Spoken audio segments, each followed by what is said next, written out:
because I told him to. The reason I told him to is I think that's a good thing for everybody who presents to the court with this type of charge to try and see and understand what sort of dynamic they're in. But another ding on a MAST and DAS test for simply attending one of those meetings. Your Honor, I guess what I'm trying to convey here is I believe Mr. Bemis is one of those situations where MAST and DAS may be in a way a blunt instrument. It's counting things like AA meetings against it when that was recommended to pursue this in a self-motivated way. It's getting points for identifying as not a normal drinker rather than just checking that you are. When it comes to a guy who's going to show up and be stone cold honest, which is always recommended by me, Your Honor, but certainly not the norm or not always occurring when we show up in court. These things sort of teamed up to leave him with a score of 4 and 2. Not the most egregious MAST and DAS we've ever seen, but enough to have an outpatient recommendation. He's employed full-time with stable employment, resides by himself locally, Judge. And he's done it. He's done it without, when it comes to carrot stick, carrots worked with Mr. Bemis. He reports today with no bond violations. And for that reason, I'm still going to ask that Your Honor consider an alcohol education program, because given the way he's approached sobriety and alcohol and moving forward, his inclinations, I just think education is appropriate here based on those things. So I'd ask Your Honor to consider that. Other than that, the recommendations of probation is fair. Okay, thank you very much, Mr. Hall. Sir, is there anything that you would like to say? All right. I'm going to pretty much adopt this recommendation with a correction or two. I'm going to make it 9 months probation. You cannot leave the state without the consent of the court. You cannot violate any law or ordinance if you change your address, your place of employment, or home telephone number. You must notify the probation department. You do have to report as directed. No alcohol, no illegal drugs, no marijuana. You're not to purchase, possess, or consume any one of those. Kratom poppy seeds and CBD oils are prohibited. Consuming food or other items containing those substances will be deemed a violation. I'm going to order that you submit the chemical testing, PBTs and ATGs. That will be monthly or more on demand of the probation department. I'm still going to require the substances of abuse group through Class A Training Center class, that you attend that, complete that, as well as the Victims Impact Panel, that you serve 4 days jail credit, 1 serve 3. I'll let you serve 1 of those on the court work program and 2 days of community service. So 16 hours community service. I'll give you until January 15th of 26 to complete that. 1 day court work program, there's a $35 a day charge for that. In terms of fines and costs, 300 fines, 250 costs, 75 victims' rights fee, $50 justice assessment fee. So your fines and costs here amount to $775, screening fees $60 for $835. You have probation fees of $180 for $1,015, and then cost of recovery of $150 for $1,165, plus the court work program fees of $35. I believe that's $1,200. Let me just double check my math. $650, $775, $835, $935, $1,015. Yep, I believe that's correct. And you may be eligible for early discharge. If you go through 4.5 months, you get everything done, there's no violations within the preceding 90 days, you can make an application for early discharge, okay? You have 21 days to appeal. You have 14 days to apply for the court-appointed lawyer for purposes of appeal. Do you understand that, sir? Yes. All right, Mr. Hall, can you pay this today, or? Yeah, he's going to have to do it. How much does he have today? I think $50 until I get paid on Thursday. All right. And Your Honor, sometimes Can you pay $100 a week? I could do that, yes. You get paid every week or 2 weeks? Every week. And you get paid on Thursdays? Generally, as long as the payroll company doesn't mess I'll up. make it Mondays. So you pay $50 now, $100 a week. We'll start that beginning a week from today, November 24th. If you don't have the money on any occasion, no need to worry. Just call the court. You and I will go on Zoom on or before the due date. I'll be glad to give you an extension. I'll do that. I don't care how many times, but just don't ignore me, okay? I always recommend judges don't go off to things at the same. But you know, I tell them that, and they still don't. People are scared, you know. But when I tell them that, you'd think that would be enough to allay their fears. Your Honor, real quick, Mr. Beavis's work sometimes takes him into Ohio. Okay. And I know we have the no leave state without. Right, permission. can leave state for employment purposes Thank you without so much, Your Honor. I consent. appreciate that. It's nice to see you as always. Well, it's great to Paul. see you. And Judge, I'm gonna let Mike Vincent know you said hello. Please do that. Take care. Is he doing well? Is health well? He's doing good. Judge, between him and I, we have 3 open murders right now, which is with, you know, him, we're a 2-person show, and we don't usually, we might have 1 or 2 of those a year. He's got 2 of them himself. The guy never I hope I'm stops. going like that at 80. I will take- How old is he? He is 83. Yeah, yeah. I'm Judge, not sure I go like that at 67. when I started working with him, when he was in his early 60s, I said, you know, I'm a young guy. If you're gonna retire next year, maybe I ought to go work somewhere else. And he goes, Joe, I'm gonna die in the middle of a courtroom in a murder trial in my 80s. Good for him. I think he means it. Give him my, take care. Thank you very much. And sir, you'll go down and pay your 50 and then go over to probation, okay? Do we have a piece of tape down there somewhere, you guys? Tape, just tape.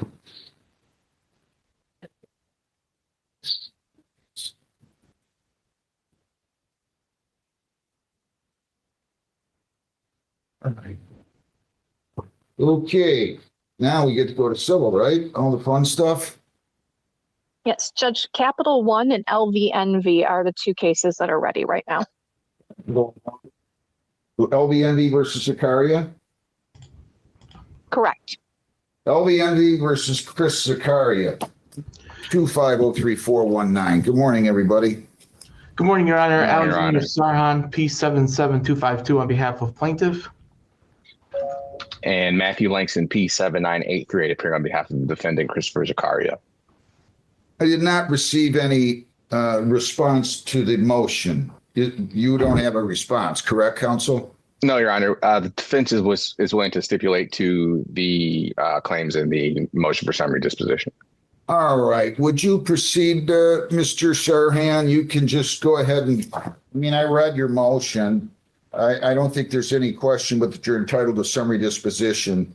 So I'm going to grant your motion for summary disposition. But give me the breakdown. You have 212270, and then please give me you have a $75 attorney fee. It looks like a filing fee of 75. Do you have a service fee?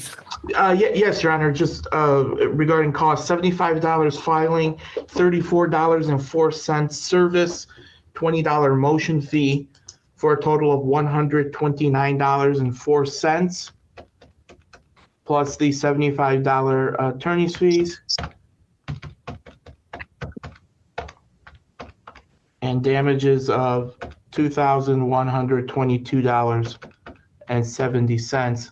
It should be 232670, right? 74. Oh, yes. 232674. Yes, All Judge. right, good enough. So Judge, we'll enter in that amount. I'm going to ask you to send me a order, judgment, plaintiff's motion for summary disposition granted, again, the full judgment amount, including filing service and statutory attorney fee and other costs, 232674. Thank you very much. Have a good day. Is there anything else? Nothing further for plaintiff. Thank you, Judge. Thanks Nothing a from lot. the defense. Thank you, Your Honor. Thank you, Thank you, counsel. Okay, now what do I have here? Let's see. What was the other one you said was ready? Ford Motor Capital One. Those are the plaintiffs, Your Honor. Yeah, Ford Motor Company versus Kathleen Will, 2501623. Good morning, Your Honor. Robin Stradowski on behalf of Ford Motor Credit Company. Do you have a pre-trial order for me down there, somebody? Okay, good morning, Ms. Will. Your morning. name, ma'am? Good morning, Can I have your name, please? Kathleen Will. Okay, Ms. Will, do you owe this debt? I guess I do. Your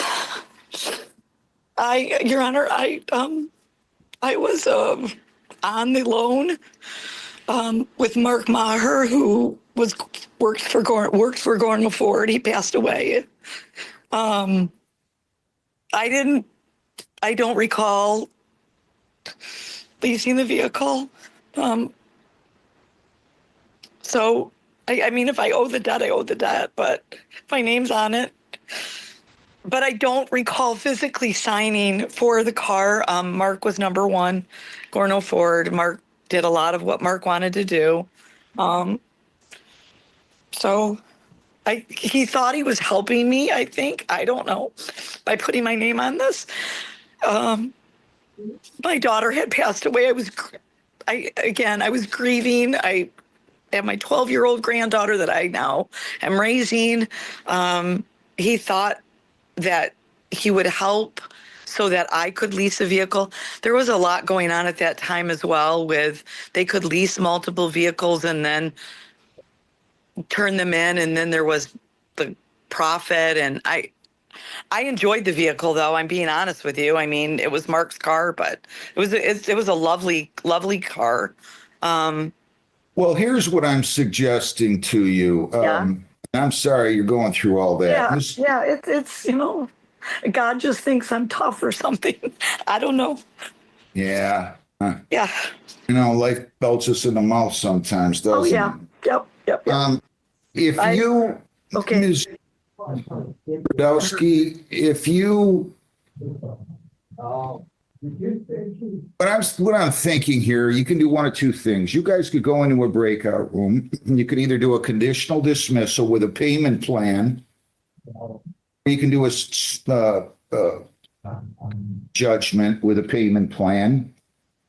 But if you think you owe this debt, ma'am, I'm going to work with you on the payments, okay? I'm going to let you pay so you're not bankrupting yourself. I know nothing about your income level or whether you're working or not at this point.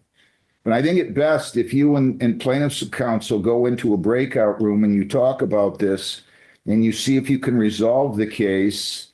And then I can determine if the two of you can't agree upon it on the installment payment portion of the judgment. Is that okay, Ms. Will?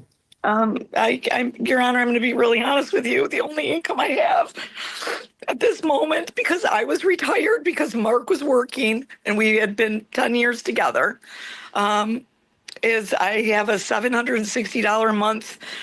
I have a small pension from Ford Motor Company. That's it.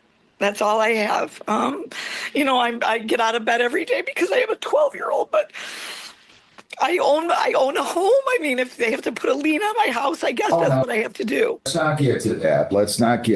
I know. I mean, I'm keeping my DTE going. I'm keeping her going.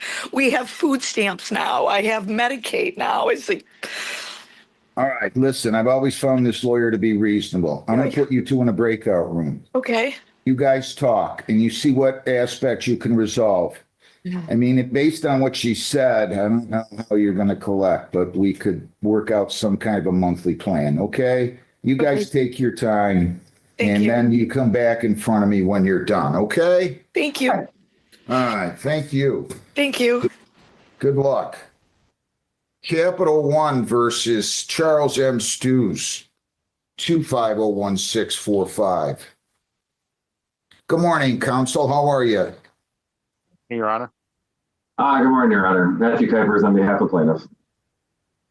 Name P 80407 on behalf of the defendant, Charles Stews. Good morning, Your Honor. Just give me 1 second, guys, please. I'm going to get this. I presume that there's no resolution on this, right, Mr. Kuipers? Not yet, Your Honor. Still, discussions are still ongoing. My guess is this will get resolved. Parties are just asking for 60 days discovery and 90 days for motion. That's agreeable, Your Honor. All right, let's do this. What'd you want? How many days discovery? 60. Okay. We're going to just do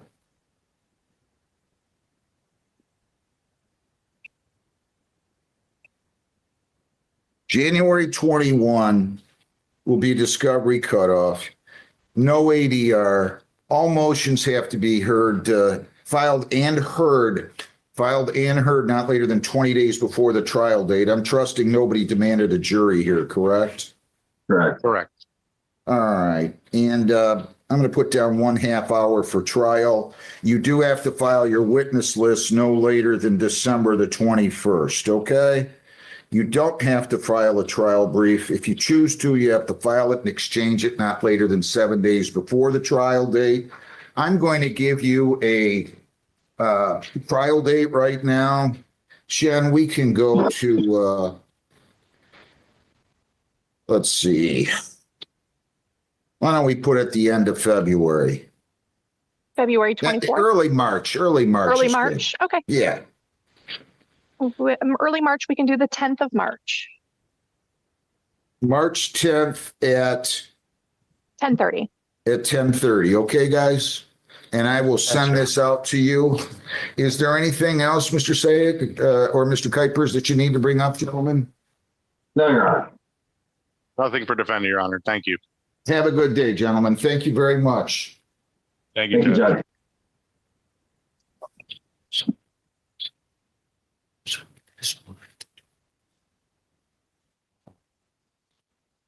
Okay, now who do we have left in here, Jen?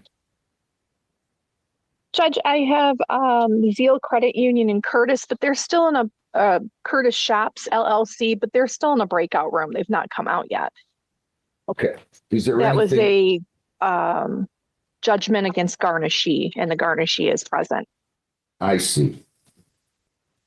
Yeah, okay. What time is this bath for all? 9:30? I don't see, It's that's at 10 o'clock. It's 10 o'clock. Okay. And Miss Will is back with Ford Motor Credit. Ford Motor versus Kathleen Will, 2501623. All right, everybody's name again, please. Robin Stradowski for Ford Motor Credit Company. I'm Kathleen Will. All right, did you two resolve this? I believe we have, Your Honor. We have agreed to a consent judgment where Ms. will be paying $50 a month starting January 10th. We've agreed that no interest will accrue as long as payments are made as agreed. As well. And the total amount, this will be a consent judgment for how much? Can you give me the totals? $11,018.39. That includes all court costs and statutory attorney fees? Correct. All right, so Ms. Will, do you understand and agree to that? I do. So she's telling me that a judgment will enter in favor of the plaintiff and against yourself, the amount of $11,118.39. No interest will accrue on the judgment so long as you make the payments timely. And you only have to pay $50 per month beginning January 10 of 26 and the 10th of every month thereafter until paid in full. Do you understand that? I do. Perfect. And again, do you agree to those terms? I do. I do. All right, now I want you to understand, as long as you do that, they can't garnish wages either. Yeah. Is your office going to execute on property or garnish tax returns? No, we won't file any other kind of collections as long as she's making payments. So they can do No that, bank but cards, this tax cards or anything. so they're not going to do that, okay? So long as you make those payments timely, okay? Absolutely. Thank you. And Yes. would you like us to submit that by e-file directly? No, does she have your permission to sign your name to that proposed consent judgment with those terms? Me? Yes. 100%. Okay, Yes. Yes. I am aware that you are signing my name. Yes. Okay. okay. Yes. Thank you. So you send that in to me, Ms. Stradowski? Yes. I'm sorry, I have a hard time with it. That's okay. I know my name's not easy. Would you like me to just e-file that or just? Yeah, e-file it with us, okay? We will Ms. do Well, that. can I ask you a question? Yes. Were you related to, Yes. was it- Irene? Roger and Irene were your mom and dad? They're actually my in-laws, and Irene, yeah, well, they both passed. I know they did. I campaigned for you. You did? Well, good. I did. need somebody helping me out. That was 30 years ago now. Oh, I remember. They were very passionate about you. Yes. Well, good. Yes. I wrote her a letter after Roger passed, but I don't think she was doing real well then. No, she And I'm was. sorry. Yeah. Well, good luck to you. I Thank really you. wish you well. Thank you Thank very you. much. Have Thank a good you. day. Good Thank luck you. to you. Goodbye. Thanks. Thank you. Thanks Nice a lot, seeing you. counsel. Thank you. Thank you. Okay. Now what do I have here? Is Discover and Najai ready? Nope, Judge, I've got an iPhone. I'm trying to find out who they are. Okay, Gary Apps, you have to identify yourself, please. Well, Mr. Apps is counsel. I'm just trying to figure out which case he's here Oh, on. I'm And then sorry. there's an Which case are you iPhone. here on? Are you here on, Mr. Apps?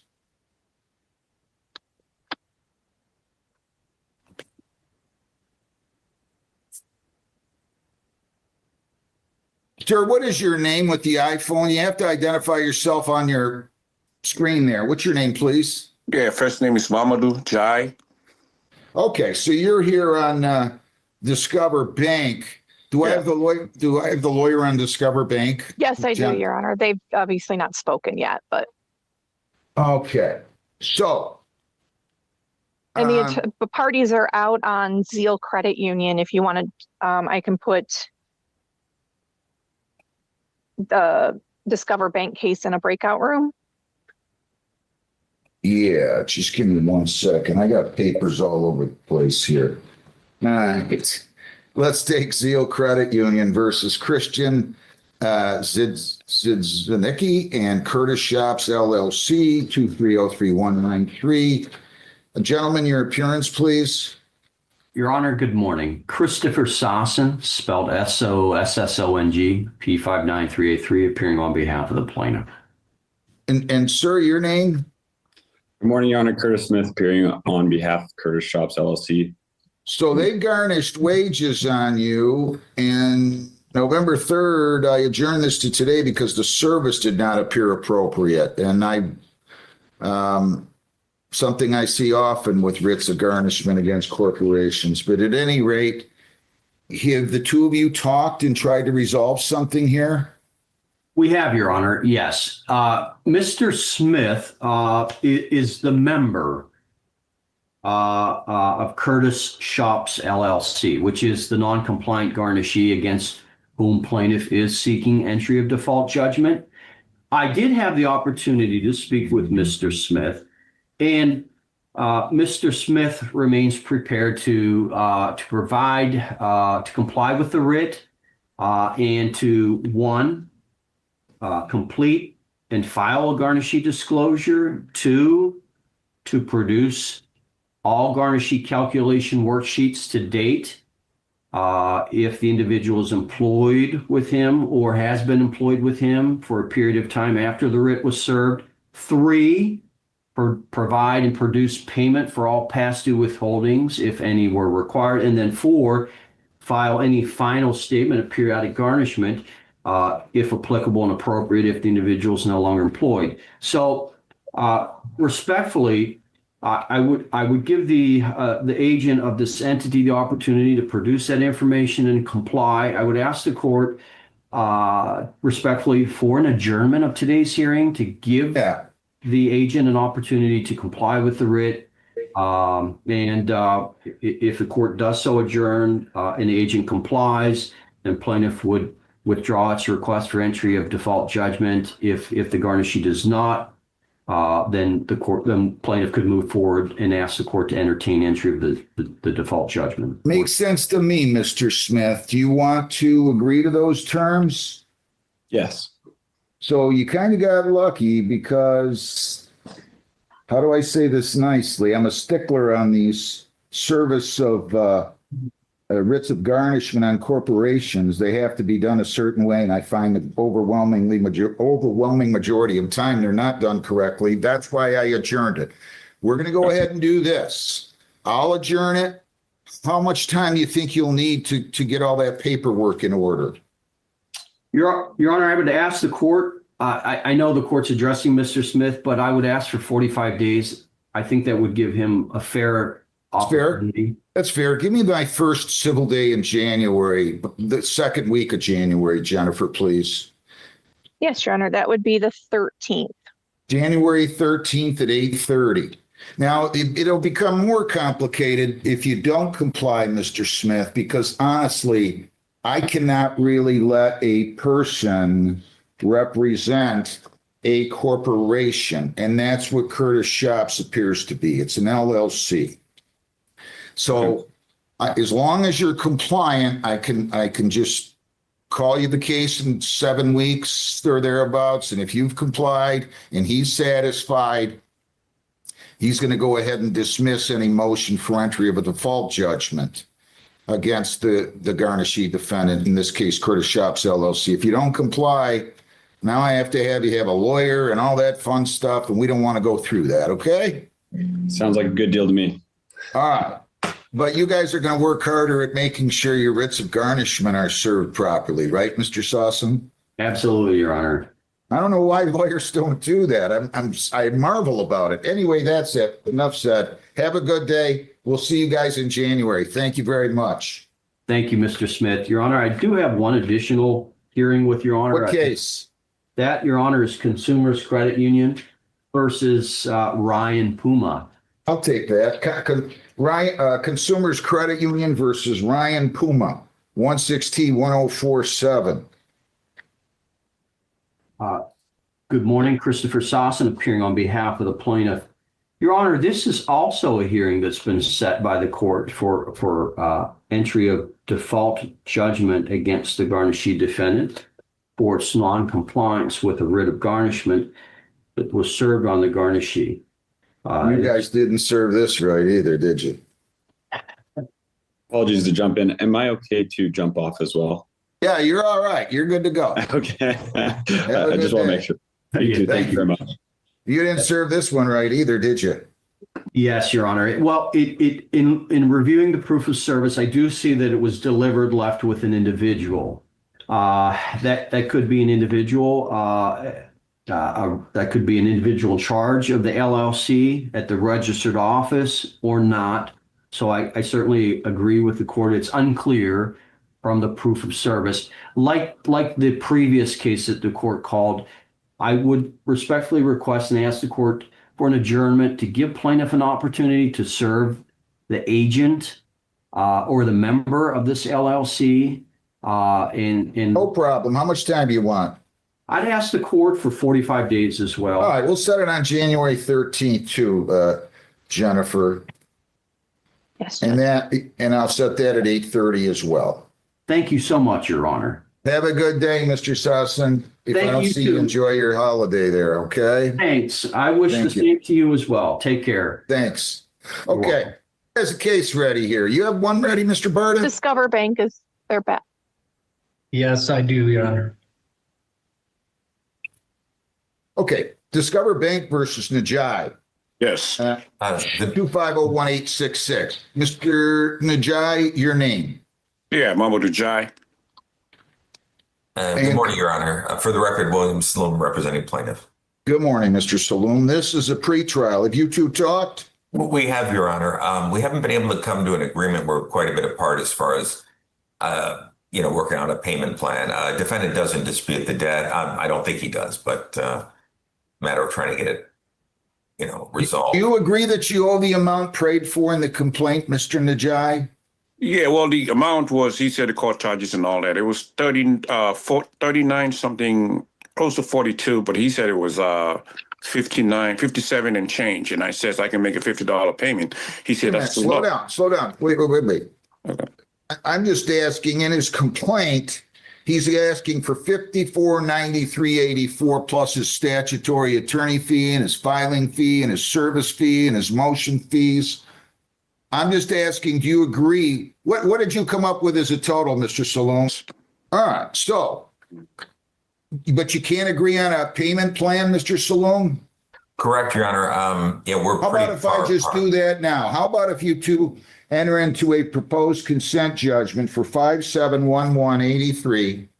I will swear in Mr. Najai. You can ask him all the questions you want. I'll have a couple for him, and then I'll make a determination as to how much he can afford to pay. Is that fair with everybody, Mr. Najai? That's fine. That's fine. Yeah, that's fine. I'm fine with that. Mr. Saloom, is that good with you? Yes, Your Honor, it is. Mr. Najai, raise your right hand, please, sir. You solemnly swear affirm, under penalties of perjury, that the testimony you give in these proceedings will be the whole truth, so help you God. Yes, I do. Okay, sir. Why don't you tell me, are you employed? Yes. Where do you work? Delta Airlines. Okay. What do you do at Delta Airlines? I'm a supervisor. I'm a ramp agent. Okay, how much do you make at Delta Airlines? After taxes, No, before taxes. How much do you make an hour or salary? What's your salary? $40 an hour, 39 and change, close to $40. $40 an hour. Good for you. Yes. Will they hire me? What do I have to do to get that 39 something an hour? Huh? It's a lot of All right, work. so It's a you're lot of working work. 40 hours, right? Yes, Or I more? work for, yeah, but I'm the only one working. So my wife is not, she works part-time. So I make mortgage payment and all that stuff. So I pay most of the bills. I get it. So you're making somewhere in the neighborhood of about 84,000. Do you get overtime at all? Now it's slow. The only time we get overtime is like Christmas time, Thanksgiving, like the travel peak time. So it's been slow. What was your W-2 income in 2000 for your 2024 taxes? Yours? I think it was like I wasn't working the full time. I was working the 3 days, 30-hour shift. So I made about maybe 81. How much do you anticipate that you're going to make this year? Probably like 84, something like that. Okay. All right. Now, how much do you think you can afford to pay? I pay him because I have a lot of bills paying. I'm not We denying. all do. I get it. Tell me how much you think you can So I afford told to him pay. I'll pay $50 a month, and if it increases, my starts working, I'll pay the increase. I'll pay like an increase on it, But for now, that's what I can afford. All right. Well, I don't know if that's enough. What is your mortgage payment? Do you have a mortgage? You own a house? I have a mortgage. I have 1576. Does that include or not include taxes? That doesn't include taxes, and I got insurance. It does include taxes or does not? It does not. And does it include insurance? No. Well, no, that includes taxes, but it doesn't include insurance. So I pay like $118 for insurance. A month? Yes. All right. So you're somewhere in the neighborhood of about $16.94. What other bills do you have? I have the car payment. How much? I have insurance. My wife's car is about $350 a month. How about yours? Mine is paid off, luckily. And Okay. What else do you have? And we have insurance that we pay $405 for the 2 cars. A month? Yes. Okay. What else? Then the DTE cable, I know. How much does all that cost? DTE, your cable bill, your cell phone bill? Well, the cell phone bill for the 2 of us is about $110. It's then DTE varies between, because it's winter time, so it varies between $279 to $400, depending on how much you use the heat. So, all right. What's your cable bill? Cable bill is about $178. You have any questions for him, Mr. Saloon? Yes, Your Honor. Are there any other fixed monthly expenses other than what the court has asked you? He's got food, right? I mean, he's I got got pay food, groceries, and gas. Okay, I don't have anything further as far as an itemization of expenses, Your Honor, but I would indicate to the court that if he's grossing $84,000 a year, and it doesn't appear that his fixed expenses are crazy, I just think he can do a lot more than $50 a month on a payment, which $50 a month doesn't even cover the interest on. Does he have your permission to sign your name to a proposed consent judgment calling for you to pay $57,183? Let's start with that. Does he have your permission to sign your name to that, Mr. Najai? Yes, that's fine. Okay. Now, on the installment payment order, let's prepare that separately so you don't get in trouble with your client, because I'm going to rule on that. Do you want to say anything else, Mr. Saloon? No, Your Honor. I think the court has the information. Look, you're going to have to pay $100 a month, Mr. Najai. I'm going to let you do that, but it's going to be $100 per month. I'll start it December 15th and the 15th of every month thereafter until paid in full. Okay? All right. So you got to stay with that, or else they can set that aside and start garnishing wages. He knows where you work. That's going to be an easy one. So don't do that. Okay, sir? Okay. And then, Your Honor, can it be renewed? Can it be reviewable in 6 or 12 months? I was just going to say, and then this order is subject to review. This order is subject to review on motion of either party. on or after, on or after, we're going to say May 31 of 26. So can you submit both of those orders to me, please, for my signature, Mr. Saloon? Yes, Your Honor. So Mr. Najai has given us permission to sign his name by consent to the consent judgment in the amount the court indicated. And the order for installment payments. You could just submit. We'll just submit that. Yeah, I don't think it needs to be signed. We can do that, Your Honor. So that would be $100 a month beginning December 15th with each 2025, with each payment due by the 15th of the month. Correct. Okay, perfect. We can do that, Your Honor. All right. Thank you very much, Mr. Najai. I wish you well, sir. Good luck. Thank you. Thanks, Mr. Saloon. Thank you, Your Honor. Thank you very much. Have a good day. John, you're going to have to take your hat off. What are you here on? John's iPhone. Oh, I'm here on a. Tell me your last name. Excuse me, sir? He's on Taylor, Your Honor. He's on Taylor. Elite versus Taylor. That's my client. I see.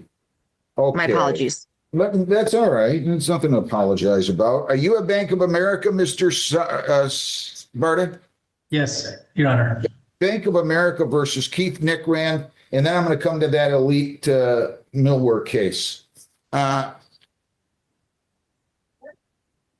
Is Keith Nickrand out there?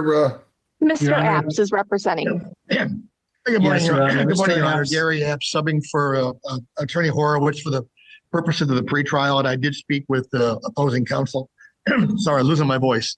That's okay. And Mr. Barta, your appearance.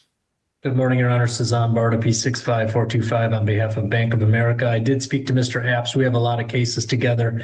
This hopefully will get resolved. We just need 60, 90 days discovery. If it hasn't been resolved, we will file our motion for summary disposition. Looking for a date, probably because of the holiday season in February. I like to get 90 days now because the holiday season kind of slows things down a little bit. Okay. Let me just, Jennifer, you don't have those dates I said on that other case, do you? I have the trial date of March 10th.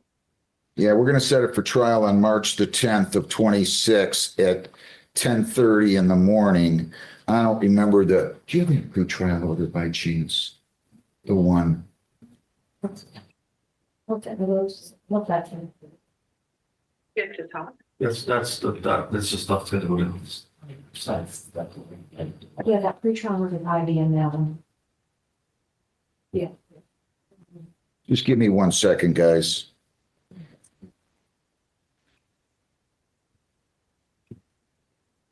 Mr. Apps, is your P number 46306? Yes, sir. I understand they're adding a zero to it because they're anticipating there'll be 100,000 lawyers someday. Yeah. I suggested they stop it like Bitcoin, so actually we're worth something, but so far no one's taken my suggestion to heart. January 21 is discovery cutoff.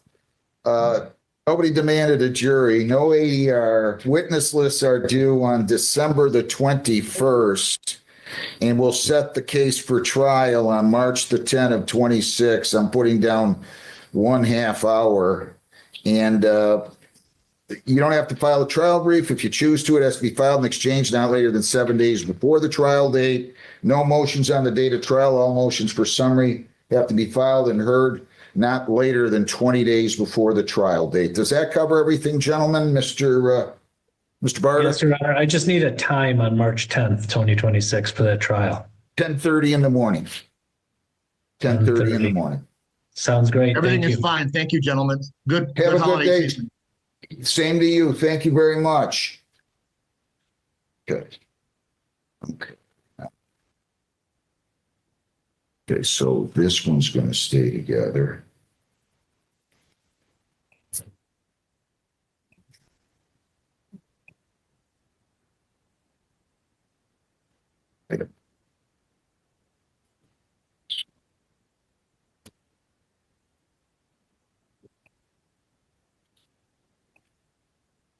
Okay. So see, I'll give you these.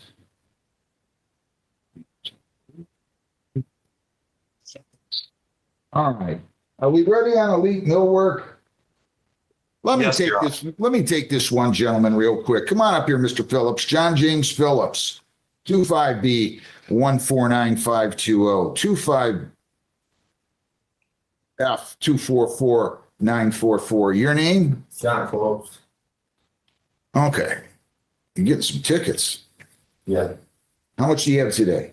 I can pay one of them today, about 200. See if I can pay them both within the month. You want to pay them just both within a month, or can you pay one today? I can just pay both within a month. That would help me. All right, good enough. Defendant to pay, I'm gonna cut it down for you since you at least showed me the courtesy of coming in here. You pay $150 on the ticket that you're $165 on by December the 17th. And on the other case, you pay $200. So I'll reduce that a little by December 17th. Okay? Yes, sir. So those balances are waived, but you got to pay these as we just outlined. Again, if you don't have the money, no problem. Call the court or come in here like you just did, and I'll give you an Well, I had extension. a little mistake that I did that 4-hour class, and I thought that was taking care of the one ticket, but I guess that's just for Secretary of State. And I had too drunk driving, so I wouldn't even have done that. Did they send you the letter? Yeah. I think what happened is you got the second one before you were done with the course on the first one. I could be wrong. Okay. That's what the rule is. I know that. Okay? Well, yeah, I did the class either way, so. Well, that's good. You're a safer driver now. You won't be rear-ending anybody. Well, All right, good luck. Have a good day. Thank you. Elite Millwork versus John and Laura Taylor, and I also have a counterclaim with the Taylors against Elite Millwork LLC. So I'm gonna need one more pretrial order. Okay. Good morning, everybody.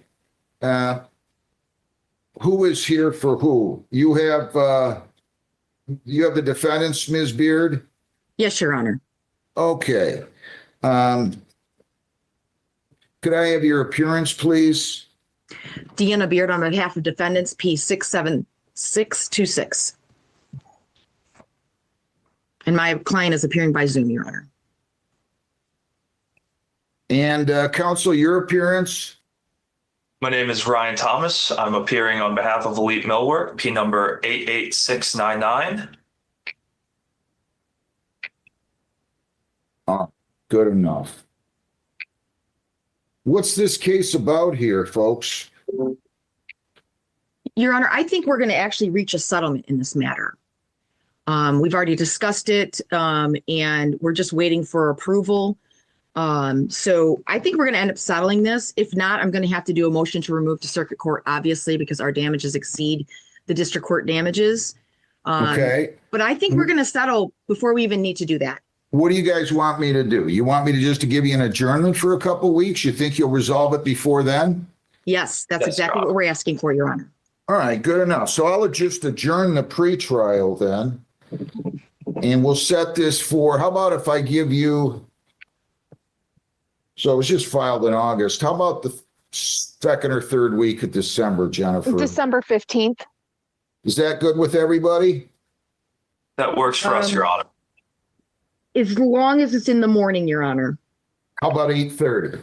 Yep. Perfect. December 15th at 8:30, we'll adjourn the pretrial until that date, okay? Thank you. Thank you, Your Honor. Thank you both. Have a great day. Good luck, Mr. Taylor. Thank you. Thank you, Have a Your nice Honor. day, everyone.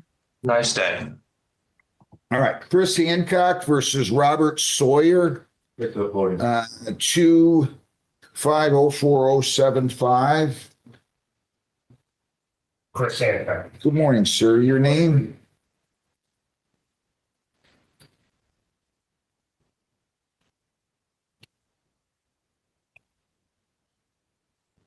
Okay. He's not here. This is scheduled for 9. It certainly appears as though service was proper. He was personally served on October 10th. I'm going to ask you to raise your right hand. You solemnly swear or affirm under penalties of perjury that the testimony you will give in these proceedings will be the whole truth, so help you God.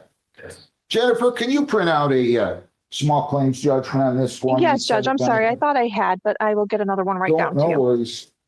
Okay, tell me real quick. So you had to pay the taxes? I paid the taxes. I sold him a business.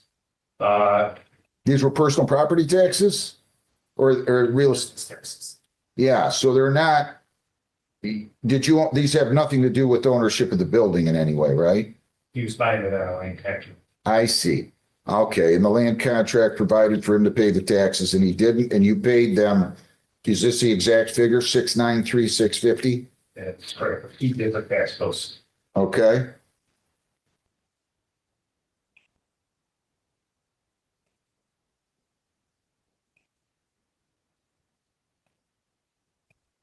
So you have the business back now?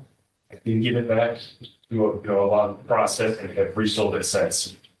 On a land contract again? Yes. I get it. What are you gonna do with that? I understand.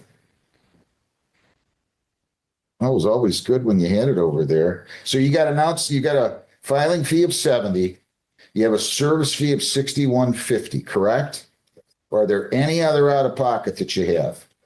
So it should be 131.50 on top of the 6,936. That should be 7,067.68. Right? Even? Was that right or not? I didn't do the check around. Yeah, it should be 7,068. So I'm going to prepare a judgment, if you'll just bear with me. Defendant failed to appear.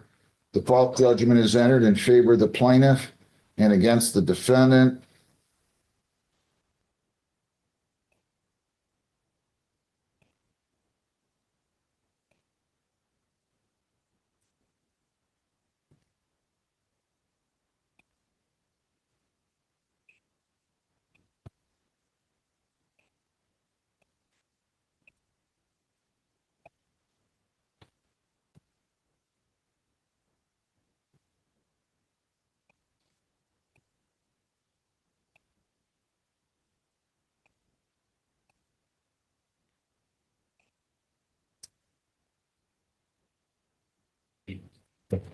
$7,068 even.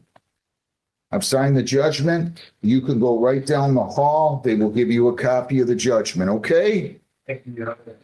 Best of luck to you. Good luck to you. Happy holidays to you as well. Thank you. All right, so let's go down now. First National versus Robert Fields. 2502472. Judge, I don't have the parties checked in yet on anything for 9:30. Do we have anything out there at all ready? No. I have one set in the breakout room. I have Tree Lore and Brooks Landscaping in the courtroom ready to go. Is that a small claims? That's a small claim. Oh, yeah. Okay. You guys can come on up here. Ma'am. Oh, Sir. he was gonna grab something from his truck, some paperwork. Who's he? My salesman, Mr. Mayor. Okay. we went. He should be back there Friday. Okay. Is that him? Deborah Treelord versus Daniel Brooks and Brook Landscaping, 2503785. Come here, kids.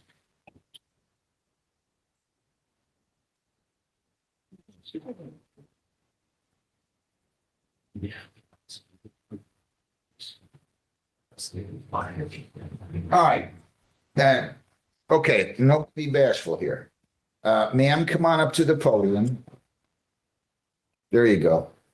Ma'am, what is your name? Deborah Treelord. Good morning, sir. Your name? Jacob Brooks.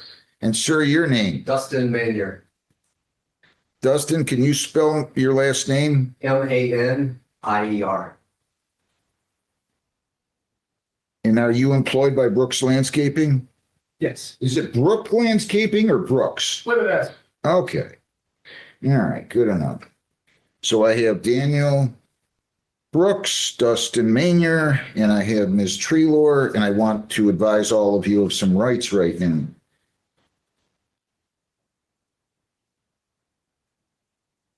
You don't have to keep the case in the in the small claims division.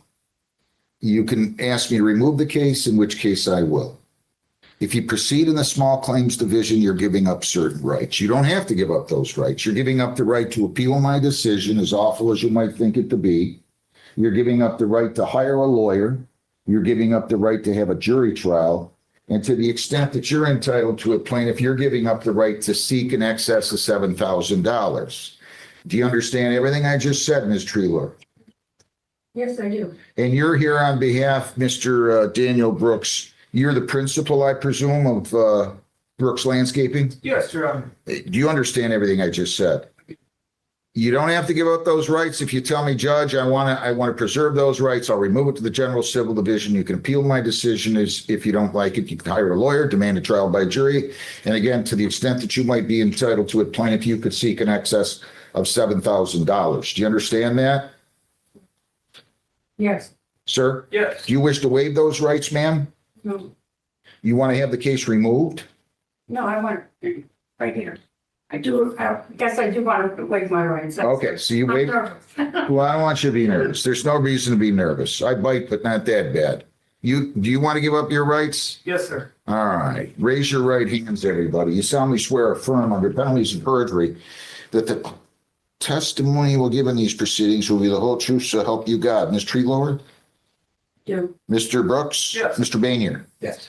Brooks Landscaping put in a French drain improperly. Water did not drain. Installed very badly. Poor workmanship. Who's going to tell me that besides you? I've got pictures. Okay. Another company put it in and they pointed out all the issues. I was going to ask Do you have something in writing from the other company? Hang I on. had surgery 2-3 weeks ago. Hang on one second.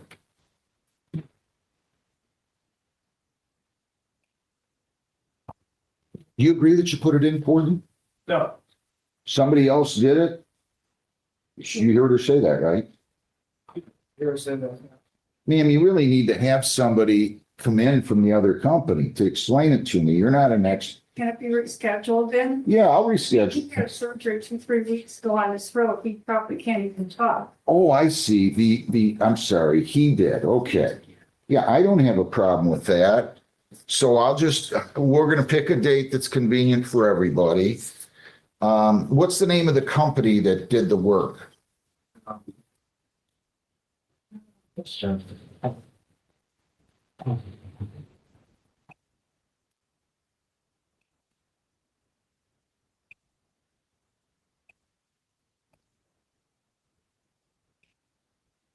A1. Take your time.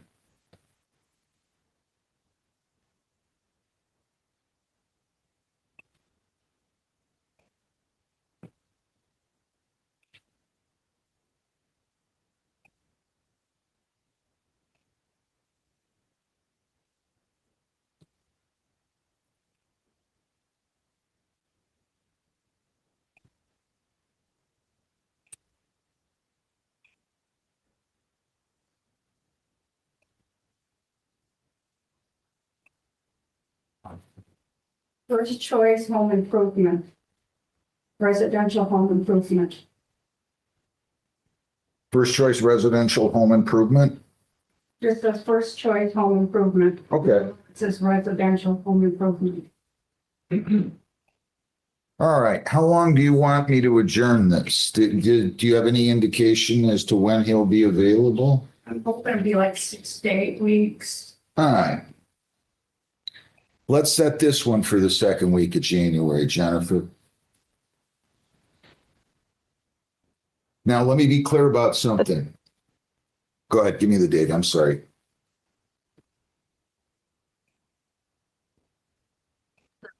All right, cool. Thank you so much. Judge, that would be January 13th at 10. At 10 o'clock, January 13th at 10. Ma'am, just to be safe, you may very well wish to subpoena the defendant or the witness. Okay? And they can help you with that down the hall if you want, okay? I'm just saying, it's gonna be your obligation to get him here, so you might want to subpoena him. Sometimes they'll come voluntarily, sometimes they say they will and they don't, and that's gonna be a problem for you, okay? So that's when we'll have it, gentlemen. Are we gonna mail them notice, or you want them to come down and get it? Either is fine, Judge. You can go down the hall and get the notice if you want, okay? Fair enough? Would it be possible to do like a week later? Better than the best. Yeah, we can do a week later. You got something like on the 20th? It's your probation, so if we could do like 11, On the you've got 20th? reps in probation that day, so you never know how many reps you're gonna have. January 20th at 11 a.m. January 20th at 11 a.m. 1:20 at 11 a.m. Okay? Thank you very much. Have a good day. Enjoy your holidays, everybody. All right. Do I have the parties here on Chowdhury? They're in a breakout room, Your Honor. I can ask them to come out. No, that's okay. My baby's due that day, and I don't know, is there any way to get it? No, you gotta come here instead of going to your baby's delivery. Come on back up here, man. I could do it like Zoom or something. No. Is it possible to like collect his testimony? Because the issue is that. Yeah, I want to have everybody here, guys. If I got to give you another week or so, I don't have a problem with that. I don't want you missing your child's birth, for the God's sakes. Is that good if I move it to the 27th, you think? Judge, you have the Mount trial that day, and it's scheduled for a full day. I have a what? The Amanda Mount trial that boy. day. Great. That's scheduled for the full day, so we could go to February 10th. Oh, my God. Oh, wait a minute. I don't want to go to February now. Can I explain my situation? Would that be okay? I mean, go ahead. So in February would be better for me, and I know that you don't want to do that, but I have a son who's crippled. And, Okay, good enough. well, let me tell you the rest of it though. We're straightening out his legs, casting surgery.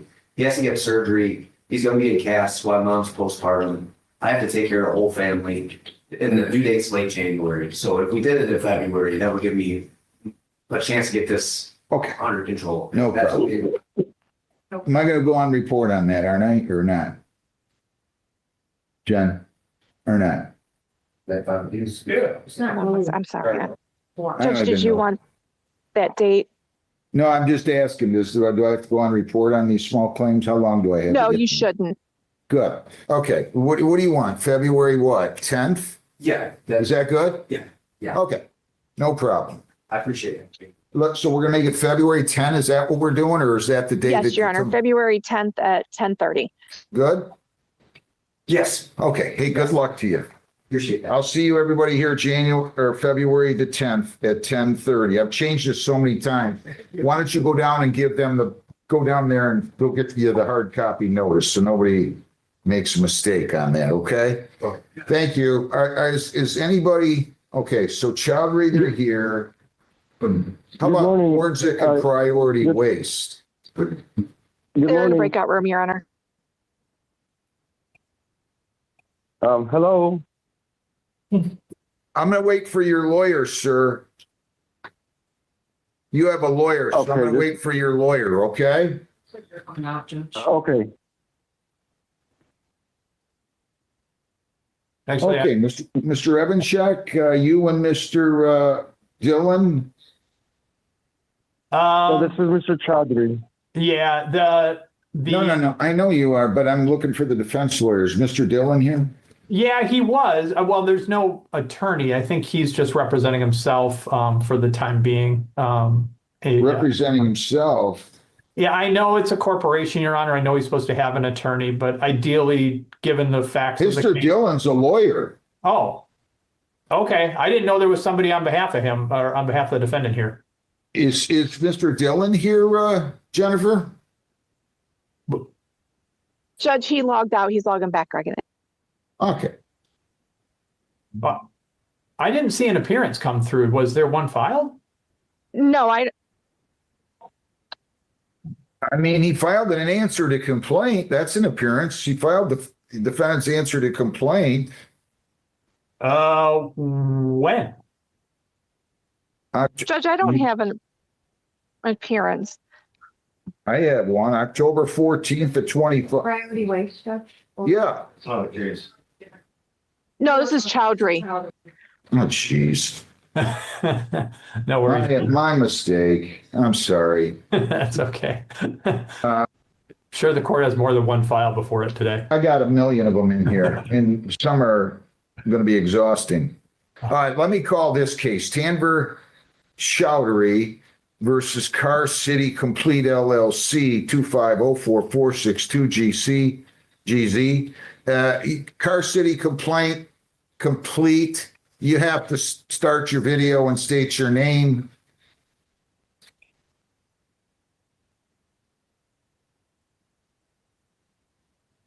Good morning. Yeah, my sir. name is Your Ehab Kildani. I'm the owner of Car City Complete. All right. Can you spell your name for me? EHAB. Wait a minute. Slow down. Hang on one second. Let me get to that page. All right. State your full name. Ehab Kildani. EHAB. EHABKILDANI? Yes, sir.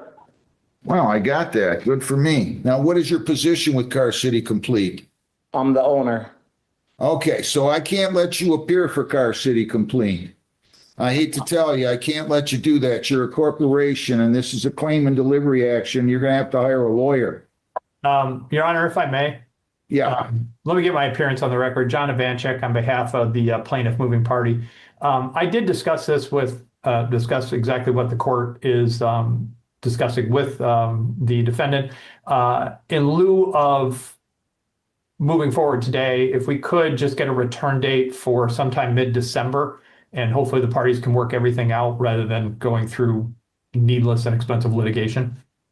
Well, I don't have a problem with that, but just don't send me a consent order with his name on it, him signing for Car City Complete. I can't let him do that. You know what I'm saying? That's fine, Your Honor. I will. We'll adjourn this. You want about 4 weeks? Yes, if we could, Your Honor. And then. Sure. Give me that date. December 15th. Perfect. At what time? Let's do 9:30. Okay. That works. Okay, so Mr. Kildani, you're going to have to hire a lawyer though, sir. All right? If we need to come back, Your Honor. How about we put that restriction on it? Well, how are you going to dismiss a case? Well, if nobody files an appearance, I can do it by notice. You mean just file a voluntary dismissal if you resolve it? Yep. Yeah. All right. Well, I don't want to overcomplicate this, Your Honor. I got it. Okay. Well, I'm just telling you, in court, sir, I cannot allow a owner of a company, so to speak. I don't care if it's William Ford or whoever else. I can't let them appear on behalf of the corporation. So that the same rule applies to you. So you're really going to need a lawyer. You can talk to Mr. Ivanchek, but I'm telling you need a lawyer. If we have to go on record on this case, you're going to need a lawyer. I'm going to have to default you. Do you understand that? Default your company. Well, so yes, sir. But the problem is they just served me on Thursday, and they didn't even give me a time to even respond to anything. Listen, I'm giving you an adjournment for a month. I don't need to talk about it. I'm just telling you I can't let a corporation appear by and through its owner. That's all. Okay? So I'll adjourn it to December 15th at 9:30. I wish you well. Have a good day. May I say something? No, Mr. Chudary, you and I will talk after we get done. Thank you. Thank you all. Have a good day. Thank you, Your Honor. All right. Do I have Jeffrey J. Twardzik versus Priority Waste 2503946R? Good morning, Your Honor. Alex Dillon on behalf of Priority Waste. Mr. Twardzik and I had a very nice pretrial conference together. We're gonna work this out. We're gonna resolve the case. We just need maybe another month. Where's he at though? But he was in a breakout room, and as I was pushing the button to leave, I think he was asking me, do I need to go in? And so, but I had already pressed the button. I don't know what he was actually saying. All right, look, I'll just adjourn it. How about I adjourn it? We just tell him he's got to stay on in the future. You want to do December 15th? Yeah, that, the case will probably go away between now and then, and that's all. we need. Perfect. Great. Have a great day, Judge. What do you have, Jen? December 15th at We could do 9 o'clock. 9 o'clock in the morning, okay? Boy, Hopefully, you're just putting out fires for these guys.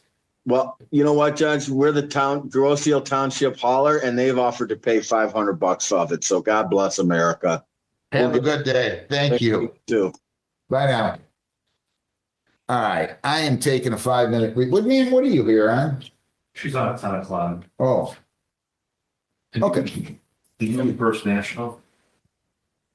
Did I do First National? No, they're not. They're in a breakout room, aren't they? No. Miss Engel, what are you appearing on? She's on that Bath and Beyond or whatever. Cable that is. versus back. Okay, perfect. Should I go? Yeah, on I'm and waiting come on the attorney. Yes, thank you, Miss Engel. Okay. Judge, I'm waiting for plaintiff's attorney on First National. There was their notice. It's a long story with them file. So they should have someone logging in momentarily. That's they just haven't fine. made it in. I'll get off the bench and we'll come back here in a few minutes. Everybody stay seated.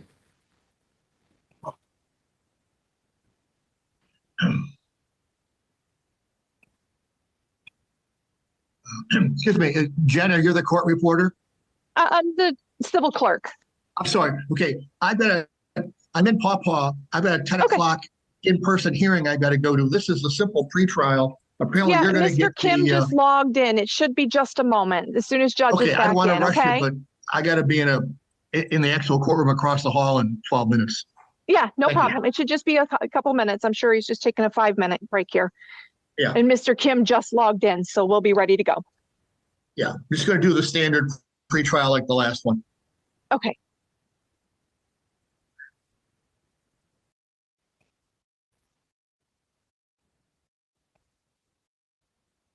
And hopefully we'll have the order in.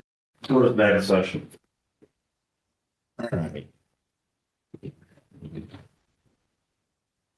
First National Bank versus Robert Fields, 2502472. For the record, Your Honor, Albert Kim, P70301, appearing on behalf of plaintiff in this matter. Good morning. Is Mr. Apps here for Mr. Fields? He is, Your Honor. He's coverage counsel for Miss Law. Okay, Mr. Apps, your name? Gary Apps, Your Honor, P046306. Is this, am I just setting dates, gentlemen? Exactly. Judge, actually- Same thing as last time, sir, if you could. Oh, Judge, actually, this matter is settled. I did settle it on Friday with Miss Law, and it was a debt consolidation company. I've sent over the proposed order, so I would just ask for an adjournment for like 30 days, and hopefully we'll have the order into the court by then. All right, good enough. December 15th, Jen, at 8:30. 8:30. Okay? Right, thank you so Even much, better Judge. yet, thank you. Thank you both. Have a good day. Thank Had you. a run.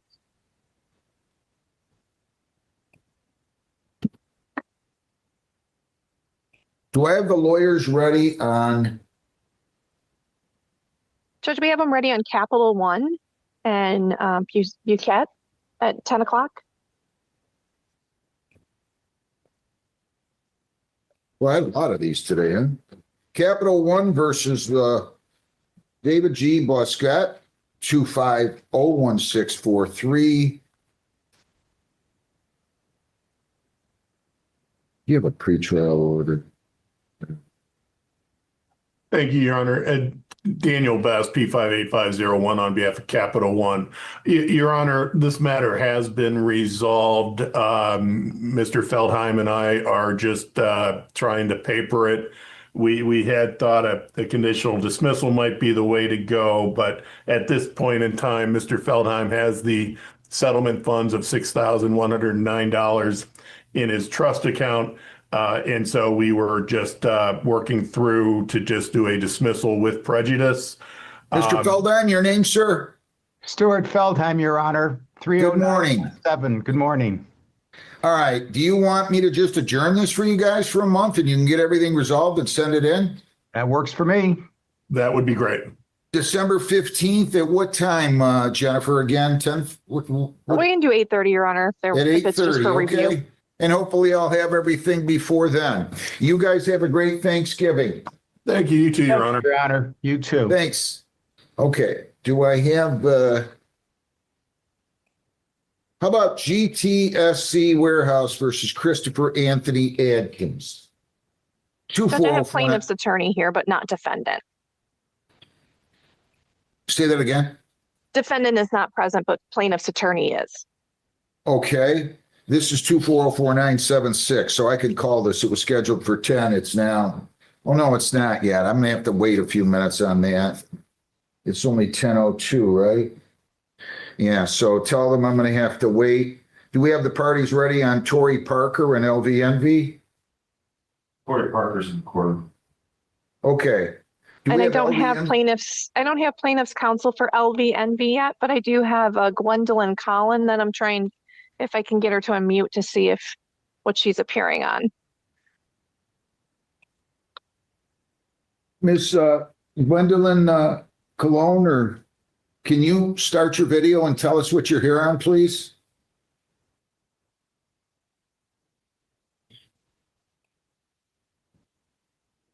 And Your Honor, this is Samuel Warren from Jolson Rosenberg.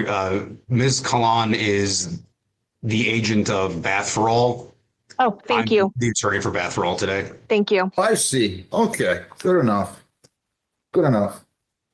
All right.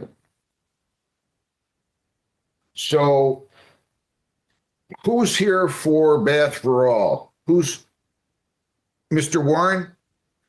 Okay, Yes. Are you guys ready for me to call that case? Mr. Badari, you ready? Good morning, Your Honor. Yes, I'm ready if co-counsel or You ready, Mr. Warren? ready. Yes, Your Honor. Okay, just give me 1 second here, okay, guys?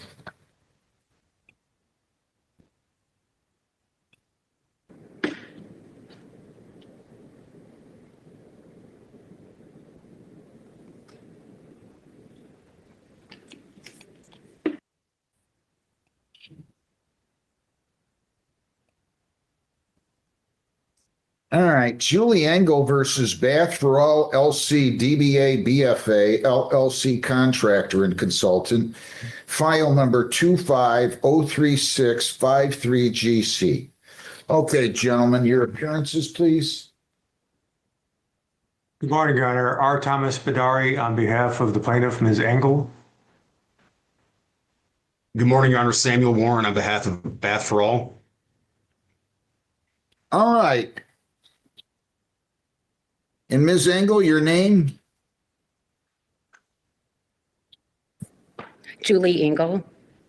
All right, good morning. So Good morning. this is your motion for summary disposition, Mr. Warren. Yes, Your Honor. Defendant has moved for summary disposition under 3 different grounds, 2.116C8, 2.116C10, and 2.116C4. After reading plaintiff's response, it appears that plaintiff has abandoned counts 2 through 5, which resolves, assuming that that is how we're proceeding, that resolves defendant's motion under 2.116C4 for lack of jurisdiction as to only 1 count. What remains before the court, assuming that that is the course that plaintiff is taking, is a single count of breach of contract. The facts are not reasonably in dispute. There was a contract. The parties agreed to basically what happened. The question under C8 is the legal sufficiency of the complaint. I think of critical importance here is that in both the complaint and in plaintiff's response brief, plaintiff affixed an incomplete copy of the contract. It is missing page 5 of 6, and the sort of maxim of contract law in Michigan is to construe a contract as a whole. By You not didn't draft that contract, did you, Mr. Warren? I did not personally know, Your Honor. By not fixing a complete copy of the contract, it is impossible, so the legal sufficiency of the complaint, the court cannot interpret the contract as a whole with an incomplete contract.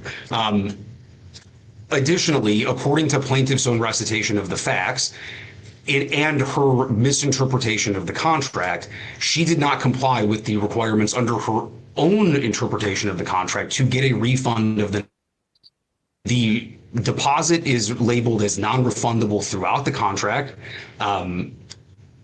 Plaintiff developed an interpretation of the contract that would permit her to cancel at any time, assuming she gives notice twice within 3 days. According to plaintiff, she gave notice twice within 4 days. So defendant does not agree with plaintiff's construction of the contract. It's not what the contract as a whole says. But even if it did, she did not cancel the contract according to her own interpretation.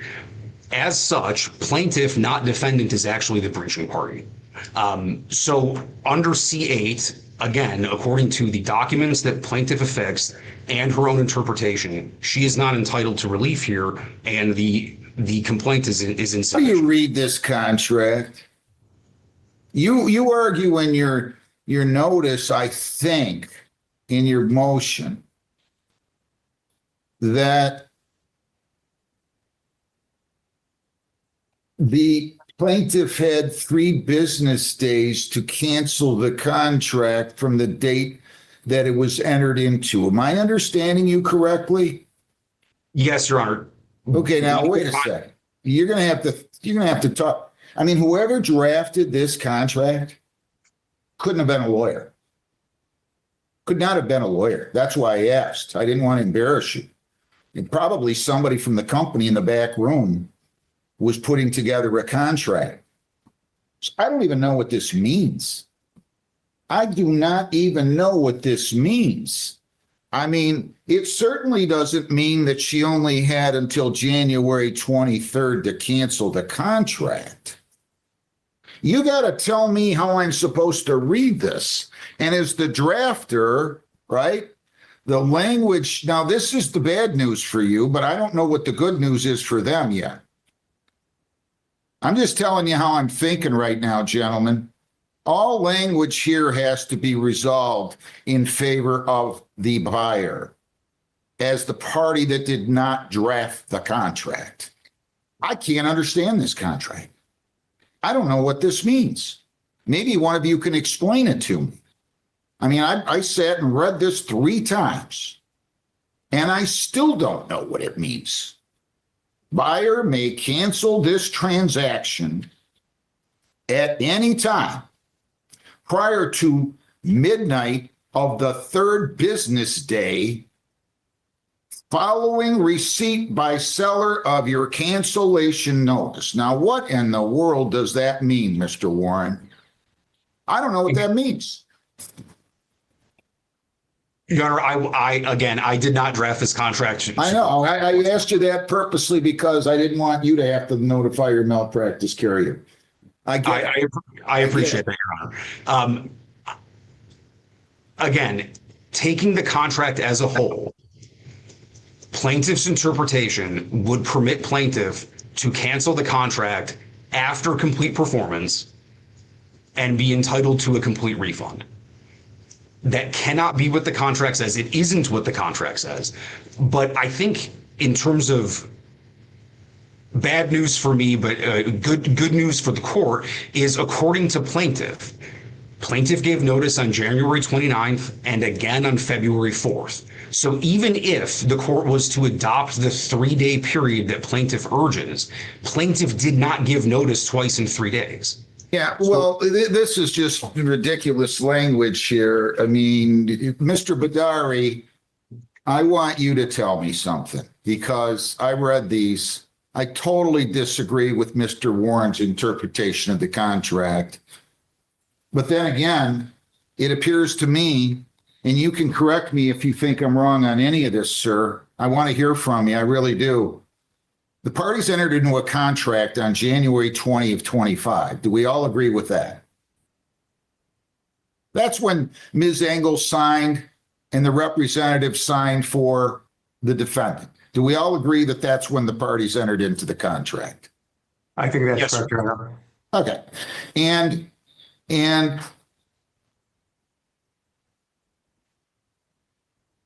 defendant, I think admittedly by all parties, had completed construction and installation of the deck platform and stairs by January the 25th. On anybody's interpretation, she's canceling it at the earliest on January the 29th. And I'm giving credit to, although she didn't comply with the provision in terms of having it written, in writing, your client acknowledged receipt of a voicemail on January 29th from somebody that said, stop the work. The husband passed away. And I'm so sorry for your loss, Ms. Engel. But then on the 31st of January, the defendant sent an email to plaintiff detailing plaintiff's option under the contract and her steps for cancellation. And then on February 4th, she emailed reiterating her contract termination and requesting a refund. And somewhere in there, it looks like on January the 27th, your representatives are trying, or at least they paid on the 27th for the lift. And then there's another email, and I can't make heads or tails out of it when I've got a representative from the defendant communicating with the platform company saying, hey, this is a tragic situation, essentially. Will you refund if we return the platform? And it looks like to me at that point that the company's responding, there's a 25% processing fee. So in other words, we're not giving you back 100% refund, we're giving you 25%. That's the way I'm reading everything so far. If anybody thinks that I've misinterpreted any of the facts, I'd like you to tell me. Mr. Badari? Your Honor, and that's one of the many additional terms that they try to add to an existing contract. But yes, I don't disagree with what Your Honor just highlighted. Mr. Warren, do you agree with everything I said? Yes, Your Honor. I think just as an aside, defendant had incurred significant costs in constructing the platform and spent out of pocket. But that's my only clarification. And the total amount that the plaintiff paid was $9,000, right, Mr. Badari? Correct. There's no breakdown in any of these documents, any of these invoices that says, okay, the portion of the contract relating to erection of the item contained in, I believe it's Exhibit 1, is $7,200 or $9,800. There's nothing in there. You just got a total contract price, right, Mr. Warren, of $17,000 and some odd dollars, wasn't it? I'm trying to figure out what the charge would have been for erection of the deck and entranceway, and then how much it would have been for the lift and installation of the lift, purchasing of the lift and installation of the lift. I don't even know what anybody's suing here for. Can you tell me what that answer is, Mr. Badari? Do you know? I mean, they did work.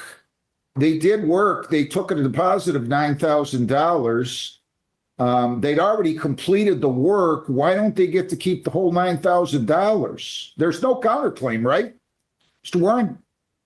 Not as of today, Your Honor. To answer your question, Your Honor, you're asking a plaintiff a question that really should have been something the defendant, and it's very, for lack of a better description, an artful contract. But they gave Ms. Engel three options. and she opted for the second one, option number 2. It said that the price for what they outlined, and they did not itemize it, and again, that shouldn't be faulted on her, but they had. You're talking about in their email of February 1, right? I'm talking about the contract. Okay, go ahead. The paginated, it's in defendant's reply, it's their exhibit B, I believe, but in our response, it's exhibit A.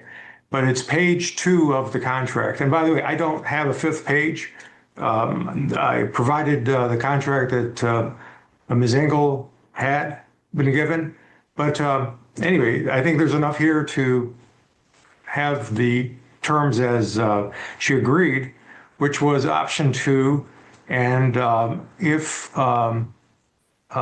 you notice on page 3 of You're 6, talking about page 2 of 6 on the exhibit, right? Yes, 2 and 3, where they outline the various things to be performed and the specific work. But it's not until number 5, project costs, they just group together material and labor, $19,700. Number 6, important note, 15% cash discount of $2,955. And they highlighted that on page 1. So the contract price for option 2 is $16,745 because, as Your Honor pointed out, Ms. Engel did pay a $9,000 deposit, which was more than the 50% required to get that discount. So she negotiated a total project cost of $16,745. That's, tacitly acknowledged on page 1 when defendant in their own contract, in big bold letters on the first paragraph to the side of it, note that discounted project costs. So that's the total cost. So in terms of, and I'm sorry I'm taking a long way to answer Your Honor's question. No, take your time. I'm interested in where you're coming on this. So the fact that it's, within 3 days, 5 days, 10 days of signing the contract, the defendant contemplated that, and right above the signature line on, again, the document says page 6 of 6, but right above where each party signed on January 20, the provision that defendant drafted in his own contract says that the buyer cancels this transaction at any time later than the 3rd business day. Well, she did that. Whether it's 2 days after that 3-day block of time, 10 days, they set, the defendant. What does that even mean? Can you tell me how to interpret this? Buyer may cancel this transaction at any time prior to midnight of the 3rd business day following receipt by the seller of your cancellation notice. That's like Spanish to me. I don't even know what that means. What does that mean? I can have everything installed and then say, hey, I cancel this, and then I send another cancellation notice within 3 days. I don't understand what this means. That's what I'm trying to get at here. It's the most ridiculous language I might have ever seen in a contract. But the fact is, there's nothing inherent in here, I don't think, that says that somebody that completes the work now has to give a refund and tear everything out. You follow what I'm saying? I mean, they'd already completed the work on the 25th. That's been acknowledged. At minimum, she didn't do anything until the 29th. I'm trying to figure out what that first amount of work was worth and whether or not the defendant might be entitled to something if they can't return the platform back if they haven't already. I'm assuming, can you tell me as an officer of the court, do they still have that platform left? Your Honor, I don't know the answer to that question, unfortunately. Well, that's important. That's important. But please, I don't want to get off track here. I'm trying to understand what this language means. And so far, I'm not hearing anything that causes me to think that I'm not reading this incorrectly. I think it's the most terribly worded language that I might have ever seen in a contract. Somebody at the company that is not a lawyer drafted this. But go ahead. I'm sorry. I apologize. Anything else? Just, Your Honor, that plaintiff is stipulating or conceding that the cancellation came within the time frame, whatever, as Your Honor said, the verbiage could have been more thorough. But nevertheless, that 30% is not an arbitrary number. It's the amount that defendant determined in order to protect their small business. They wanted to have a certain amount that was a predetermined cancellation payment. And Ms. Engel complied with their instructions, how to cancel, where to cancel. And by the way, she attempted to send a certified mail, but at some point, they defendant in an email acknowledged their receipt and their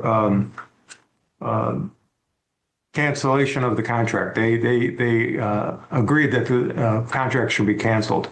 Yeah, I know, but However, you're not talking about the work on the deck and platform, right? You're talking just on, the deck you're just talking about canceling as it relates to installation of the platform lift, right? The other work was already done. How can you cancel it after it's done? As badly as this is worded. Again, Your Honor, it can be something that as an attractive offer to Ms. Engel. I don't know how competitive this particular business is, but in order to have Ms. Engel and her husband agree to go with their company as opposed to others, they provided certain attractive incentives, such as the discount with a cash deposit, such as this provision. Arguably, this is, again, they are the ones who put this language in there. They agreed to it. Both parties signed this. And 30%, it does not say 30% plus other things, or 30% unless we complete 50% of the project. They could have put that in there, but they didn't. And so as Your Honor indicated, any benefit of the doubt should go to the buyer, that the drafter of this, the seller, contemplated all of those scenarios, and this is what they agree to in writing. And we are simply asking. Why did you get more than 30% of the contract prices? $9,000 into 16,745 is more than 30%. If that was 30% of the contract price, then it should have been somewhere around the neighborhood of about 52 or 3 or 400, right? Yes, right. Again, in our calculations, we indicated that 30% of the $16,745 is $5,023.50, which we said of the $9,000, defendant should be able to retain that. It's the 30% that we are asking to be refunded, which was $3,976.50 of her $9,000 cash deposit. Again, we're just simply asking enforcement of that term that incorporates all these other scenarios Your Honor is contemplating. Your Honor, if I may. Sure.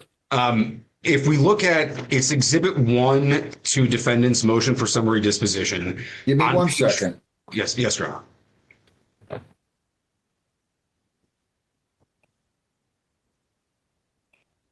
Yep. It's the second complete paragraph on page 5 of 6. Non-refundable deposit. Buyer shall pay a non-refundable deposit to seller if buyer cancels this transaction at any time later to midnight of the 3rd business days following receipt by seller of your cancellation notice. The non-refundable deposit shall remain the property of the seller. So I agree there is 30% language somewhere else in the contract, but on page 5 of 6 and with the $9,000 figure reduced to writing, the deposit is non-refundable. Again, even if we construe this in against the drafter, against defendant, Ms. Engel did not cancel twice within 3 days. So again, if the court adopts that reading, which it sounds like the court's going to, Ms. Engel did not cancel within the 3-day time frame that she urges the court to adopt. Additionally, as to the cost breakdown in defendant's reply in support of motion for summary disposition, excuse me, at exhibit, I believe it's D, at exhibit D is a breakdown of the costs. So the labor costs. You intend to file a counterclaim? Your Honor, we've discussed that with my client. We have not filed one as of yet. It's an open discussion with us and our client. Why? Well, okay. So what do you think there's a question? Let me, go ahead. And then I'm going to ask you when he's done what the question of fact is here, Mr. Padari. Go ahead, Mr. Warren. So the total labor costs was $7,313.13. The estimated materials cost was $2,445, and that was for things like the wood and railing. Where do you have that at? Your Honor, it's an exhibit D to defendant's reply in support of summary disposition. Hold on, let me find it. Yes, Your Honor. Exhibit 4, you mean?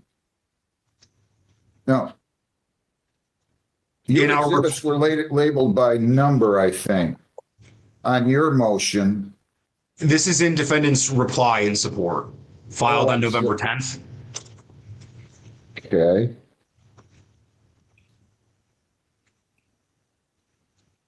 Okay, go ahead. So again, it's labor 7,313, materials 2,445, and that doesn't even get us to the equipment purchase of $7,530, which is the actual item from Harmar that could be returned with a 25% restocking fee. So defendant is out $17,288.13 already. So, but they're going to get 75% of that back.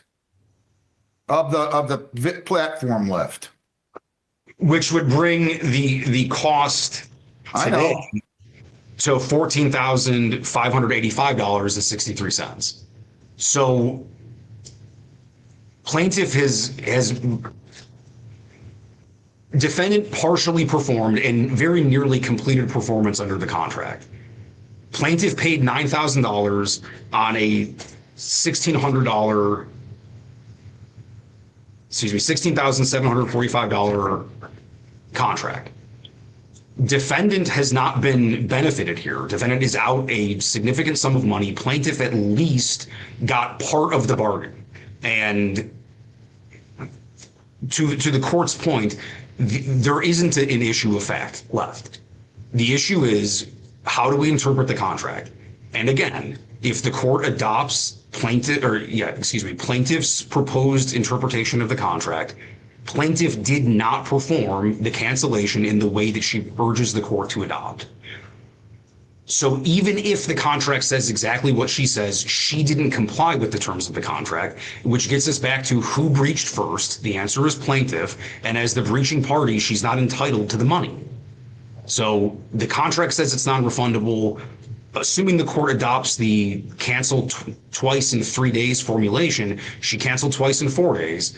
This business about a 30% or a 50%, I understand that the contract says that, but at this point, it's a bit of a distraction considering the performance that has been done and the rest of the contract terms. I find it interesting, Your Honor, that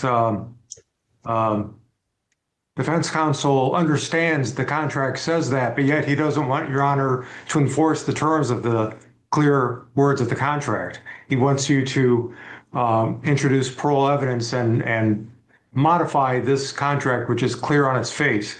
Again, they may not like the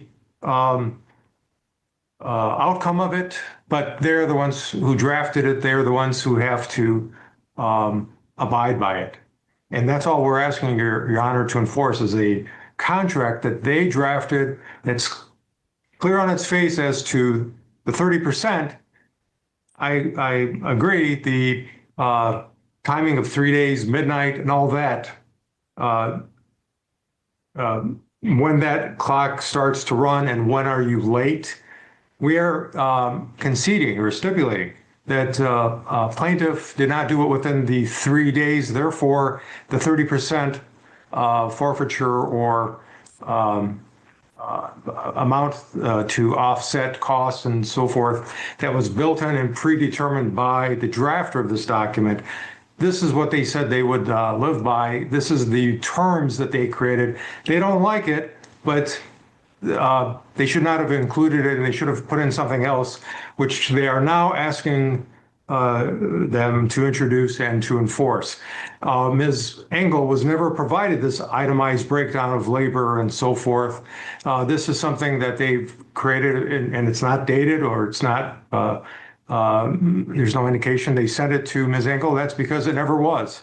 And so again, why this additional terms and compensation when it's going outside the 4 square corners of this contract that they drafted, I think is unfair. I mean, they're over. They're saying they're out of pocket $17,000 when they agreed to $16,745. I mean, that's just outrageous. You know, I don't understand that argument, and nor do I understand why they would want to file a counter complaint. When they already indicated in an email, they would walk away with $9,000 to be satisfied. And again, we're saying that concession on their part really isn't one because that's not what the contract calls for. And we're simply asking for what, I don't mean to be repetitive, but again, it's clear, defense counsel indicated he understands it's in the contract. So what more needs to be said on that issue? Thank you. Your Honor, I think it's interesting that we've now gotten to the question of 30%. Plaintiff filed a complaint alleging things like fraud and conversion for treble damages and asking for a $9,000 refund and additional damages. And then defendant filed a motion for summary disposition. And in response, plaintiff suddenly abandons counts 2 through 5, conversion, fraud, and so on. And then says, you know what? It's not 9,000. We'll do 30%. So how do we square this? Because what this looks like to me is that plaintiff received partial performance under the contract, wanted $9,000 back to pay nothing in return for what she received, alleged fraud and statutory conversion for treble damages, and now after being confronted with the first bit of resistance is now dropping from 9,000 plus fraud plus all this other stuff down to, you know what, it's just 30% of the contract price is what we're after. So, Your Honor, I think that, again, the contract does say 30%, but it says other things too. So I'm not asking the court to ignore the 30% language. I'm asking the court, again, to construe the contract as a whole and not as to the random terms that plaintiff picks out willy-nilly. Plaintiff received the benefit, at least a partial benefit under the contract. Defendant is out a lot of money on this. And again, assuming that the contract permits a cancellation twice within 3 days, plaintiff did not cancel twice within 3 days. She canceled twice within 4 days. So even if the contract says that, and maybe it does, and I think that the court is likely to adopt that interpretation, plaintiff did not cancel twice in 3 days. So all of this business about 30% and the rest of it is irrelevant. Mr. Badari? I have no idea what, I'm sorry. No, I don't need any more. If you want to say something, I'll be happy to listen. Well, there's reasons why, for purposes of streamlining this, Your Honor, we distilled it down to its core undisputed facts. I think based on the undisputed facts that there was a contract, that the provision of 30% says it speaks for itself. And the contract does contemplate a scenario where cancellation is outside of midnight of 3 days, and that's when the 30% compensation is triggered, 30% of the price. So that was the reason for asking for summary disposition in plaintiff's favor. We ask that you deny summary disposition for defendant and grant it for in favor of plaintiff pursuant to MCR 2.116 I2. That again is just enforcement of a contract that is drafted by the seller and should be honored by the seller. I don't, I take no great delight in this decision here because I feel extremely awful for Ms. Engel. I really do. I took this stuff home. I read it yesterday. I can't imagine what she's gone through. But here even though this contract is about as poorly worded as I can see, there's no question but the cancellation was not effectuated before the initial work was performed on the decking, and then they had already ordered the platform lift. There still was not cancellation. They did that before any of this was done. In other words, they completed this by the 25th. I believe it was the 27th when they ordered the platform lift. They tried to accommodate from all records. They contacted the seller of the platform lift, asked for some relief. The seller of the platform lift said, we're not going to give you a 100% refund. It would be at least a 25% restocking fee. I just can't under any circumstance find there's a question of fact as to whether or not they were owed the $9,000. I feel awful about this. I truly do, Ms. Engel. I'm going to find there's no genuine issue as to any material fact. I'm going to grant defendant's motion for summary disposition. I'm going to ask you to put in the send me a judgment.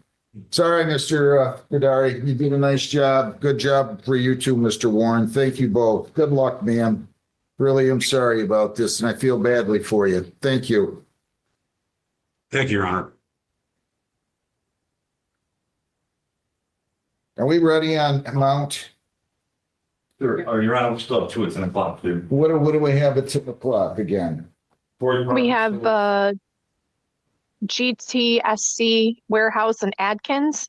Let's call And that one. GTSC LV. Warehouse LLC versus Christopher Anthony Adkins, 2404976. Mr. Morton, your name?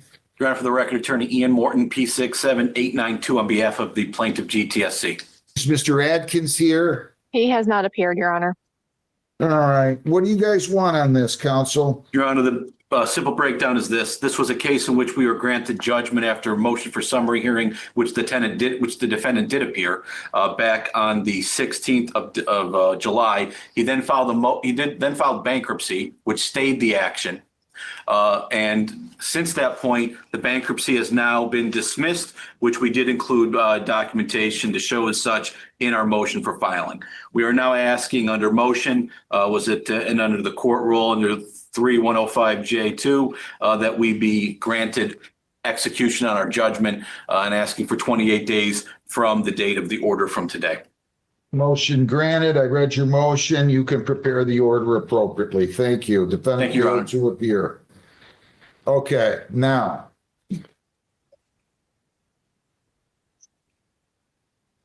Do I have, are you Ms. Parker? Yeah. Come on up here. LVNV versus Parker. 2500558. I'm so sorry you had to wait through that whole thing. Miss Francis, your name? Good morning, Your Honor. Najat Francis on behalf of plaintiff's attorney of record. Ma'am, your name? Yeah. 45, good morning. Yeah.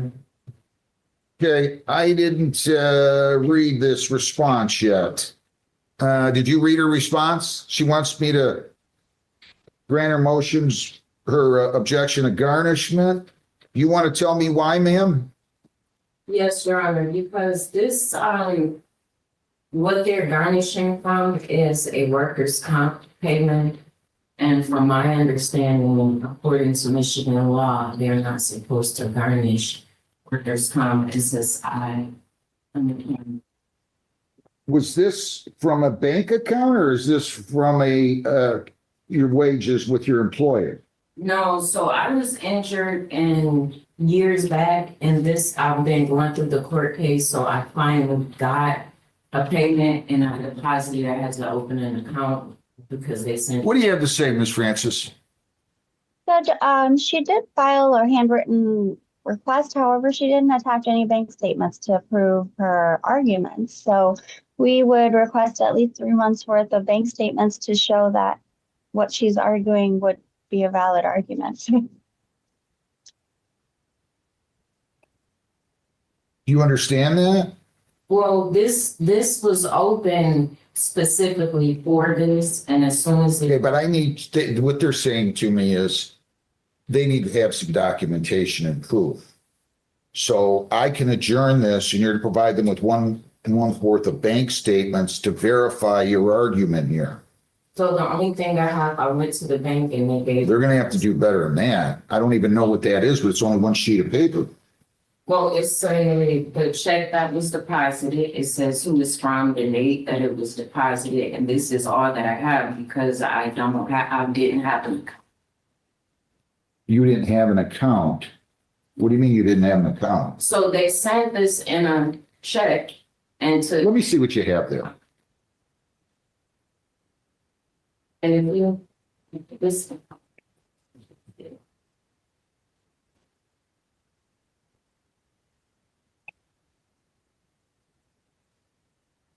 Okay, so this is a check made to her. It looks like it's signed by Sedgwick, Chrysler Principal. It says $41,186 and $9,100. 91 over $100. So the check is for $46,186 and 91 cents.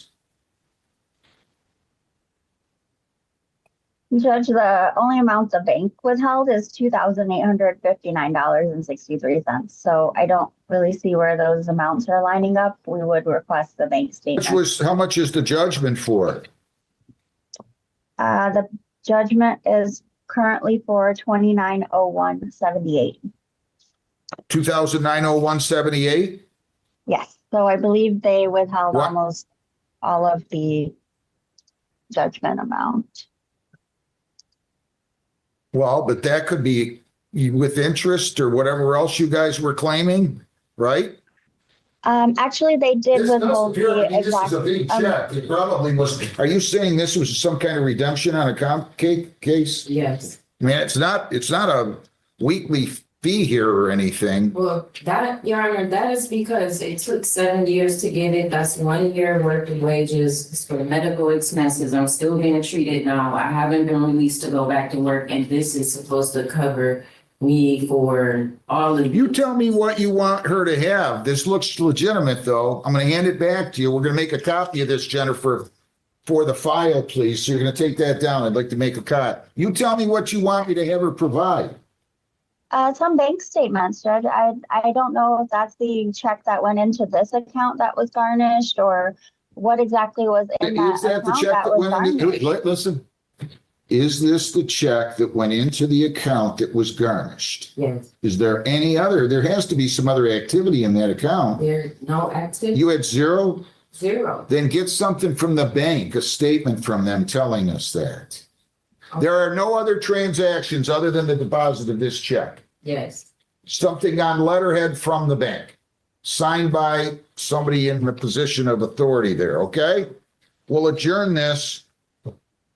But otherwise, I want you to have 1 month of bank statements if I don't get that, you understand? Yeah. We'll adjourn this until December 15th. You want to do the 1st or the 15th? Yeah, let's just do the 15th. Okay. 10 o'clock. At 10 o'clock, okay? Okay, Yolanda, thank you. Thank you very much. Thank you, Your Honor. Thanks a lot. Jeez. My favorite case. Judge, if you have a pretrial for UHG versus Delacorte at 10:30, could we get that? They're both here. If we could get that out of the way really quick. UHG versus Joshua Delacorte, 2501850. Can you give me a pretrial order, please? Okay, what do we have here? Mr. Delacorte, your name? Yeah, Joshua Delacorte. Counsel? This is attorney Ashley Nelson appearing on behalf of the plaintiff UHG. What's your P number, please? It's P84103.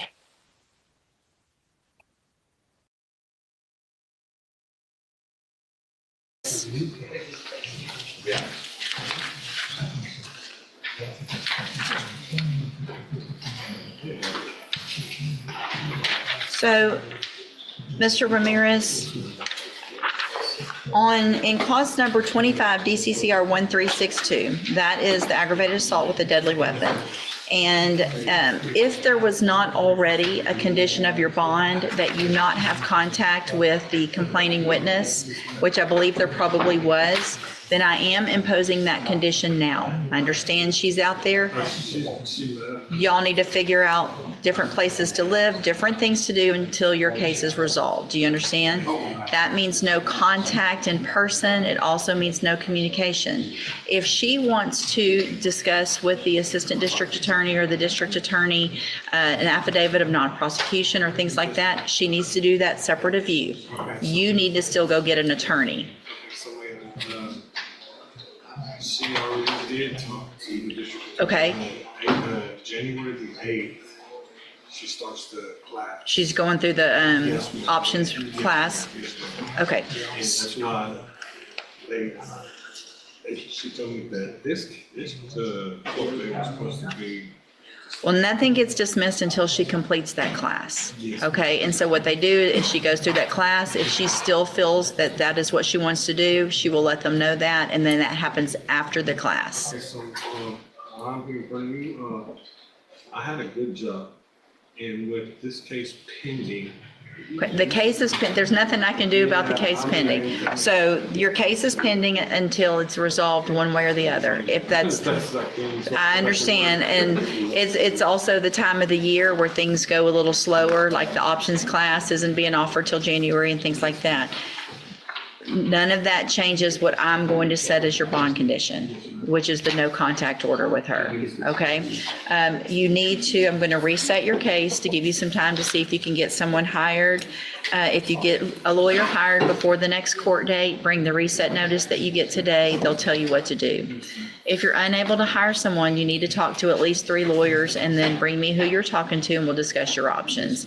And then it might just take a couple of resets of this. If she goes through that class and the case gets dismissed, then you may or may not really need one, but I want you to be working on it just in case. So next, if I get hired, and he does the business on That's between, well, and so I typically wouldn't say that this, Ms. Malfino, do you guys have a way to check and confirm that someone has at least signed up for an options class in January? Yes, ma'am.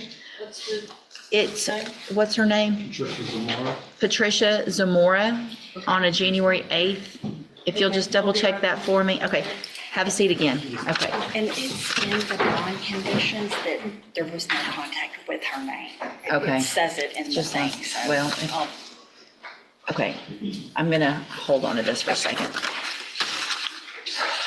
And another double bond for Patricia. Okay, great. So on John Roy, reset him either a week or 2, whichever docket you think is best. He's the one with car trouble. Oh, you told somebody else. We don't? Oh, no, I have, you're right, I did. Happy Thanksgiving. You told me not to. She just yelled me. I said, we don't have a dog next week. She goes, you told me not to. It's Thanksgiving. So the week after for for that one too. Yes, ma'am. So I'm going to recall the bond forfeiture on John Roy. The bondsman sent notice that he is having issues. And it's. What next? And it sounds like they want to reset the expunction. They want to go talk to the county. Oh, okay. On Quentin Dairy, the expunction. Yes, Judge, they found a response, so he went to go talk to Kim about it. Just get a new date so I can look at it. And we can. Oh, make a okay. better date on that. Gotcha. Okay. Then I'm going to give you that back.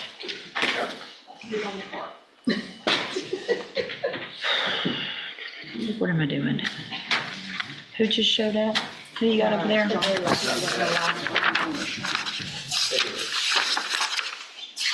Mr. Taylor, come up, please, sir.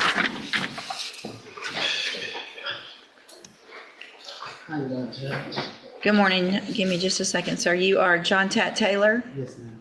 And Mr. Taylor, it's very important that you are on time to court, okay? Yes, ma'am. I'm going to recall the bond forfeiture. Let me find it here. Yes, I live out Fort Worth, and I called and told them I was on my way, but I was traffic. Okay, that's fine. So this is your initial appearance, Mr. Taylor, in cause number 25 DCCR 1427. You're charged with the state jail felony offense of fraudulent use or possession of credit or debit cards, and that's from July 17th of 2025. Your indictment alleges a couple of prior offenses. Since you have made bond in your case, have you had an opportunity to hire a lawyer?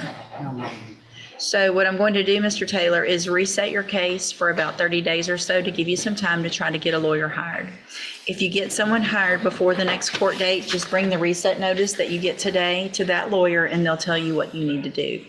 If you're unable to hire someone before the next court date, then I'm ordering you to visit with at least 3 lawyers. They all charge different amounts. They have different payment plans. Bring me back the names of the lawyers you've talked to so I know you're trying, and then we'll discuss your options. If you don't do that, then when you come back, you run the risk of me raising your bond for not following the court order and you would go back to jail. Do you understand? Step in front of the clerk and she'll give you your reset notice, please.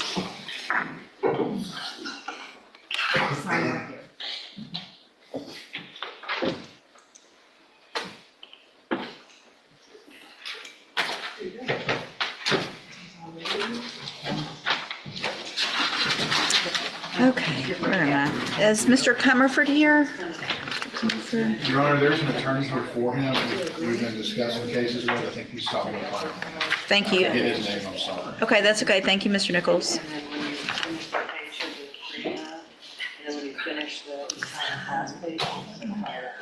I know a bunch. Say Mr. Crenshaw, Mr. Gertz.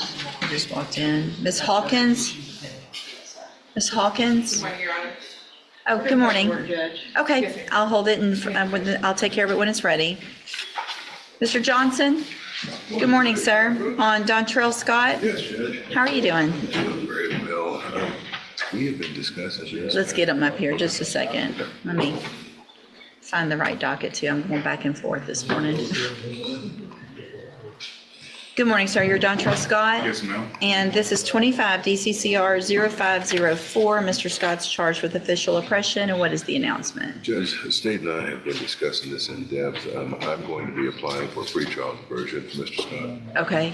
And so we can get that done. I've got to get obviously some package material together for him.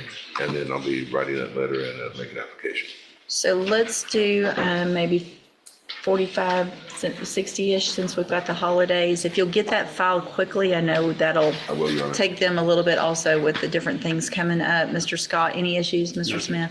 Mr. Scott, stay in touch with Mr. Johnson. He'll let you know when you need to be back. Yes, ma'am. Thank you. You're free to go. Thank you, Mr. Johnson. Thank you. You too. And that's for pretrial diversion request. Thank you.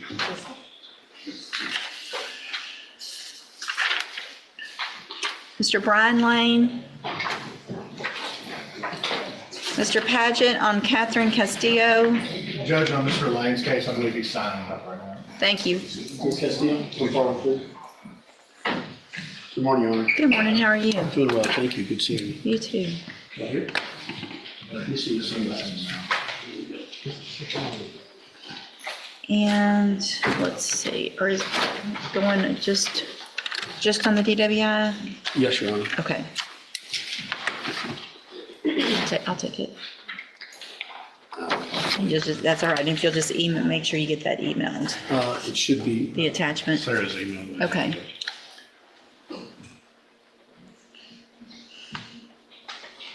Good morning, ma'am. Are you Catherine Castillo? Yes, ma'am. And Mr. Paget, will your client waive the formal reading of the indictment? Yes, Your Honor.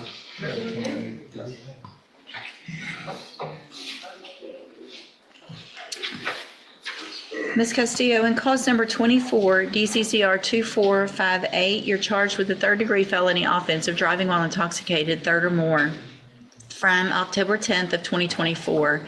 The indictment alleges you were previously convicted of driving while intoxicated April 11th of 2013, and then again April 22nd of 2015. And how do you plead to that charge?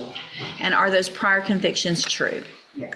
Did you enter your plea of guilty freely and voluntarily? Yes. And did you plead guilty because you actually did what they've charged you with? Yes. I have here on the tablet some documents that have your signature on them that the state has marked as exhibit number 1. Before you sign these, did you go over them with Mr. Paget? Yes. Do you fully understand them? Yes. And do you understand, if I follow the agreement that you've made with the district attorney, that you'll be waiving or giving up any right to appeal? Yes. And it looks like the agreement that you've reached is for a 10-year term in prison, but that would be probated. You'd be on probation for 5 years. You would be ordered to pay a $500 fine and follow all of the rules and conditions of probation, and that includes that 10-day mandatory upfront time. You understand? Yes, ma'am. Do you also understand, if you're not a U.S. citizen, that a plea of guilty or no contest may result in your deportation, exclusion from admission to the country, or denial of naturalization under federal law? Yes, ma'am. State tenders number 1. No objections to states 1, Your Honor. And also, it's admitted, also as a part of this agreement, the state is going to dismiss cause number 24, DCCR 2457, correct? And there's a misdemeanor case as well. Okay, and also the misdemeanor case. Yes, Your Honor. Is there any evidence that Ms. Castillo is not competent? None, Your Honor. All right, ma'am, I'm going to find that you entered your plea of guilty freely and voluntarily, find that you're mentally competent and understand the nature and the consequences of your plea. Find sufficient evidence to find you guilty. However, I'm going to reset your case so that the probation department can do a pre-sentence report. That'll give me more information about you and your case, and then we will come back later for sentencing. You need to stop and talk to probation on your way out of the courtroom today, and she's sitting at that desk right there. Okay? We'll see you back at sentencing. Yes, sir. Thank you. Thank you, ladies. Thank you. The judge that complained is Sunday for the officer's class on the 8th. Okay. Ms. Malfino.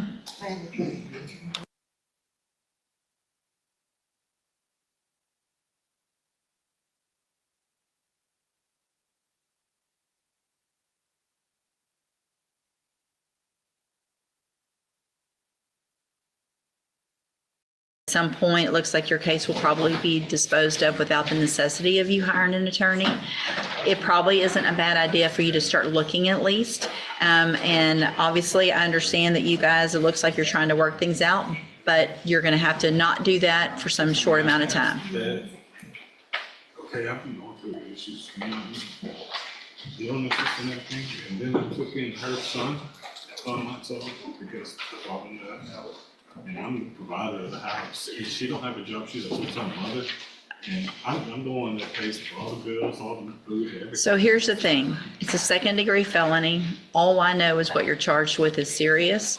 And I cannot feel comfortable without more information or some type of hearing. Now, if you want to go hire a lawyer and they can file something to come in and have a hearing where everybody has notice of it, the district attorney can put on any evidence. If she wants to show up, she can.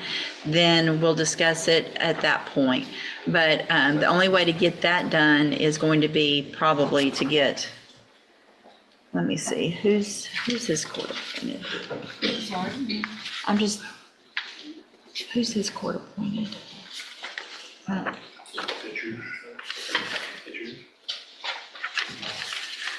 I got it. Mr. Parker, Mr. Parker was appointed to represent you while you were in custody. He is still your court-appointed attorney.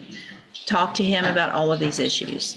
He can file something, we can have a hearing, have her here, and then I will consider lifting that no contact. As of now, it's a no contact. So, So Pastor, he can do it, Pastor, we can. well, I'm just trying to. nothing's going, listen. You see how many people are in here today? I have that many people every day. I understand you've got a lot of issues. I'm trying to help you out. Talk to Mr. Parker. You have a no contact as of now, period. Step in front of the clerk. She'll give you a reset notice.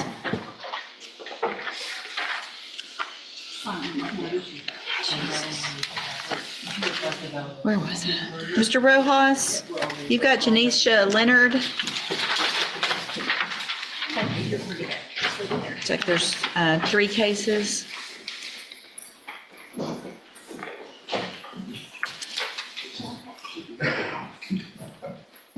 Good morning. Judge, actually, I forgot there's a new case. We need to sign up for the new case as well. Oh, okay. I thought it was just supposed to trip open. Okay, I don't see anything yet anyway. I'll hold them all. Okay, I'm sorry. Go have a seat, ma'am.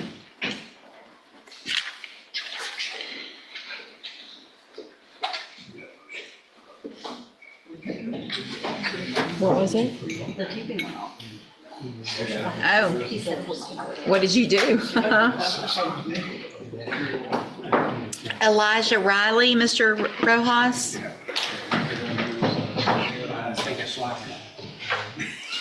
I think I just sent the motion on that. If I hadn't, I was in the middle of doing it. The motion to, Dismiss, Your Honor. okay.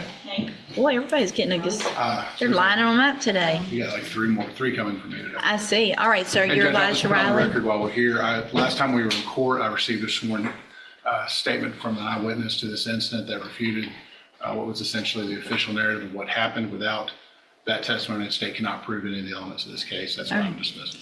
All right, I will sign that dismissal. Mr. Riley, I'm signing a dismissal in your case. Obviously, something went on. You need to stay away from anything and everything that's going to get you back in here, okay? That was my house. You're free to go. You're free to go. I don't think it matters if it's your house, if you're discharging, whatever. People.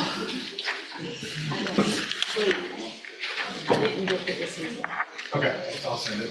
Charles Young. That's Mr. Wilkerson's. Will you call the name Charles Young? I feel my patience wavering. Yep. Just feel my patience wavering. Because that's Mr. Wilkerson's and he's not going to be here. And I haven't heard back from him. He didn't text me back, so I'm just going to. Oh, I wonder if he told him not to be here. Oh, George is in trouble. it won't turn on. I think the pixel's gone. Is everything below Okay. Oh, and I just spent all that money on that thing. Okay. I know, because I got to have that for that trial in 2 weeks. Oh, my gosh. I'm going to buy a new one instead. I mean, nobody works. No, it's dead. I got to buy a new one. You know, I can't remember how much I paid. Okay, never mind. we'll worry about that. So I don't know what to do on, because he hasn't responded. So I'm not going to forfeit his bond. I'm just going to number that case. Okay. Ms. Malfino, I'm just going to number Mr. Young's case for Mr. Wilkerson. I haven't really heard back from him. If something happens before that trial date, y'all just let me know ahead of time. Yes, ma'am, there is a plea offer out there, Judge, that we have discussed. I just haven't heard back from this one. Okay, thank you.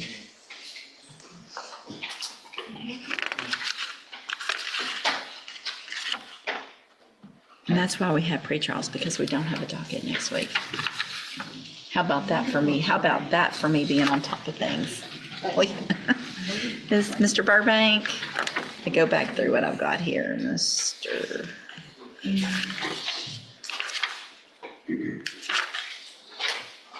Ms. Holmes? She had to run down to another court, Your Honor. I'm signing that. Is Ashley Renfro here? Ms. Renfro, I'm signing a dismissal in your case. You're free to go, ma'am. No, ma'am.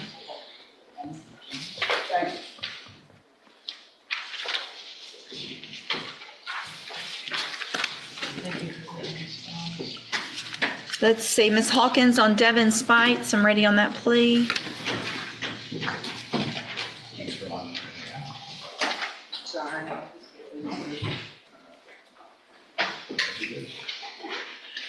Good morning, you're Devin Spites. Y'all can come on up. And Ms. Hawkins, will your client waive the formal reading of the indictment? Yes, Judge, we're going to plead to the counsel the indictment. Make this a second, please. Thank you.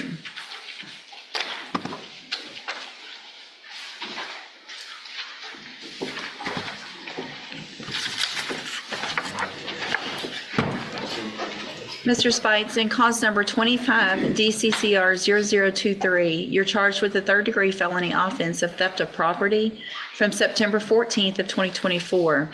The indictment alleges you were previously convicted of felon in possession of a weapon, a third-degree felony, May 18th of 2023. And how do you plead to that charge? Speak up. And is that prior conviction true? Yes, ma'am. Did you enter your plea of guilty freely and voluntarily? Yes, ma'am. And did you plead guilty because you actually did what they've charged you with? Yes, ma'am. I have here on the tablet some documents that have your signature on them that the state has marked as exhibit number 1.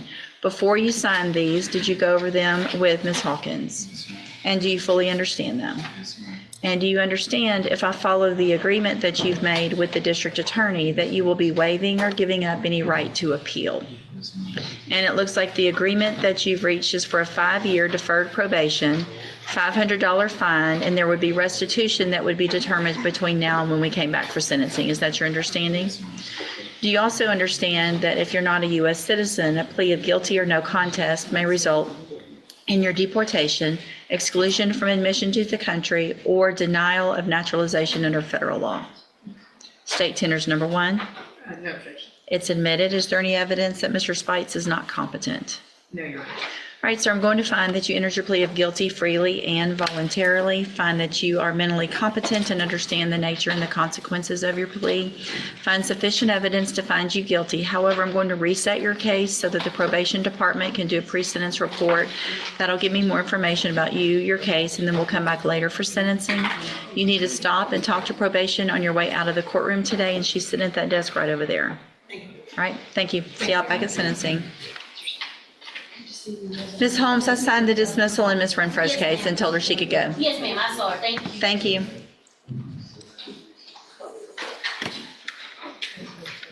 Justin Drake.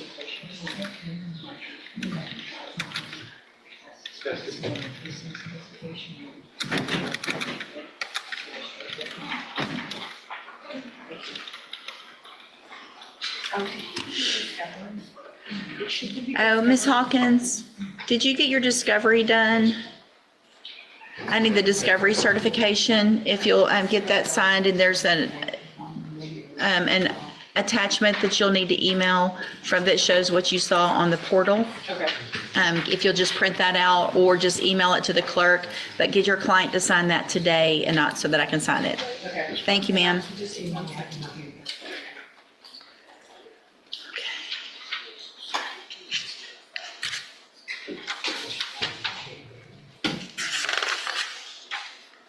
Mr. Lane, on Dustin Drake, or y'all do, okay, I'll recall it as soon as that paperwork comes through. Mr. Lewis, you have a Mark Garcia.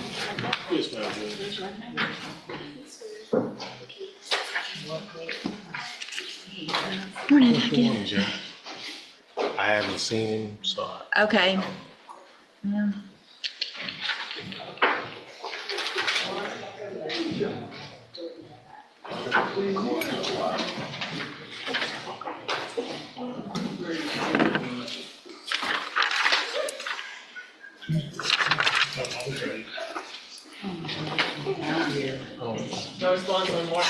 His bond will be forfeited and for non-appearance and reset at $100,000.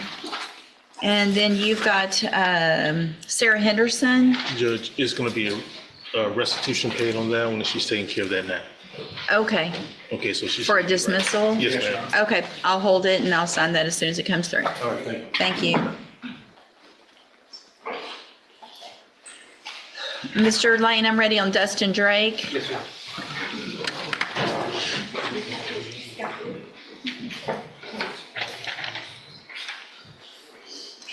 Thank you. Morning, Mr. Lane. Good morning, ma'am. I need your client to sign that, please.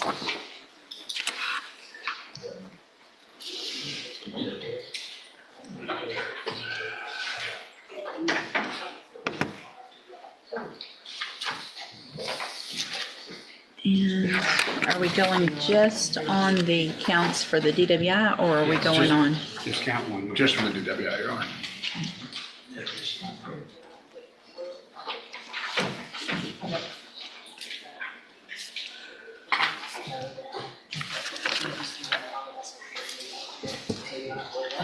Good morning, sir. Are you Dustin Drake? Yes, ma'am. And Mr. Lane, will your client waive the formal reading of the indictment? Yes, Your Honor. And Mr. Drake, the state has elected to proceed on count one only. It alleges you committed the third-degree felony offense of driving while intoxicated, third or more, from July 22nd of 2024. It alleges that you were previously convicted of driving while intoxicated February 8th of 2012, and then again January 22nd of 2021, and June 22nd of 2022. And how do you plead to that charge? Are you pleading guilty freely and voluntarily? Yes, ma'am. And are you pleading guilty because you did what they charged you with? And are those prior convictions all true? I have here on the tablet some documents that have your signature on them that the state has marked as exhibit number 1. Before you signed these, did you go over them with Mr. Lane? Yes, ma'am. Do you fully understand them? Yes, ma'am. And so there's no agreement, is that correct? It's essentially a 10-year cap, Your Honor. So the agreement is not to go Pleading open forward to the third on, degree. okay. So it is a plea bargain because, and there is a waiver of right to appeal because the prior offenses are waived, correct? Correct. I did waiver, but we could do also plea bargain if the court wants. No, this is fine the way it is. It shows that you did the waiver. I just want to make sure. I'm going to, just to make sure it's all clear as part of that plea bargain, if with their, well, on the unagreed page, I'm just going to write in with everyone's permission that part of the agreement was to go on just count 1 and not the prior others. That would make it a second degree. Well, his prior felonies would make it a second, so that's what the plea agreement is, to go on count 1 only. Oh, okay. So I just want to make sure that that's on paperwork somewhere that shows that there was an agreement for something, and that's why he waived right to appeal. Yes, sir. Okay. Fine, Your Honor. Thank you.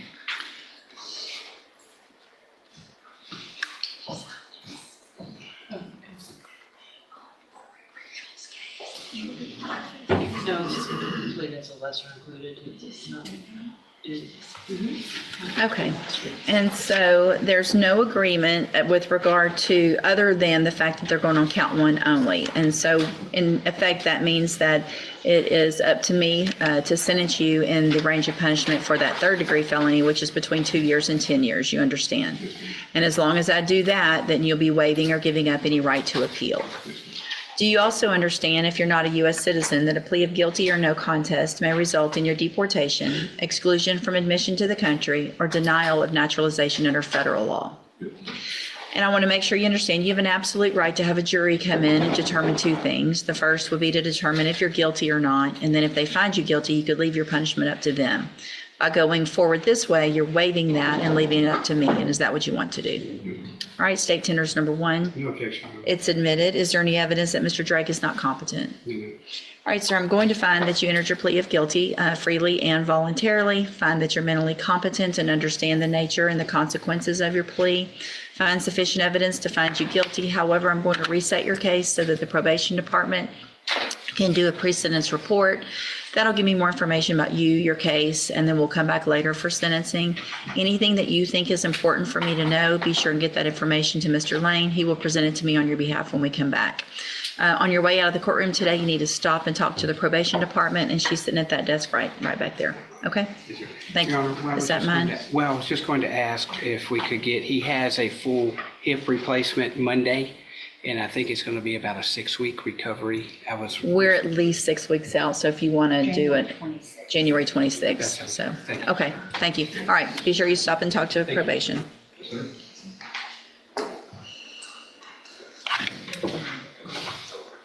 Brian Battle, Jonathan, Brian Battle.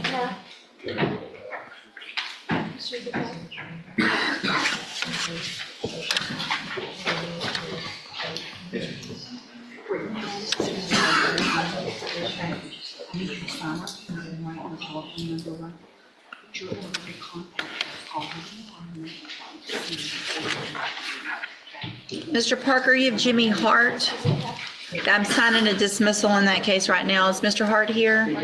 Mr. Hart, you're free to go. I'm signing a dismissal in your case.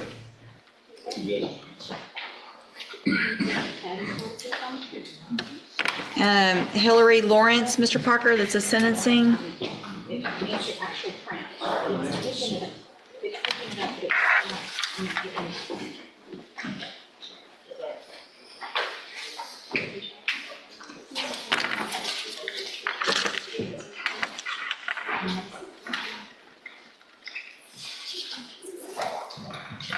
Good morning. Are you Hillary Lawrence? And Ms. Lawrence was previously in court on cause number 25 DCCR 0296. Entered a plea of guilty to the state jail felony offense of theft of service. I've received the pre-sentence report. Has everyone had an opportunity to review that report? Yes, I have. Are there any additions or corrections? Not from the state judge. And so the car is still missing, so restitution would be the $25,000? As best I can tell, Judge, honestly, the Avis doesn't do a very good job of tracking these things. Well, it's hard to I know. to feel comfortable ordering that much restitution if the car.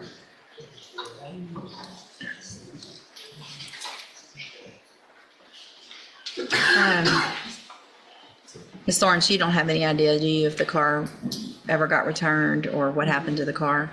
I'm ready to, if I remember, and that person's in jail, so I don't know what happened. Oh, okay. Judge, I'll just note for the record, probation attempted multiple times to get That's a what I'm confirmation of the seeing. whereabouts from Avis, and they weren't helpful. Okay, then I'm not going to order it. Okay, okay, thank you, Mr. Nichols. All right, I'm going to, any reason not to go forward? No, no. Ms. Lawrence, I'm going to find that you previously entered your plea of guilty freely and voluntarily. Find sufficient evidence to find you guilty. However, I'm going to follow the agreement that you made with the district attorney and defer all proceedings and place you on probation for 5 years. Because there's not restitution, I am going to order a fine of $500 and order that you follow all of the rules and conditions of probation. If you do that, this is an excellent opportunity because you do not have a felony conviction on your record. And if you complete the probation, at the end, the case is actually dismissed. You'll never have a felony conviction. In fact, if you do everything correctly and get things done up front, community service and things like that, I sign early terminations for probation all the time. You may not even have to do that 5 years, but that's going to be up to you to get it done properly and the way it's supposed to. If you don't do that and you violate the condition of probation in any way, you can be brought back into court, found guilty of the offense, which means you would be a convicted felon, and you could go to the state jail prison for up to 2 years. Do you understand? All right, I'm handing you the trial court certification. This shows this was an agreement that I followed, and so you've waived your right to appeal. You need to have a seat here in the courtroom. Probation's going to call you up when she's ready to go over your paperwork. All right, good luck to you, ma'am. Stephen Boudwin, sentencing.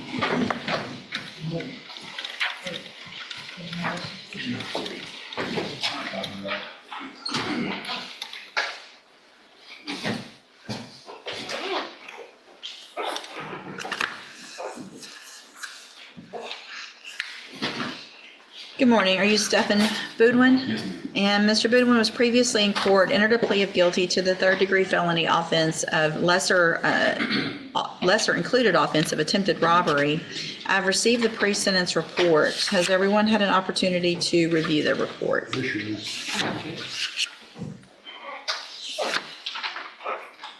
Are there additions or corrections? Judge, I just would like to state for the record, for the court's recollection, that in this case, the complainant via her mother called the court several times, called me several times, came up to the office several times, expressing her fear of the defendant, to which the court agreed to increase his bond, to which she then bonded her out. So that's all I wanted to add on that.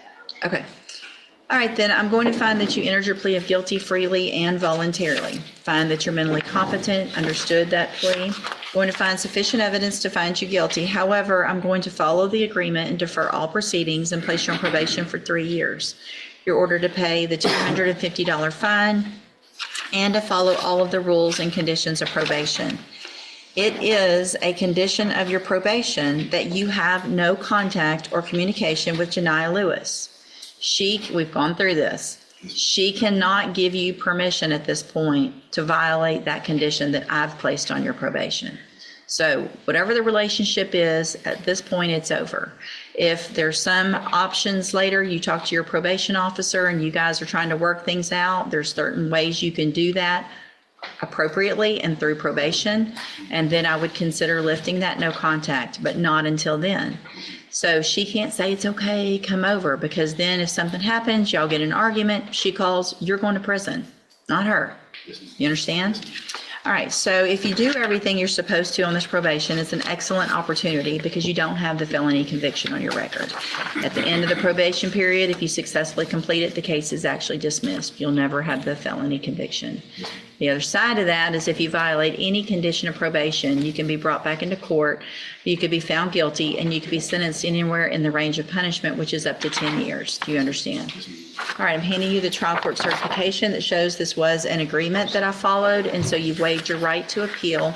You need to have a seat here in the courtroom. Probation will call you up when she's ready to go over your paperwork. Good luck to you, sir. I assume you. Oh. Look at you. Calling me. Caitlin Talmore. You don't want to sit here for just one more? I will. No hurry, Judge. Good morning. Are you Caitlin Talmore? And will your client waive the formal reading of the indictment? Yes, Your Honor.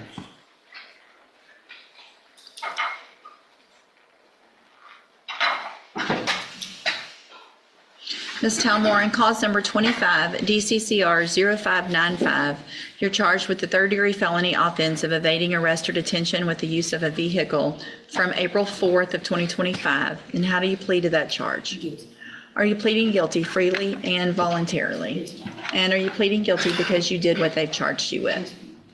I have here on the tablet some documents that have your signature on them that the state has marked as exhibit number 1. Before you signed these, did you go over them with Mr. Parker? Do you fully understand them? And do you understand if I follow the agreement that you made with the district attorney that you'll be waiving or giving up any right to appeal? And it looks like the agreement that you've reached is for a 3-year deferred probation. There would be a $500 fine and you would be required to follow all of the rules and conditions of probation. Is that your understanding? Do you also understand, if you're not a U.S. citizen, that a plea of guilty or no contest may result in your deportation, exclusion from admission to the country, or denial of naturalization under federal law? State tenders number 1. No objection. It's admitted. Is there any evidence that Ms. Talmore is not competent? No, Your Honor.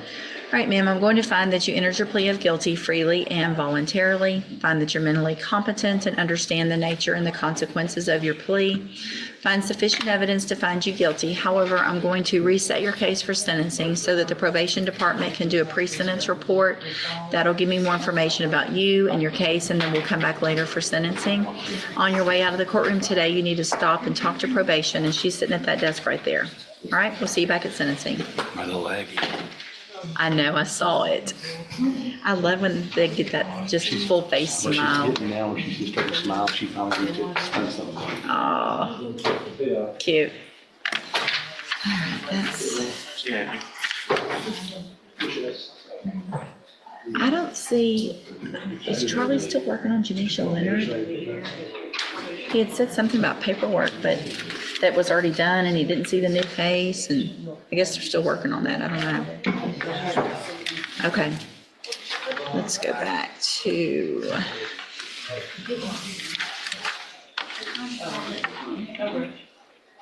Mr. Burbank? Oh, lost. Sure. Mr. Budman's case, he has an ankle monitor as a condition of his bond. He was asking about being able to take that off. What was the name? Budwin, B-O-U-D. Yeah, that's fine. It's not a condition, I don't think, of the Okay. And if you'll double check, Kristen, that there's not a condition for a GPS on Stephen Boudouin on probation. As long as there's not there, if y'all will look, Mr. Parker, then I'm fine with that. Mr. Crenshaw on Timoteo Castaneda. Judge, I have 3 with you this morning. That's the only one that's not a, do you want to call him at the end or you want to call him? Just to go ahead and get that, Mr. Castaneda, Timoteo Castaneda.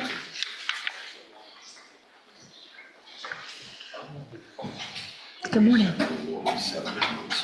You're good, that's fine. Everything else resolved. But I'm good. This is Mr. Hoffpowers. Sorry. Castaneda. Good morning, sir. You're Timoteo Castaneda. Yes, Mom. And Mr. Castaneda, in cause number 25 DCCR 0360, is charged with indecency with a child by sexual contact. Mr. Crenshaw. Judge, we're still, I'm working with Mr. Hoffpower to reach a plea resolution. We just haven't been able to do it yet. But if we could come back, please, I believe we'll have a resolution on the next set. Okay, sounds good. Any issues that you see notated? No, Your Honor, just plenty notes about discussions with Mr. Crenshaw. Mr. Castaneda, if you'll just stay in touch with Mr. Crenshaw so that you guys can visit before that next court date, and then we'll see you back then, okay? You're free to go. And I'll hold the other 2 while you do that paperwork.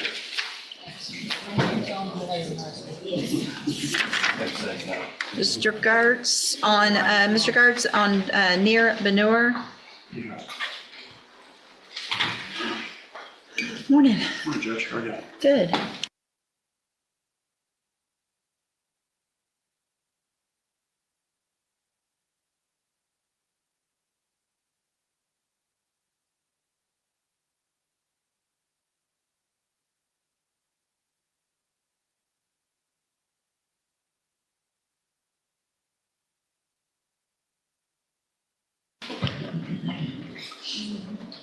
Good morning. You're near Benur.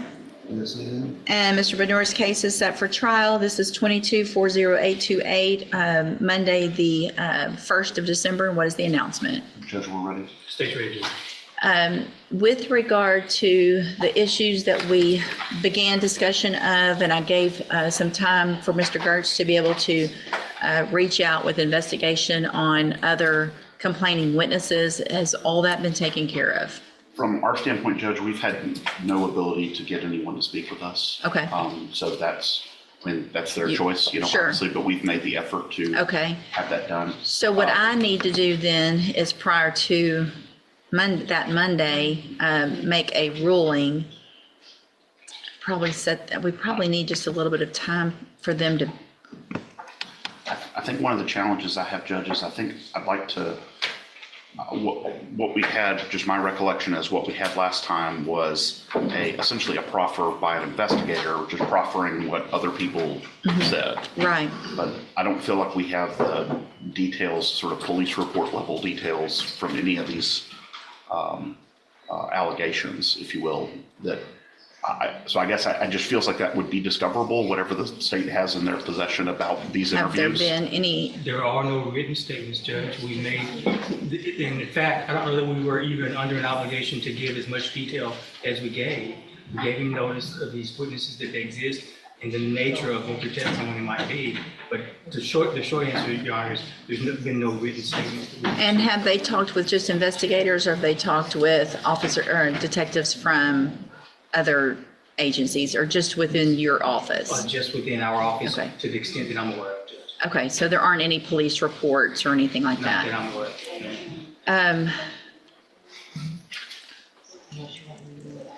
I think what I'm going to need to do, and I know I made some pretty detailed notes when we were here before, is make obviously the ruling on which, if any or all, I'm going to allow. And so,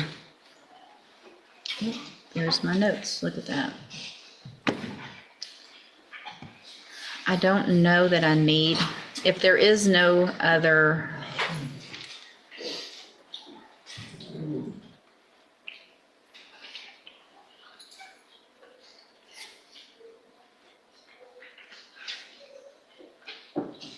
So there were 4 correct.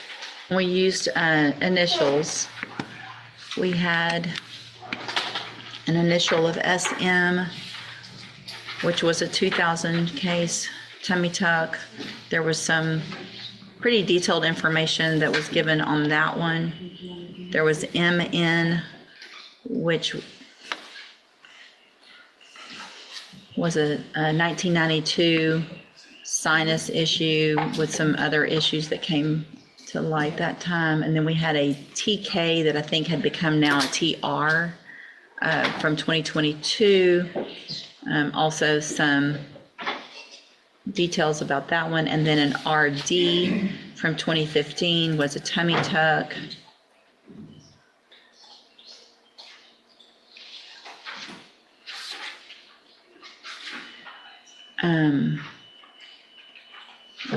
Oh, and then one more.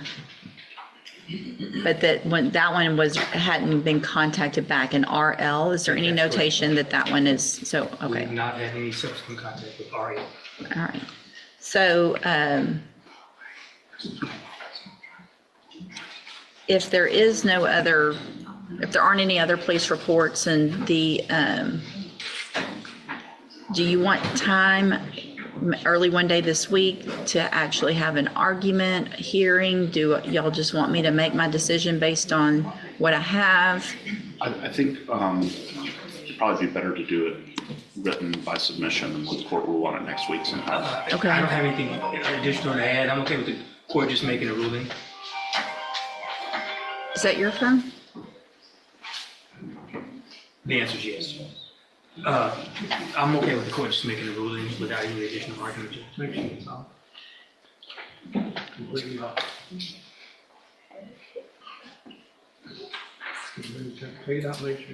Yes. Okay, so what I'd like is if you guys will get that, anything written, I think, Mr. I think I gave You already did, I'm pretty sure. And so what I'll do, if you want to have anything to add to yours, you're welcome to do that. And then if you just want to do a response in writing, I would really like that, if possible, by Thursday, or you can trial this week, by Thursday of this week. I'm not in trial now this week. I'd like to make that ruling before the end of this week so that you all know while we're off next week what to be preparing for. Anticipate this will be the number one trial, obviously. I think we've talked about that and making it a special setting because of the age and the fact that we've already gone through it. So I want to make that ruling by Friday. So I'll be around. Obviously, I'm in trial and I'll make that and give it to you guys by email or by an order. Okay? Yes, Judge. Judge, the court has already ruled previously in a previous hearing subsequent to the trial that the court would allow this case to be off of YouTube. We just reminded the court of that decision that I believe was made a while back, and asked the court to do that once we begin trial on the 1st. Did I? I don't recall that, Judge. Why would I have done that? I believe. I mean, you may have asked for it, but I don't remember saying that I would. I think if the complaining witnesses have an issue, then I would be, if I recall, I don't remember, I thought it was this case where I talked about potentially during certain testimony, blurring it out or blacking out certain things, but I don't, if you want to do something, a brief in writing, a short, something about what your request is and why, I don't recall actually or saying that I for sure would not do that. That doesn't, I remember maybe having the discussion, but I don't remember saying for sure I would. And just I think the facts for this case are distinguishable from the typical case. Sure. I mean, I never put child cases on, and typically I primarily leave it up to a complaining witness or something like that, who's disclosing, private certain information. But I will take what you have to say into consideration. If you will also reach out to, I think the complaining witness, I mean, we had it on last time. If she's still okay with that, at least just shoot me an email and let me know. And then put whatever you need in writing, and then I'll make that decision when it gets a little closer. Okay. Anything else that you guys know of that we will need to address pre-trial on this one? Not from the state judge. Okay, all right, then I'll make that ruling again on those additional witnesses by Friday. Okay. All right, stay in touch with Mr. Gertz. He'll let you know when you need to be back. And then, Mr. Gertz, you have a Jonathan Zcaff.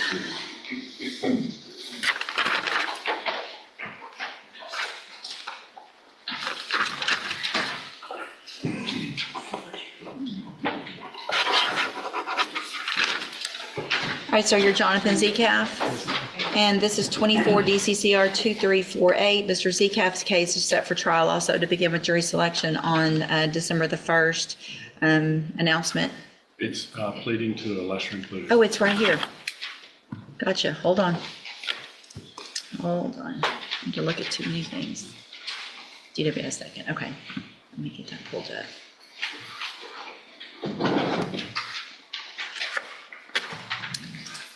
Mr. Gertz, will your client waive the formal reading of the indictment? He will, Judge.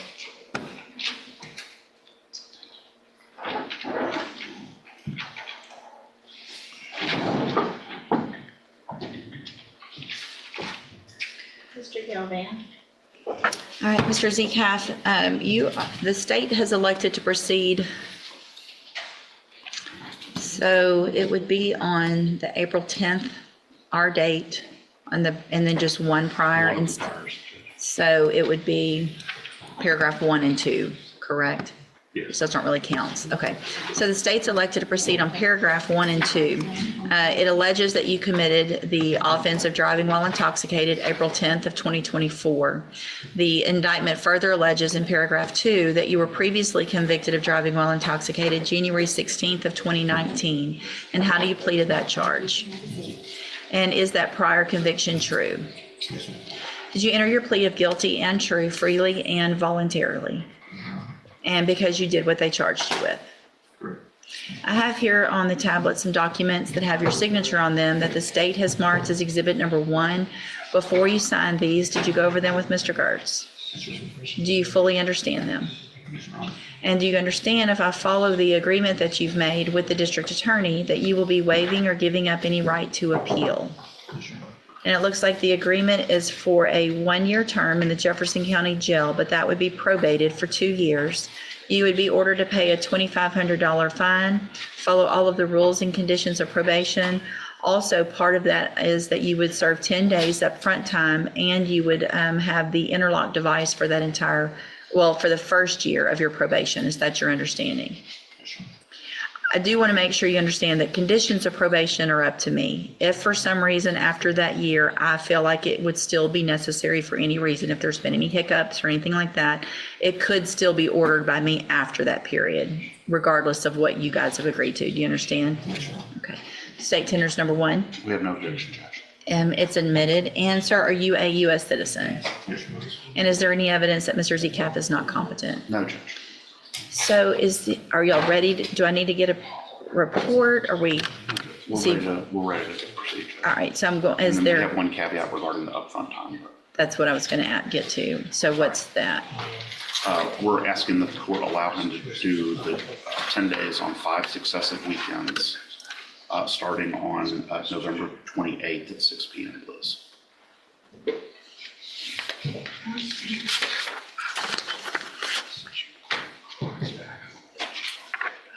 Any issue with that? All right, so I'm going to find that you, again, entered your plea of guilty freely and voluntarily. Find that you're mentally competent and understand the nature and the consequences of your plea. Find sufficient evidence to find you guilty, and at this time, find you guilty of the driving while intoxicated second, a Class A misdemeanor. Sentence you in accordance with your agreement to a term of 1 year in the Jefferson County Jail, but I'm going to probate that, and you'll be on probation for 2 years. You're ordered to pay the $2,500 fine and to follow all of the rules and conditions of probation. You will be ordered to serve 10 days up front. That will start on Friday, November the 28th at 6 p.m. And then you will go every weekend until those 10 days, for 5 weekends until those days are served out. It's important that you're on time for that, 6 o'clock. If you're late, it could be a violation of your probation. Do not show up under the influence of anything. Some people think they show up, they're going to do whatever and get there and sleep it off for the weekend. Bad idea. You'll be right back in here on a motion to revoke your probation. You are required to have the auto ignition interlock device for sure for that first year. And then if everything goes fine, obviously that condition would go away as well. If you follow all of the rules and conditions and do everything you're supposed to, then for all practical purposes, your case here in court is over. You'll be able to serve that 1-year sentence while you're out on probation. The other side of that is if you violate any condition of probation, you could be brought back into court and you could be sentenced to that 1-year term that you've already agreed to. Do you understand? Yes. I'm going to hand you the trial court certification. Shows that this was an agreement that I followed, and so you've waived your right to appeal. It is a long ways to go from here to there. You need to have a seat once I give you that document here in the courtroom. Probation is sitting at that desk right over there. She's going to call you up when she's ready to go over all of your paperwork. All right, good luck to you, sir. Thank you, Mr. Curtis, Mr. Smith. Thanks, Judge. Thank you very much. Let's see.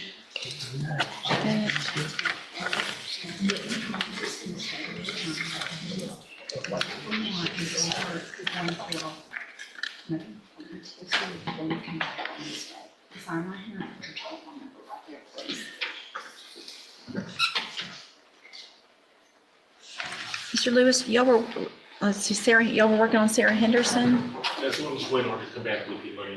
Oh, that's right, okay.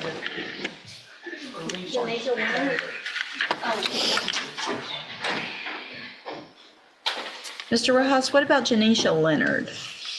There, okay. Okay, I'll get to that. Mr. Burbank. Mr. Comerford, is that, who's, somebody's here for Mr. Comerford still? He stepped out. He did, okay. You're free to go now. Thank you.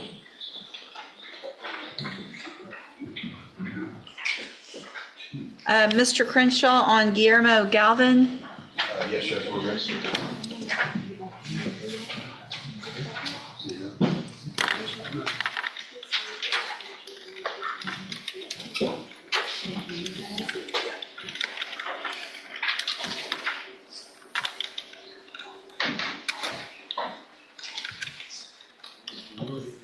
Judge, with the court's permission, we're going to plead this to a lesser included. He has, over the recent months, provided ample documentation of his attendance in rehab and portable. Okay, thank you. All right, so are you Guillermo Galvin? Yes, ma'am. And Mr. Crenshaw, will your client waive the formal reading of the indictment? We do, Your Honor. I'll get that pulled up. I'll take it. I'll take it.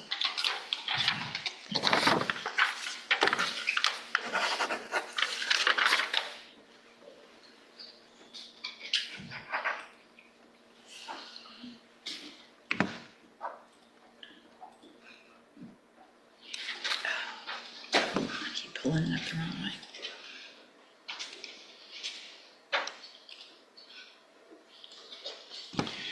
So paragraphs 1 and 2 then, to make it a Class A. Okay. Mr. Galvin, in cause number 24, DCCR 2321, the state's elected to proceed on paragraphs 1 and 2 only. Paragraph 1 alleges the offense that we're here for today, that you committed the offense of driving while intoxicated September 28th of 2024. Paragraph 2 alleges that you were previously convicted of driving while intoxicated April 30th of 2014. And how do you plead to that charge? Yes. And is that prior conviction true? Yes. Did you enter your plea of guilty and true freely and voluntarily? And because you did what they've charged you with? Yes. I have here on the tablet some documents that have your signature on them that the state's marked as exhibit number 1. Before you signed these, did you go over them with Mr. Crenshaw? Do you fully understand them? Yes. And do you understand, if I follow the agreement that you've made with the district attorney, that you will be waiving or giving up any right to appeal? Yes.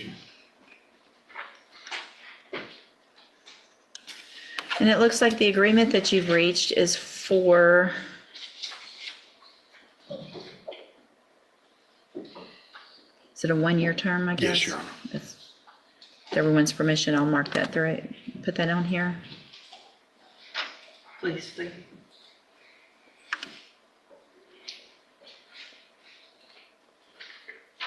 So it looks like the agreement that you've reached is for a 1-year term in the Jefferson County Correctional Facility, but that would be probated. You'd be on probation for 2 years.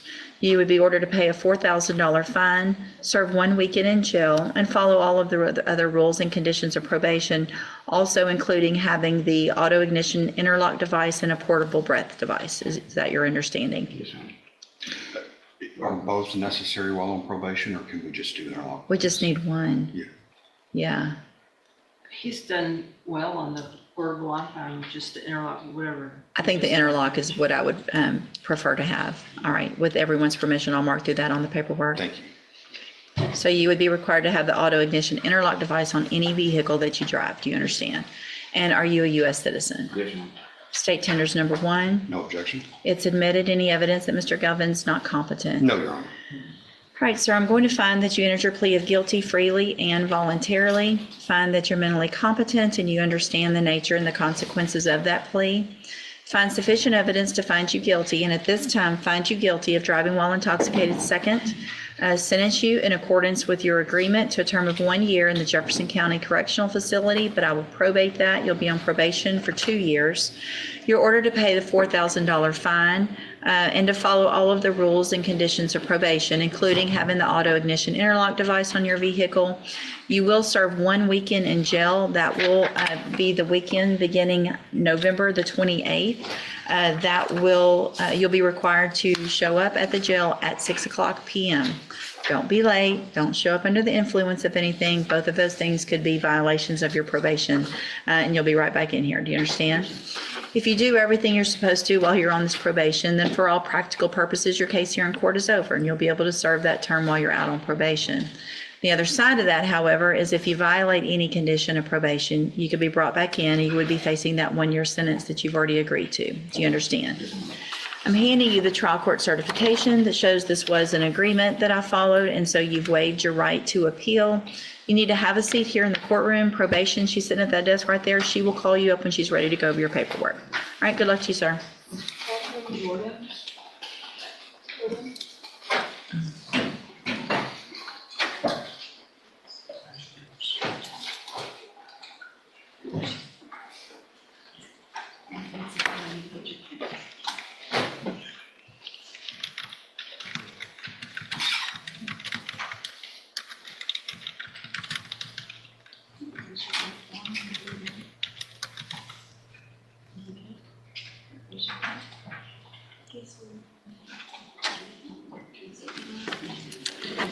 Catherine Jordan, Mr. Crenshaw.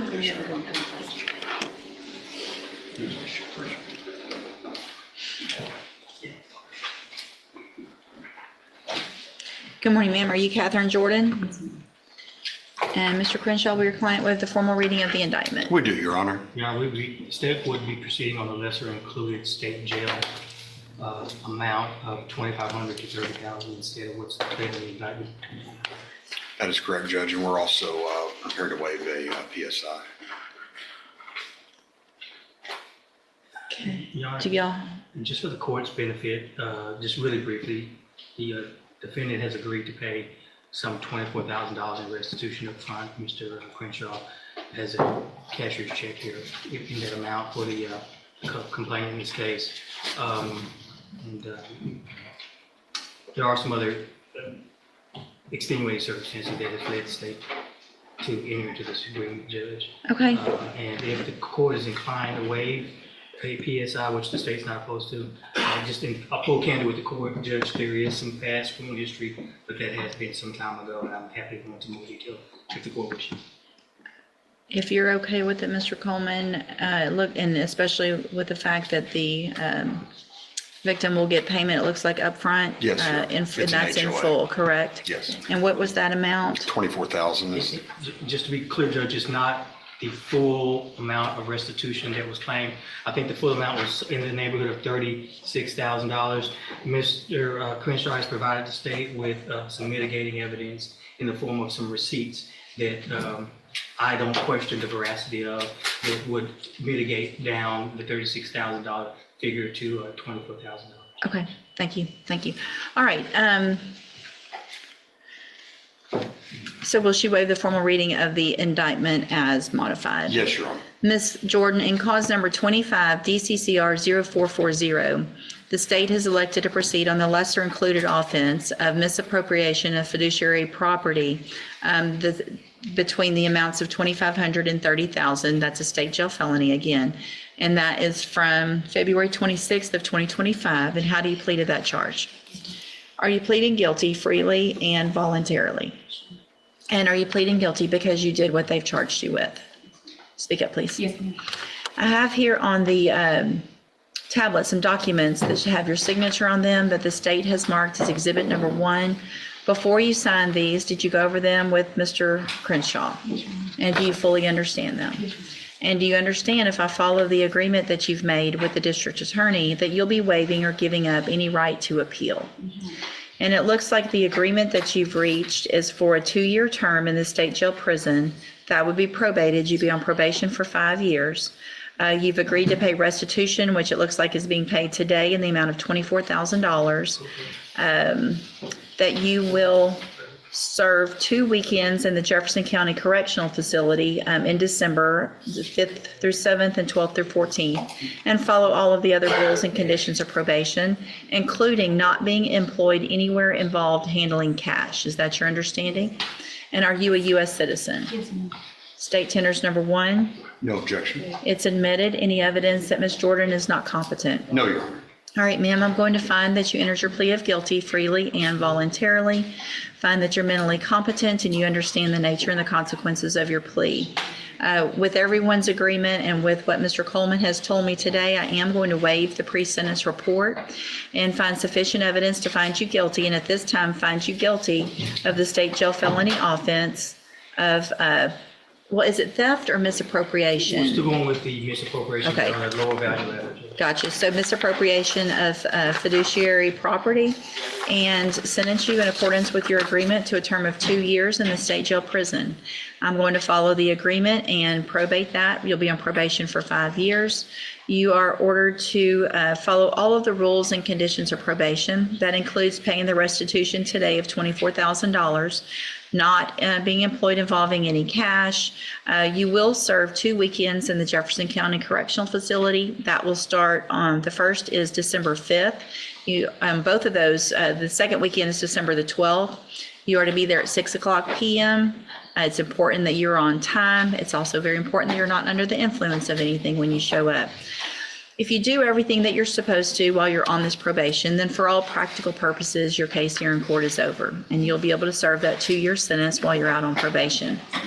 The other side of that, however, is if you violate any condition of probation, you can be brought back into court, and you would be facing that 2-year sentence that you've already agreed to. Do you understand? I'm handing you the trial court certification. That's not it. I am going to hand you the trial court certification that shows this was an agreement that I followed, and so you've waived your right to appeal. I'm also going to hand you a written admonishment regarding your ineligibility to possess a firearm or ammunition. Because of the judgment entered against you, you're ineligible under Texas law to possess a firearm or ammunition. Possession of a firearm or ammunition could lead to charges against you. Firearm is a legal term. You should read the written admonishment I provide you to see what devices qualify as a firearm. If you have questions about the laws that make you ineligible to possess a firearm or ammunition, or about how long that lasts, you can talk with Mr. Crenshaw. And so if you'll just have a seat here in the courtroom, probation, she's at that desk right over there. Watch for her to call you up. She'll go over all of your paperwork. Nope, you're good. All right, thank you. Thank you. Thank you, Judge.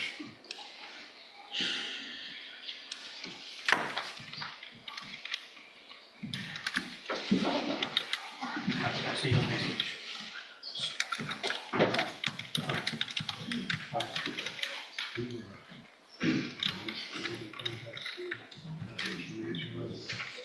I'm talking to her.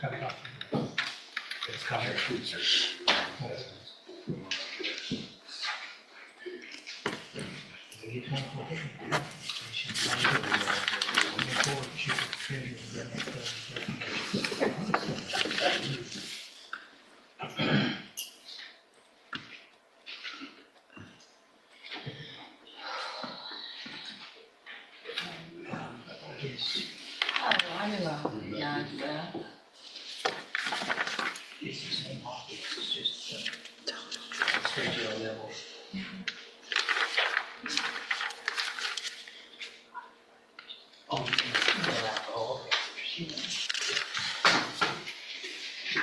Mr. Lewis, oh, never mind. We're still waiting on Ms. Henderson, right? Okay. Mr. Rojas on Janisha Leonard. Yes, ma'am. So you got paperwork just on the new case? Yes, ma'am, we're gonna plead to the motions in the other two cases and reset for punishment. Would you mind printing out one and I'll do the other, please? Yes, ma'am. I'll do the first one.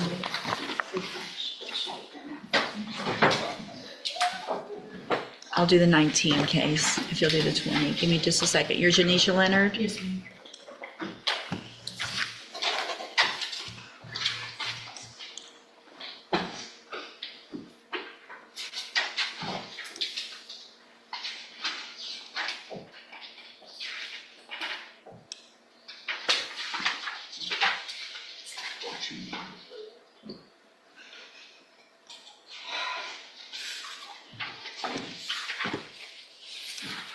You need me to do it? Did you get to it yet? Yes, ma'am. Oh, okay. Too late. Uh-oh. The Unity print spooler has stopped working.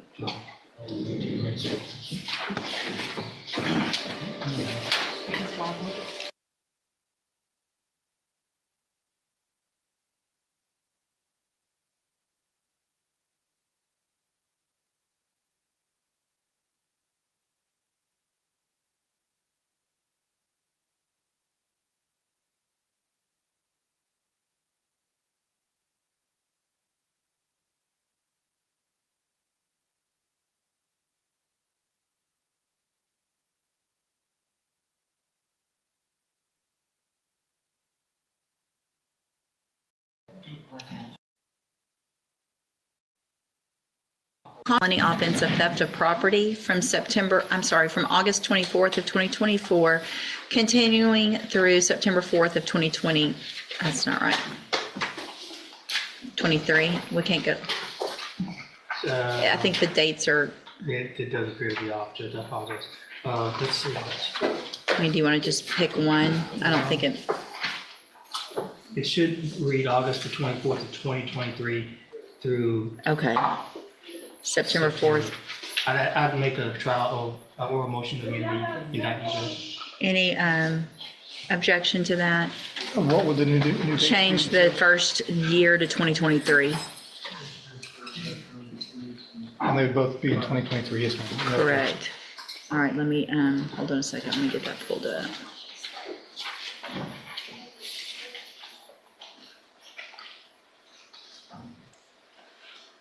Okay, so let me make it.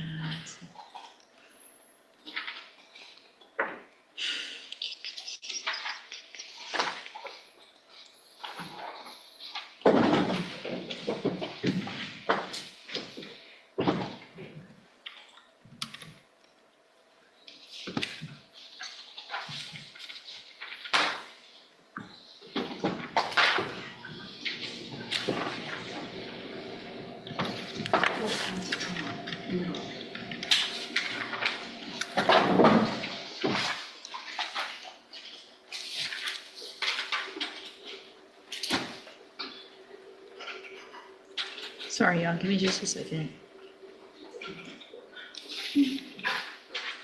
Okay, so what you're charged with is theft from August 24th of 2023, continuing through September 4th of 2023. And how do you plead to that charge? Are you pleading guilty freely and voluntarily? And are you pleading guilty because you did what they charged you with? I have, in that case here on the tablet, some documents that have your signature on them that the state has marked as exhibit number 1. Before you signed these, did you go over them with Mr. Rojas? Do you fully understand them? And it looks like there is no agreement in this case. Is that correct? That's correct. That's correct. And so you're leaving your punishment in this case up to the court. You do have some rights to appeal. I want to make sure you understand, y'all signed the post-conviction waivers. Do you want me to mark through those? Please. Please, Justin. I want to make sure you understand, you have an absolute right to have a jury come in and determine 2 things. The first is if you're guilty or not, and then you could leave punishment up to that jury if they find you guilty. If we go forward this way, you're leaving your punishment up to me. Is that what you want to do? Do you also understand if you're not a U.S. citizen, a plea of guilty or no contest may result in your deportation, exclusion from admission to the country, or denial of naturalization under federal law? State tenders number 1. No objection. It's admitted. Is there any evidence that Ms. Leonard's not competent? There you go. All right, ma'am, I'm going to find that you entered your plea of guilty freely and voluntarily. Find that you're mentally competent and you understand the nature and the consequences of your plea. Find sufficient evidence to find you guilty. However, I'm going to reset your case so that the probation department can do a pre-sentence report. That'll give me more information about you and your case, and then we'll come back later for sentencing. So on that indictment, I did make a modification, like it's not at the top. I did a strike through and it's in the body. So see if it works right. Give me.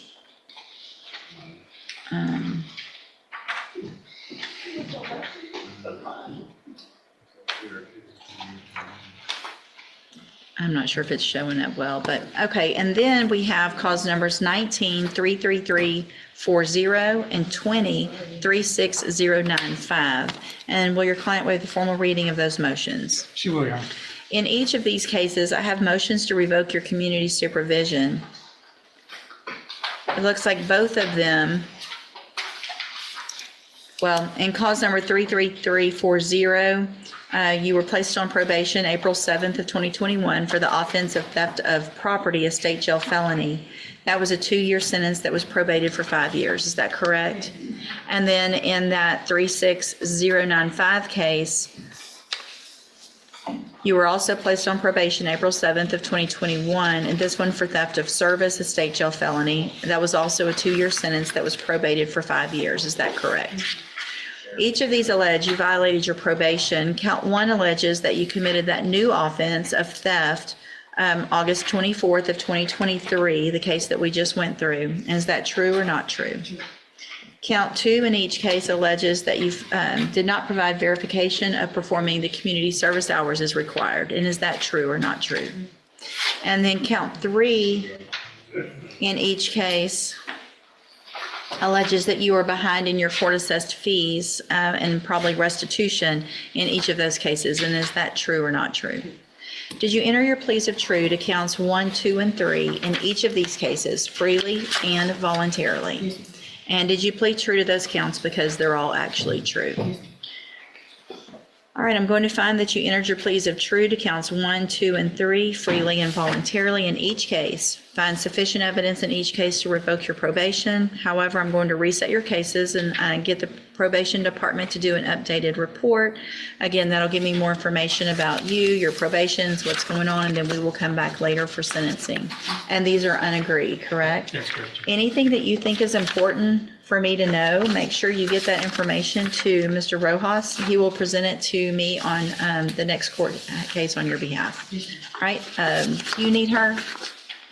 Okay, if you'll stop and talk to probation on your way out of the courtroom, please. Nope, just go talk to her over there. Thank you.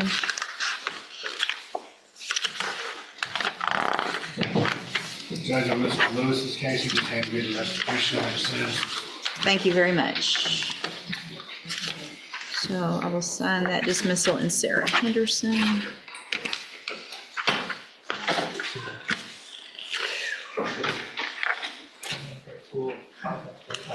We've lost Mr. Burbank. So who is here for Mr. Comerford? He keeps walking in and out, Judge. Oh, Mr. Frazier. Isn't that Brian Frazier? that's walking in and out? He was here, I did see that, but I don't know if he's here. I don't think that's it. That's not. Oh, he has walked in. Yeah, if we'll just see, let's just see what's going on with those. That'd be great. And wife is on his way. Okay, thank you. Sarah Henderson was dismissed.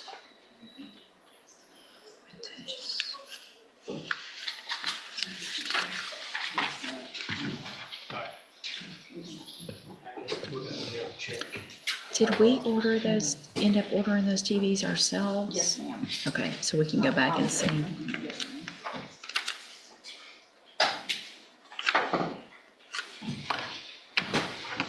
Thanks for.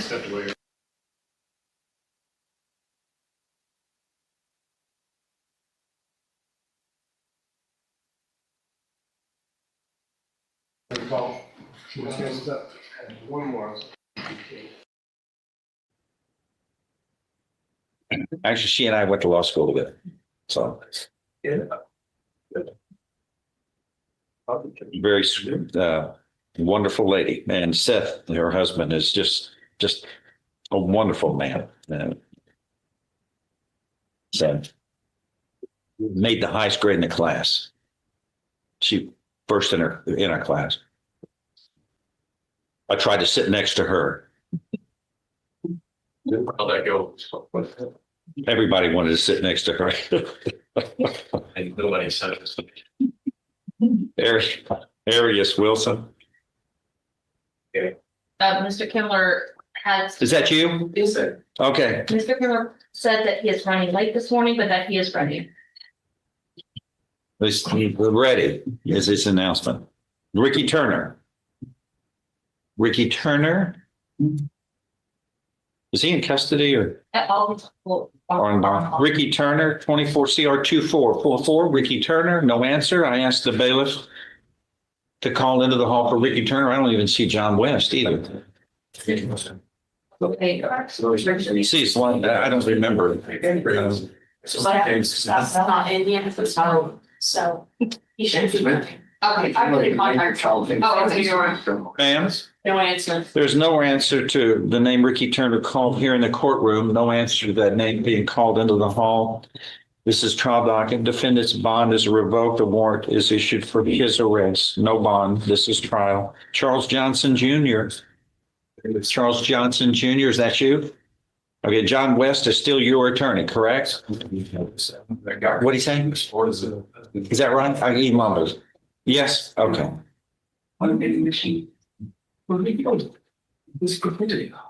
Yes. All right, back to James Smith. Your Honor, I believe he's in TDC, which is one of the reasons why I'm. Is that right? Is he back there, Ken? He's not. No, sir, he was saying, so we were waiting on the mandate. We're looking at it now. Well, it might go away. Okay, the appeal was affirmed, though. We hear. Yes, We sir. understand. I knew it was affirmed. I was waiting on the mandate and I didn't know whether the mandate had come down yet or not. If it has, I'm going to get rid of it. Do we know if You're gonna get rid of him. Let me, okay. We're operating the same store twice. Remember, you went back to second time. get back to Lance Dixon, Tom, you're ready. Jacarius. All right, on Lance Dixon, he's talking to his client about an offer. Okay, Jacarius Francois is. Can we hold that? I need to speak with Mr. Ham briefly about something that's developed over the weekend. Okay, it's 1,000 days old and something developed over the weekend. Okay. Don't set the timing, Judge. No, but I do. But I do. Yes, sir, I understand. All right, Robert Glasper on Mr. LeBlanc. Y'all ready on that one? Ready? Hello? Listen to the counsel. Who's on Mr. Glasper? Yes, she goes. Did you say? That's yours? Glasper? Y'all are ready, did you say? No, sir, I'm not ready. Why not? Because I was out here last week and got this issue, so I'm not ready. But it's been 532 days. Somebody's had it. Yes, sir, I was in Hardin County for most of those 532 days. I know, but who had it before? I believe Sarah. Sarah, good judge. Well, okay. When can we be ready then? Give us 3 or 4 weeks. 3 or 4? Make it 4 just to make sure. Please. Jacoby Broussard to be disposed of. Nicholas Faria is male, that's 2 days. Okay, back to Langston. Let's call Langston and find out if, when he might come to town. Yeah.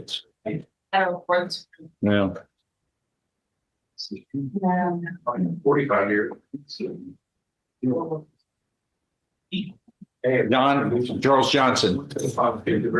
And yeah, 45 here. you took care of Barrett, right? No, Your Honor, it hasn't been done yet. That's gonna be done after we have the trial. It's just tonight. Charles Johnson. Mr. Johnson? Yeah, where is he? Right. That's him. Okay. Yeah. Ready. Your Honor, the only thing I'm not ready on is the fact that I'm number 1 next door, but the jury warrant. But if that goes through, then I'm. If I only thought somebody else was more important, I guess that would be meaningful to me. Or if you want to But fight it's not. Judge West, that's fine with me. Nope. But yeah, everybody said number 1, it's a case Thanks. I pick 2 But juries. when somebody does 600 jury trials, let me know so we can, then I'll. But if Then that I'll falls through. show great favor. I'll show great favor. But otherwise, besides that part, right? Okay. Yeah, just have some. Versus conflict, touch yourself. Then I have Mr. Turns and. He's not here. Oh, it's not. What did we decide on, Tom? He's talking to his client about the offer, Judge. I wouldn't want anybody to wait till the last minute. Well, I'm worth the best. Look at this one here. Mel is showing some extraordinary courage that just looks too confident. What is it about that case that Mel feels like he's got 4 aces? I'm gonna find out. Only 3. That we can't.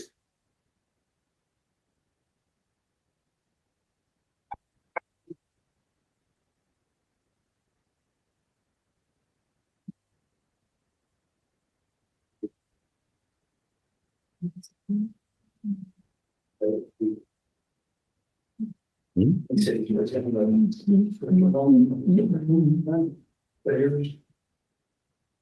that was your influence. Good times for nothing. It's it. Who is it? You can go to France. Wow. DA is in the government of other. Nicholas Farrer, Williams. Who's got that again? Who's on Faria? That's me, Joe. Are you ready on that one? I'm not. Hi, Judge. Well, what are we ready on? I can No, tell what are you we? that I got here last week and What I'm is not it we ready can on try? We gotta mine. try something. What is it y'all can try that y'all ready on? You ready to go? Well, I guess.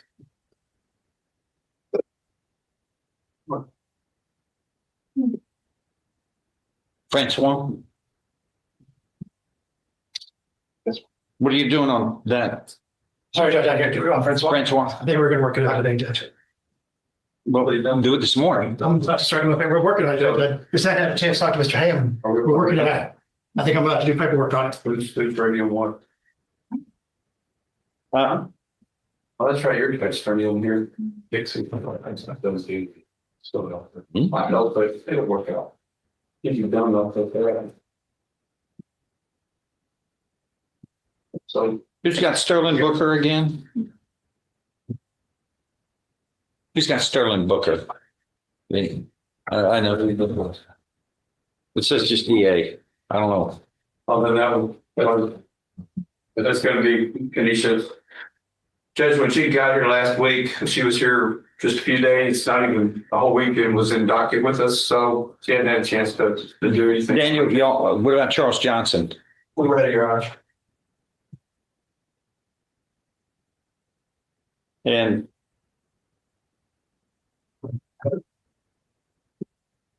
okay, there is, oh, when it says DA, is that the same DA? That's just when we did not have a person. Is that right? Yes, sir.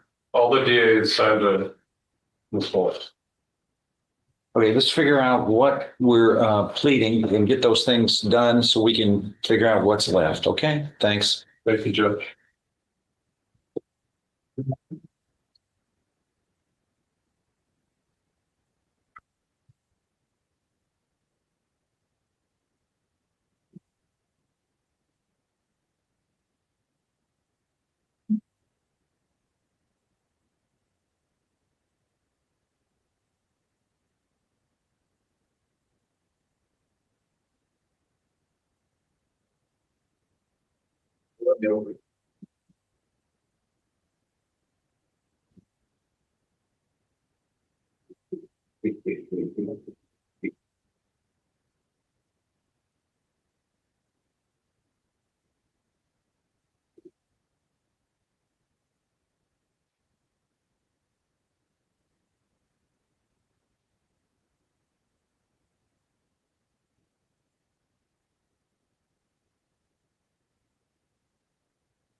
What, 5 cases? Yeah, one problem is a bunch of new faces. In addition, 22 in Jefferson County, Texas, you committed a 3rd-degree felony of assault on a pregnant person. Do you understand what you were charged with? Yes, sir. A 3rd-degree felony is what this case is all about, which means you face a term of not more than 10 years or less than 2 years in prison. In addition, a fine may be assessed not to exceed $10,000. Do you understand? This one.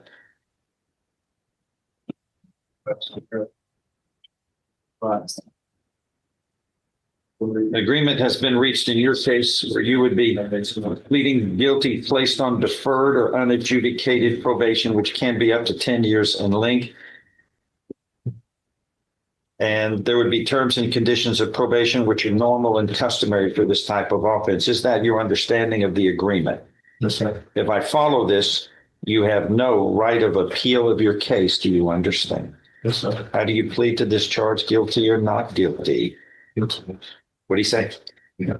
Okay. Are you pleading guilty voluntarily and because you are guilty? I show you what's marked as State's Exhibit 1. Did you sign that document voluntarily?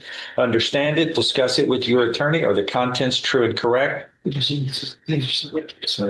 State's Exhibit 1 tendered into evidence without objection admitted within matters and invention presentation.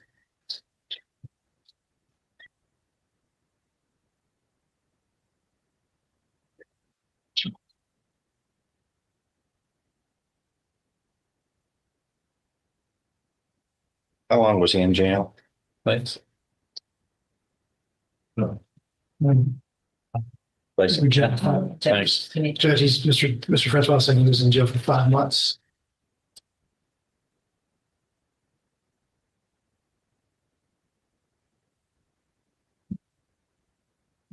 Among other things, this states Exhibit 1 that you are mentally competent to enter your guilty plea. It's freely and voluntarily made.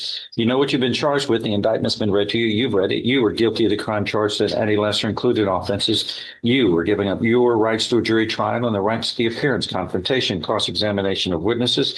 Totally satisfied with the representation provided by your lawyer. All of this is true. It states, so help you God. Yes, sir. State's Exhibit 1 is part of the record for all purposes. Pre-sentence report is waived here. Yes, Judge. Stand up.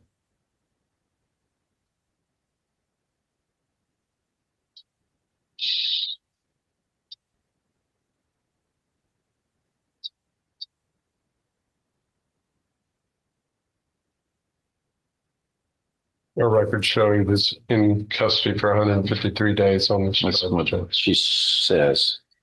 Yeah, that's what it's showing. Y'all are working off the same page. That's great.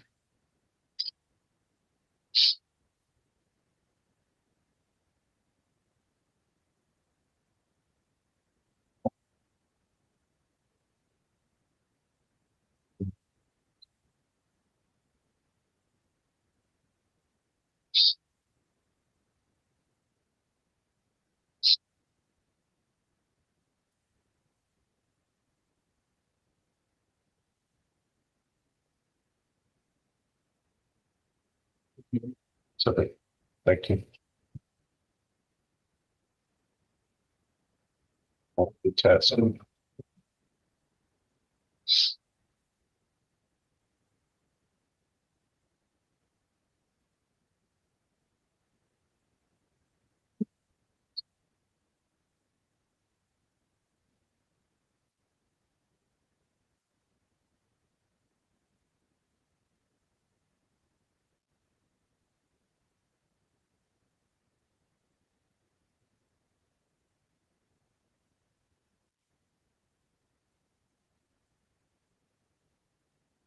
All right.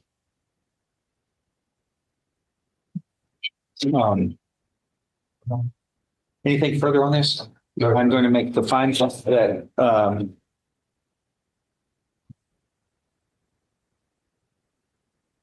and again, you are pleading guilty today voluntarily and because you are guilty. All right. I'm going to make findings based upon State's Exhibit 1 here that's been signed. That this states you are mentally competent to enter your guilty plea. It is freely and voluntarily made. You understand and appreciate the consequences of pleading guilty. There's sufficient evidence supporting your guilty plea from State's Exhibit 1 admitted here to find you guilty beyond a reasonable doubt. And you are guilty of this crime and any lesser included offenses. I am going to find, indeed, you are mentally competent to enter this guilty plea. It is freely and voluntarily made, even though there is sufficient evidence supporting your guilty plea to find you guilty beyond a reasonable doubt. I'm going to defer any finding of guilt, follow this agreement, and place you on deferred or unadjudicated probation. This will be for 10 years. You do well, it can be shortened to 30. There will be terms and conditions of probation which are focused on this type of case. I need to interrupt you on these type of matters. This is an area in which the board cannot reduce the amount of time on the probation on domestic violence related. I know. I'm going to place him on 10 years deferred or unadjudicated probation. You made the statement that if he did well, you could reduce it by a third. Okay. The law says that you cannot. I'm sorry. That's. Yeah, we also discussed a 5-year defer. And that's one of the reasons why I agreed to 5 years and I hate to interrupt the court, but that's the reason why I interrupted the court. Okay. This Family Violence Act. Yes, sir. So I'm asking that you approve the 5 years, Judge. All right, then the court will, and that's agreed upon by the defense. I'm going to follow this recommendation of both parties, and you will be placed on deferred or unadjudicated probation for 5 years. There will be terms and conditions of probation, which are normal and customary for this type of offense. The court is looking at this probable cause affidavit, which is most disturbing. You with me? This is for you. This probable cause affidavit is most disturbing. Okay.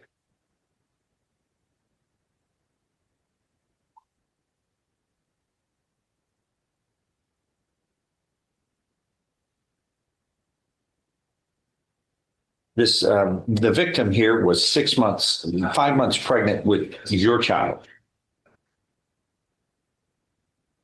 She was taking a shower when you went over to her house, punched her in the stomach. The pregnant lady punched her in the stomach. She was nude. She was unable really to be able to defend herself, put in a bad spot.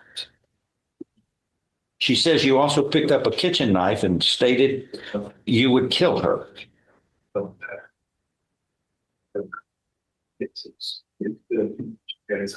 You broke a phone. Police were called. They had visible injuries to her face, scratches on her chin, swollen side of her face. You fled, of course, before the police could arrive.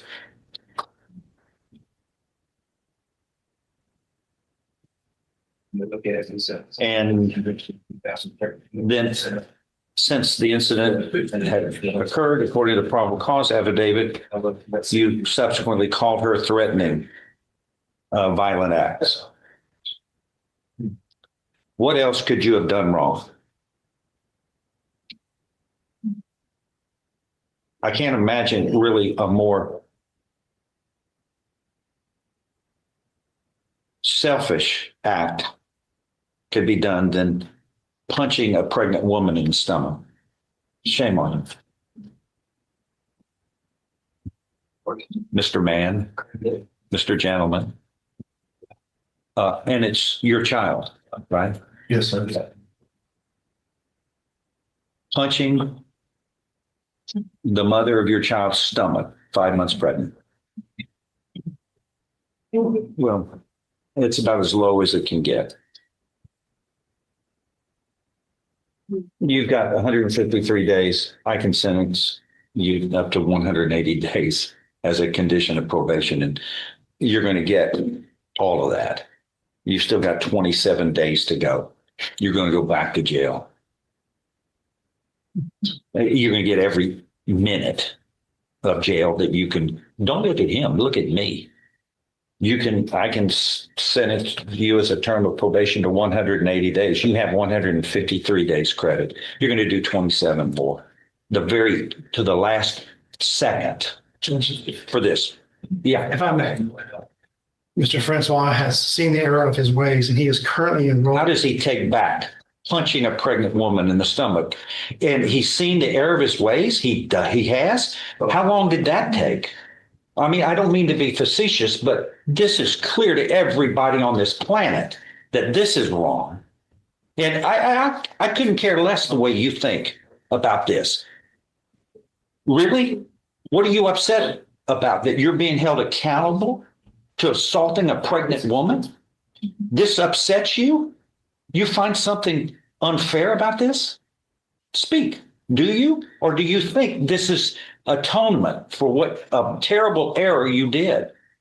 Or am I putting words in your mouth? Because I don't hear much regret. Your Honor, I'm not saying anything I did was right. Okay. All right. So, yeah, go ahead. Yes. I have made changes in my life. How do you take back punching a pregnant woman in the stomach? And what kind of harm can that do to a fetus? I can't. Immeasurable.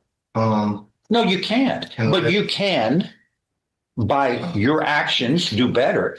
You can also, by the terms and conditions of probation that I'm going to set, be an example for others that this is not acceptable. You're going to talk to him while I'm speaking to you? Is this boring you? No, sir. What? Judge, if I might finish. Go ahead. He's been on bond for 2 years at this point, had no issues. He is currently enrolled in a welding certification process. He graduates next month. So putting him in prison right now, in jail, thwarts his entire life. I understand what I'm saying is at that point you're setting. You think I'm sorry for him? I feel sorry for the fetus and the pregnant lady who he punched at 5 years, at 5 months pregnant. That's who I'm feeling concerned about. Or am I missing the boat here, gentlemen? You're not at all, Judge, but I will. He's going to do 180 days and he still has 27 days. Do you work on weekends? No, sir, only Monday through Friday. Okay, then you can serve it on weekends so you can keep your work. Okay. You check in at 6, on or before 6 o'clock every Friday, you've got 27 days Yes, sir. to do it on successive weekends. Yes, sir. And you're going to begin this coming Friday. So. Thank you, Weekend after Judge. Thanksgiving? Sir? The weekend after Thanksgiving? This Friday? This weekend. Okay, just making sure I understand. No, yeah, this weekend. I just, It's been cool. this is the kind of thing that's not even a question. This is clear that this is most serious and disturbing. And how you thought that this was going to solve any kind of relationship problem, it defies imagination of any reasonable person. And it wouldn't be, I wouldn't be doing my job if I didn't stand for something. And that is, this kind of behavior deserves punishment. And I'm not going to be light on what I can do under these circumstances. I'm going to protect fetuses and pregnant ladies. I have a feeling that you regret what you did. I really do. But I wish you would have called me an hour before you went over and said, I'm about to do something foolish. Help me make the right choice, Judge. And I'd have helped you, because this one is clear. This was a bad choice. And you're just lucky that is the child fine? Appears to be fine? Well, then thank our Creator for taking care of it, of the child. But it wasn't because of you. Are you going to take care of the child in your responsibilities under the law? Yes, sir. And nature? Yes, sir. And treat the child with love? Yes, sir. And the mother, y'all didn't get married or anything. No. But nonetheless, are you going to respect the mother of the child? Yes, sir. Those are going to be the orders of the court. You got to report on or before 6 o'clock p.m. So.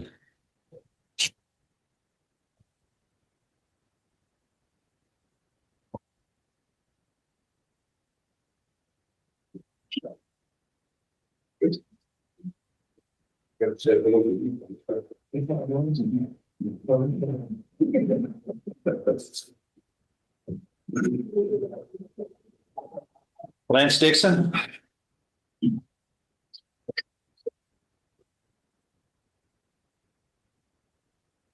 Want to come up here after that one? I've seen worse in front of you, Judge. All right, go ahead on that, by the way. Thank you very much for that. I can say that. That shot to the throat. That shot to the throat you just gave me. Yeah, thank you. So through. All right, on Mr. Dixon. Well, it's just, He's not eligible. just some things just have to be said, that's nature. We don't tip the scales of nature. It's not the way our Creator planned the way this should happen. Okay, Mr. Dixon, let's take care of you. Lance, is there?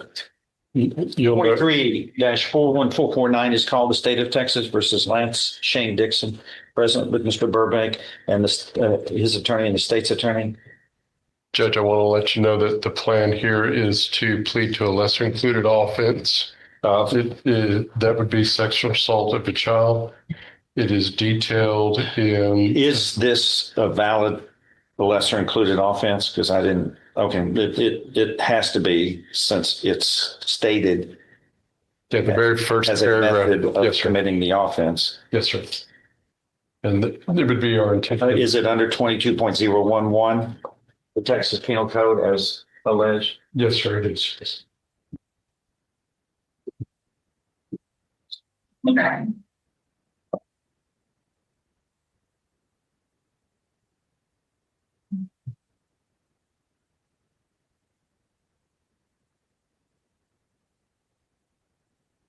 All right, does the defendant waive a formal reading of the indictment and arraignment here? Can we proceed in summary? He does, in your mayor, Your Honor.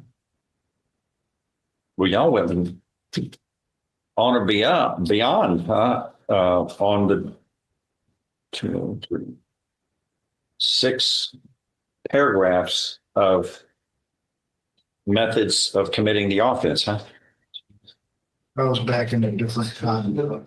In summary, this indictment alleges that from on or about October 1st, 2019,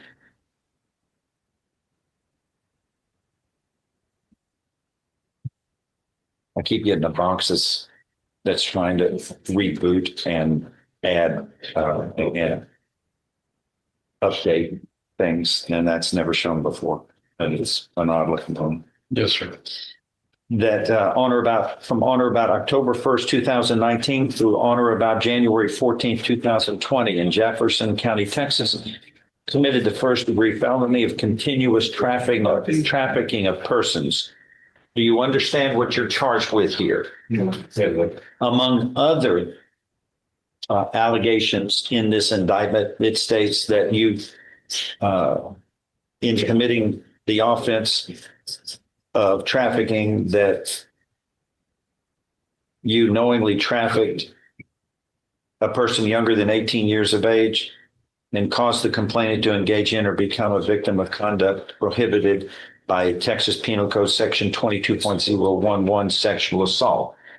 I understand that there's the agreement has been reached that you would be pleading guilty to the second-degree felony of sexual assault. And at this stage, which subpart, as Section 22.011 of the Texas Penal Code states that a person commits an offense of sexual assault if the person intentionally or knowingly A, B, or C. So says you have a way. 2. And Judge. Subpart C states causes the sexual organ of another person without that person's consent to contact or penetrate the mouth, anus, or sexual organ of another person, including the actor. Is that what the underlying circumstances are that the parties agree this what occurred in this case? No traffic. Right. What the agreement is that it's I'm between. talking to sexual assault. Yes, sir. Yes, sir. Yes. And is that what you understand, sir? You were pleading guilty and true to beyond a reasonable doubt. Yes, sir. What's the punishment range here on this one? 220. 220, Judge. Well, an offense under this section is a felony of the second degree, except that an offense is a felony of the first degree if certain circumstances occurred which are not applicable here. So under Section 22.011, subpart F, this states an offense under this section is a felony of the second degree, unless otherwise alleged, which it has not. Thus, you are facing a term of not more than 20 years or less than 2 years in prison. In addition, a fine may be assessed not to exceed $10,000. Do you understand? Yes, sir. The agreement's been further reached that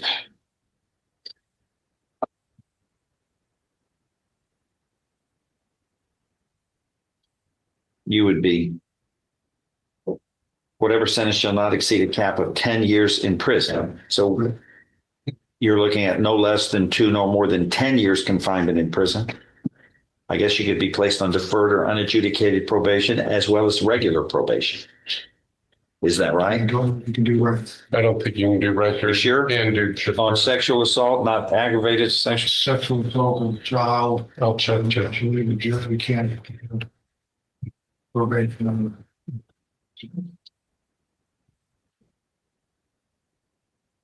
Yeah.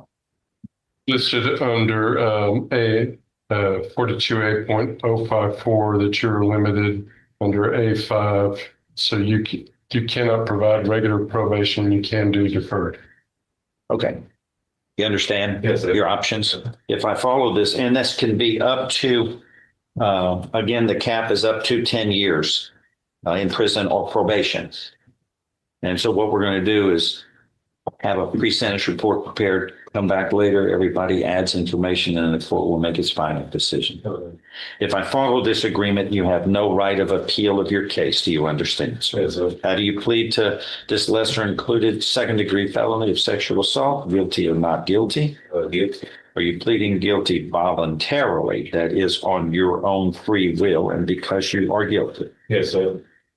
Show you what's marked as State's Exhibit 1 here. Did you sign this document voluntarily, understand it, discuss it with your attorney? Are the contents all true and correct? Yes. State's Exhibit 1 tendered into evidence and without objection admitted. Among other things, the state you are mentally competent to enter your guilty plea. It's freely and voluntarily made. You know what you've been charged with. The indictment has been read.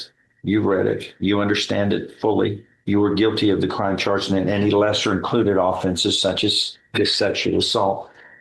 You were giving up your rights to a jury trial, the right to appearance, confrontation, cross-examination of witnesses.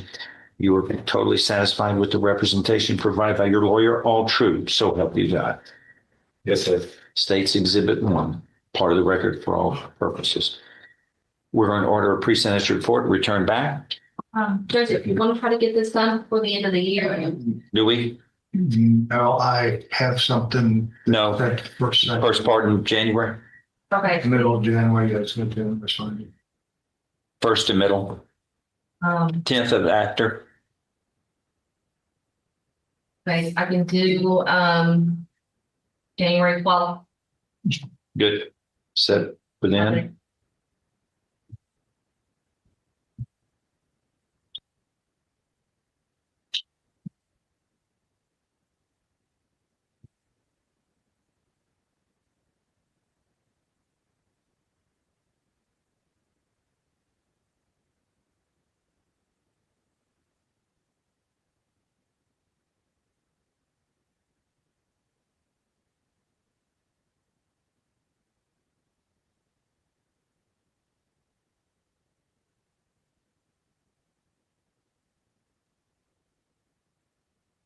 Yes, I got to print all the stuff on the face of the indictment, the lesser included. All right, we are resetting until January 12th for sentencing. Please get a reset. Do I have to?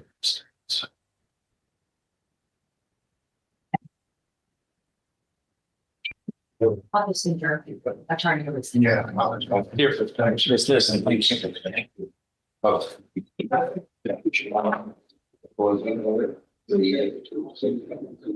Still in the trial docket.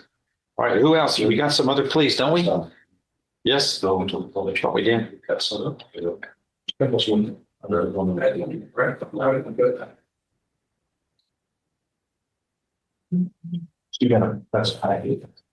of this one now. But I have one, but he's on Who is it? he's on the announcement. No, I'm trying to still on the. That's fine. I just. that's 9 o'clock, what Don? I did to you. I did say 2 minutes.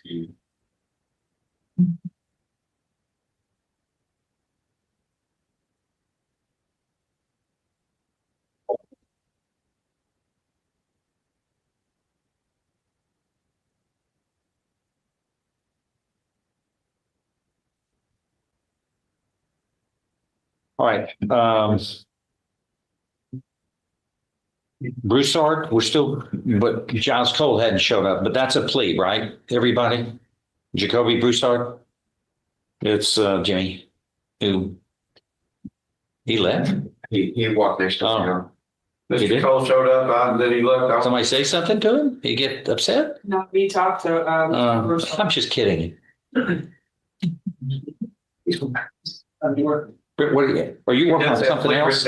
Yes, sir. I'm working on all my pleas. No. What? Off the trial docket. Anything else? That's it for me. Okay, so I've got Robert Glasper. Let's go over this one more time. This is what's left. Robert Glasper with title blanc. And that's, we're not ready on that? No, Your Honor, it's once the FDA decided. Darren Patterson. That one was one, right, that we're ready on? Yes, no? No, sir, forced to could possibly try to get Ray on it if you want.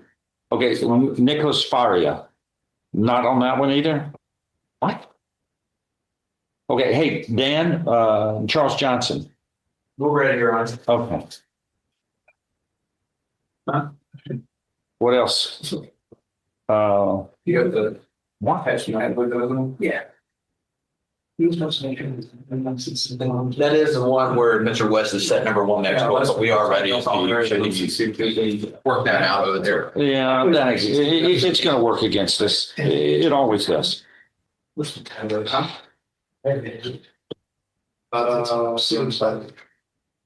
there's no serious problem. And it's leaving the scene, you can't do anything with it because it's not definitely sure. So, okay, so we're not ready on Glasper, right? We're not ready on, or we are ready on Patterson, yes or no? No, sir. No, sir. I said if we get forced to, we might be able to try to get it together. Sir? So we can try to get it together if we're forced to, but I can't guarantee that. Nicholas Faria, no on that one either. Sterling Booker, no on that one. Arias Wilson, no on that one. Is that right, everybody? That's correct, Judge. They've been set.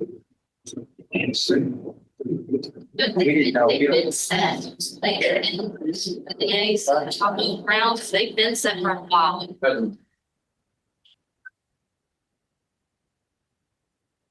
And Charles Johnson, we'll set that one first.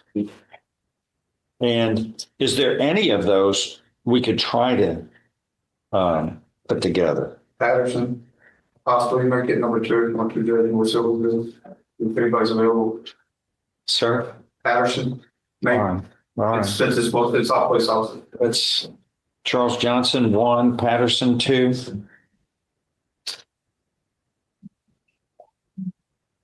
And I hadn't seen Kimbler today. You kind of like, had to go. Yeah, I know.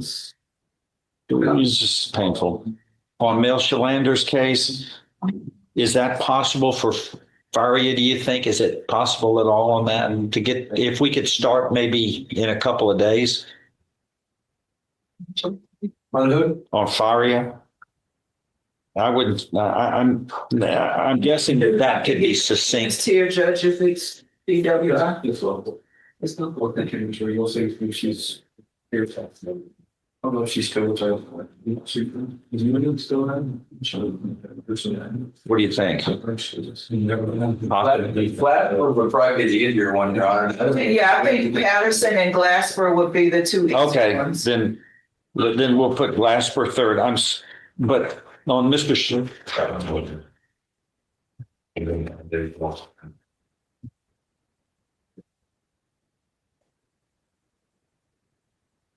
Like a night court episode.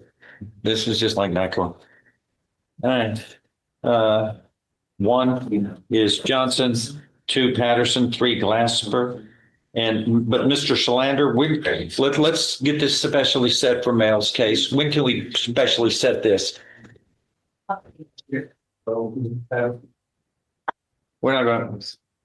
It's not going to happen, Mel, until after the first of the year. We're stuck in January. Sorry, here, it's all of this.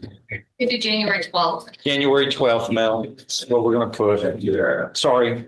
Reagan, on Marcus Avita. He's a. All right, thank you. Here, please. Give me some files. Marcus Avita. He's in custody, Your Honor. He's in custody. Here, Judge, here's the first half. Thank you. Avila, Marcus Avila. Got 2 cases, Judge. 2 cases. Thank you. I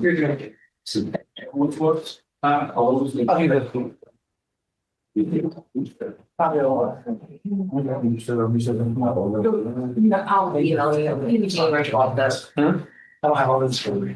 He's bleeding on both. Yes, sir.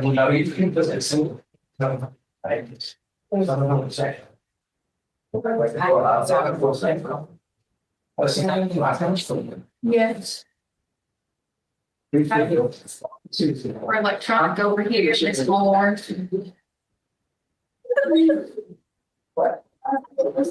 Sure. Come on up. And in front of that lady, you're Vila? Yes, sir. See, this lady, thank you. Yes, sir. And Judge, I don't think the document right needs it you actually. So waiting on them to be processed. Right. But we have agreed upon punishments and. Still handle. We'll go to our person. Come on up. Two cases are now called 25 CR 277 and 1379. And you are Marcus Avila? Yes, sir. And who is the lawyer for the state? Kenisha. She's still adjusting to the tablets. Last one. Johnson, you got 1 o'clock. I'm going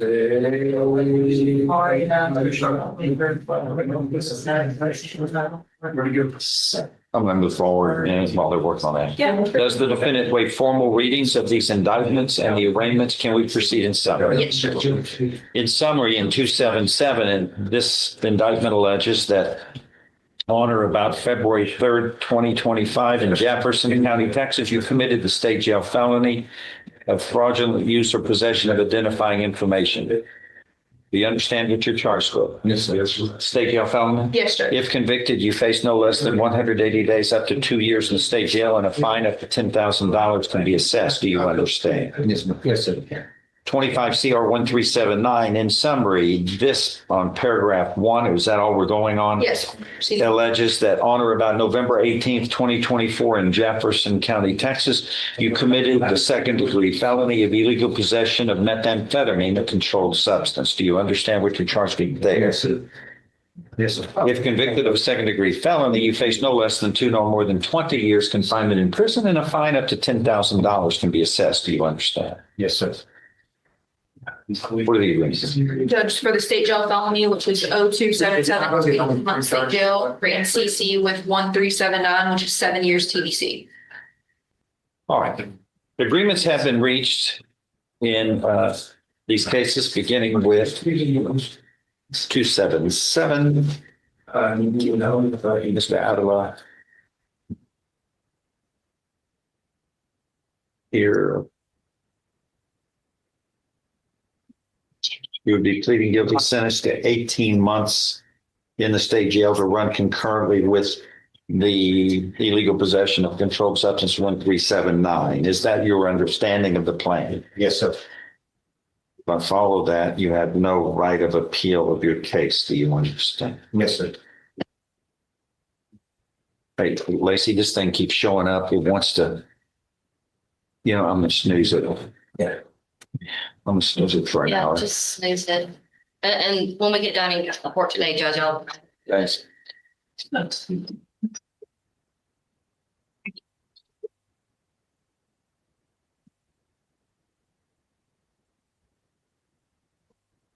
In 1379, the agreement, hold on, it's circulating.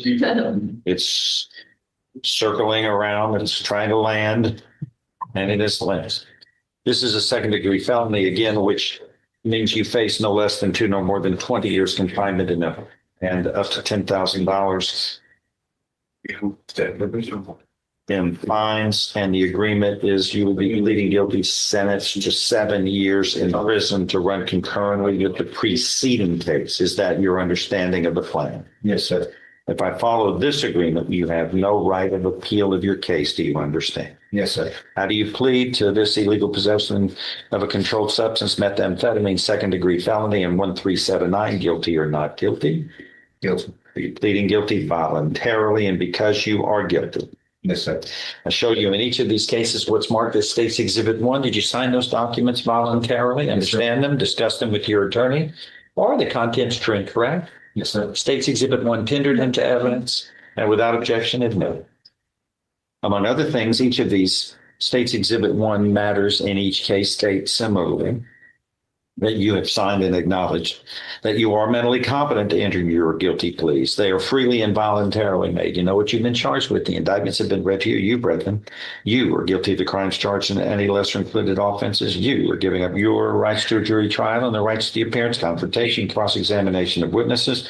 Totally satisfied with the representation provided by your lawyer. All true, so help you God. Yes, sir. States Exhibit 1, admitted in each case without objection. Yes, Judge. State pre-sentence reports waived? Yes, sir. I'm going to follow these agreements, sir, and find in each of these two cases, 25 CR 277, the state jail felony of fraudulent use of identifying information, and 25 CR 1379, illegal possession of a controlled substance, namely methamphetamine, a second-degree felony. In each case, you have pleaded guilty voluntarily. You are mentally competent to do so. You understand and appreciate the consequences of pleading guilty.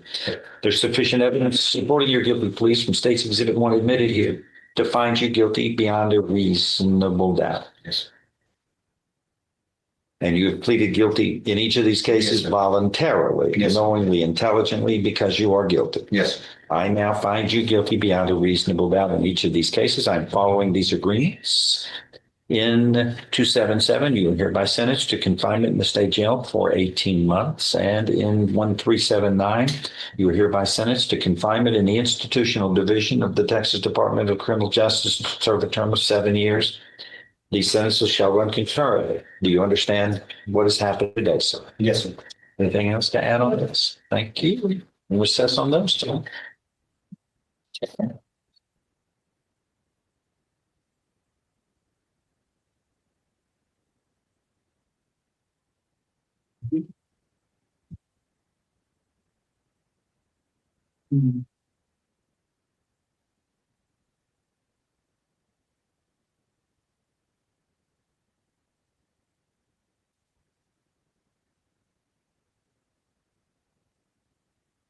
Darlene Douglas or Dalian. Dalian. Judge, he has another case that was just indicted last week that has not been. If we could reset it so that they're handed together, and then I'm going to have some 4 weeks because there could be a potential new indictments outside of those two. You said 4 weeks. Okay. Ezekiel Johnson. He needs to be set for a hearing. For what? It's a motion to revoke probation. Okay. When can we do the motion to revoke probation on Johnson? Dan, Dan? we can do 2 or 3 weeks, Judge. I can do it sometime in December. Why can't we do it Friday? I mean, is it going to take a long time? I'm not going to be available Friday. There's Douglas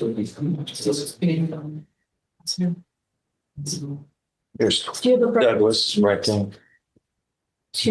Bill Johnson. Is it going on? 3 weeks, Daniel will send in 3 weeks, Judge. Where is he? In jail? He's in custody.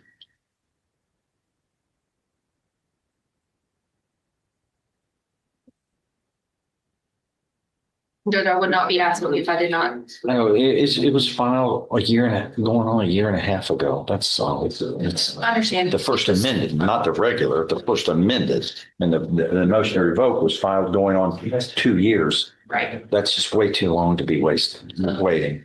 I don't believe he was in custody at Jefferson County Jail until October. Until recently, yeah. This past October. Yes, Judge. I want to do this in 3 weeks, please. On Friday? No. I mean, unless How that's long what do it you think has this to would be. take?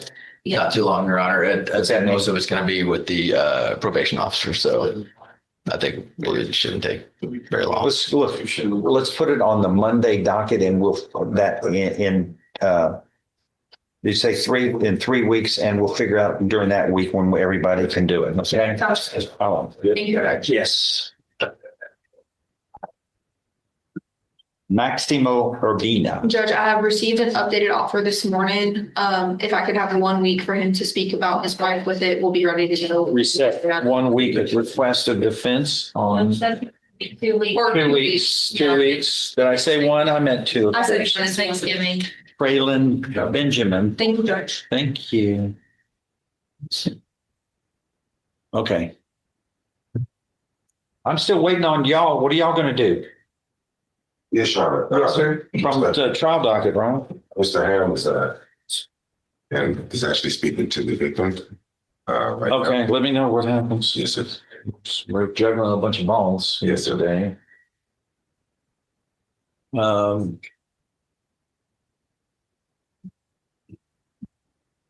John West and Turk are, and then Wilkerson. That's everything. Tom Burbank.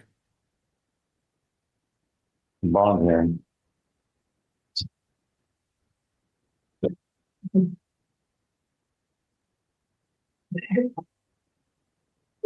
And so, still happens. We're both the bond.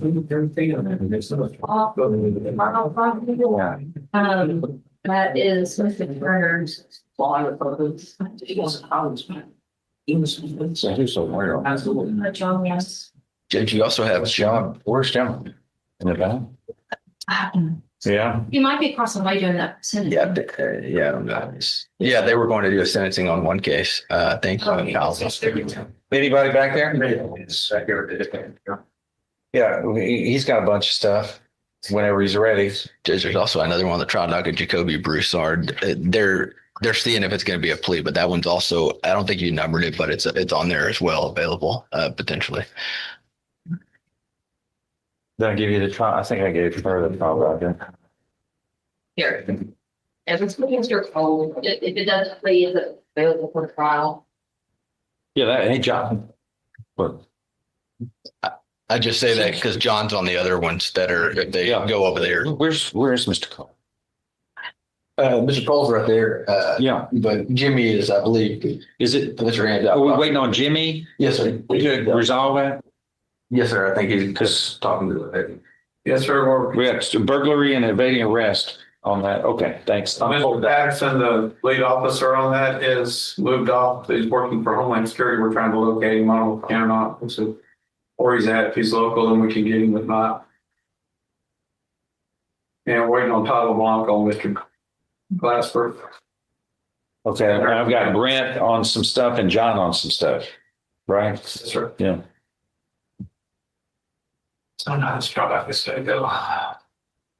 Okay. Figured it out. All right. Short recess, everybody. Short recess. Find out what's going on back there.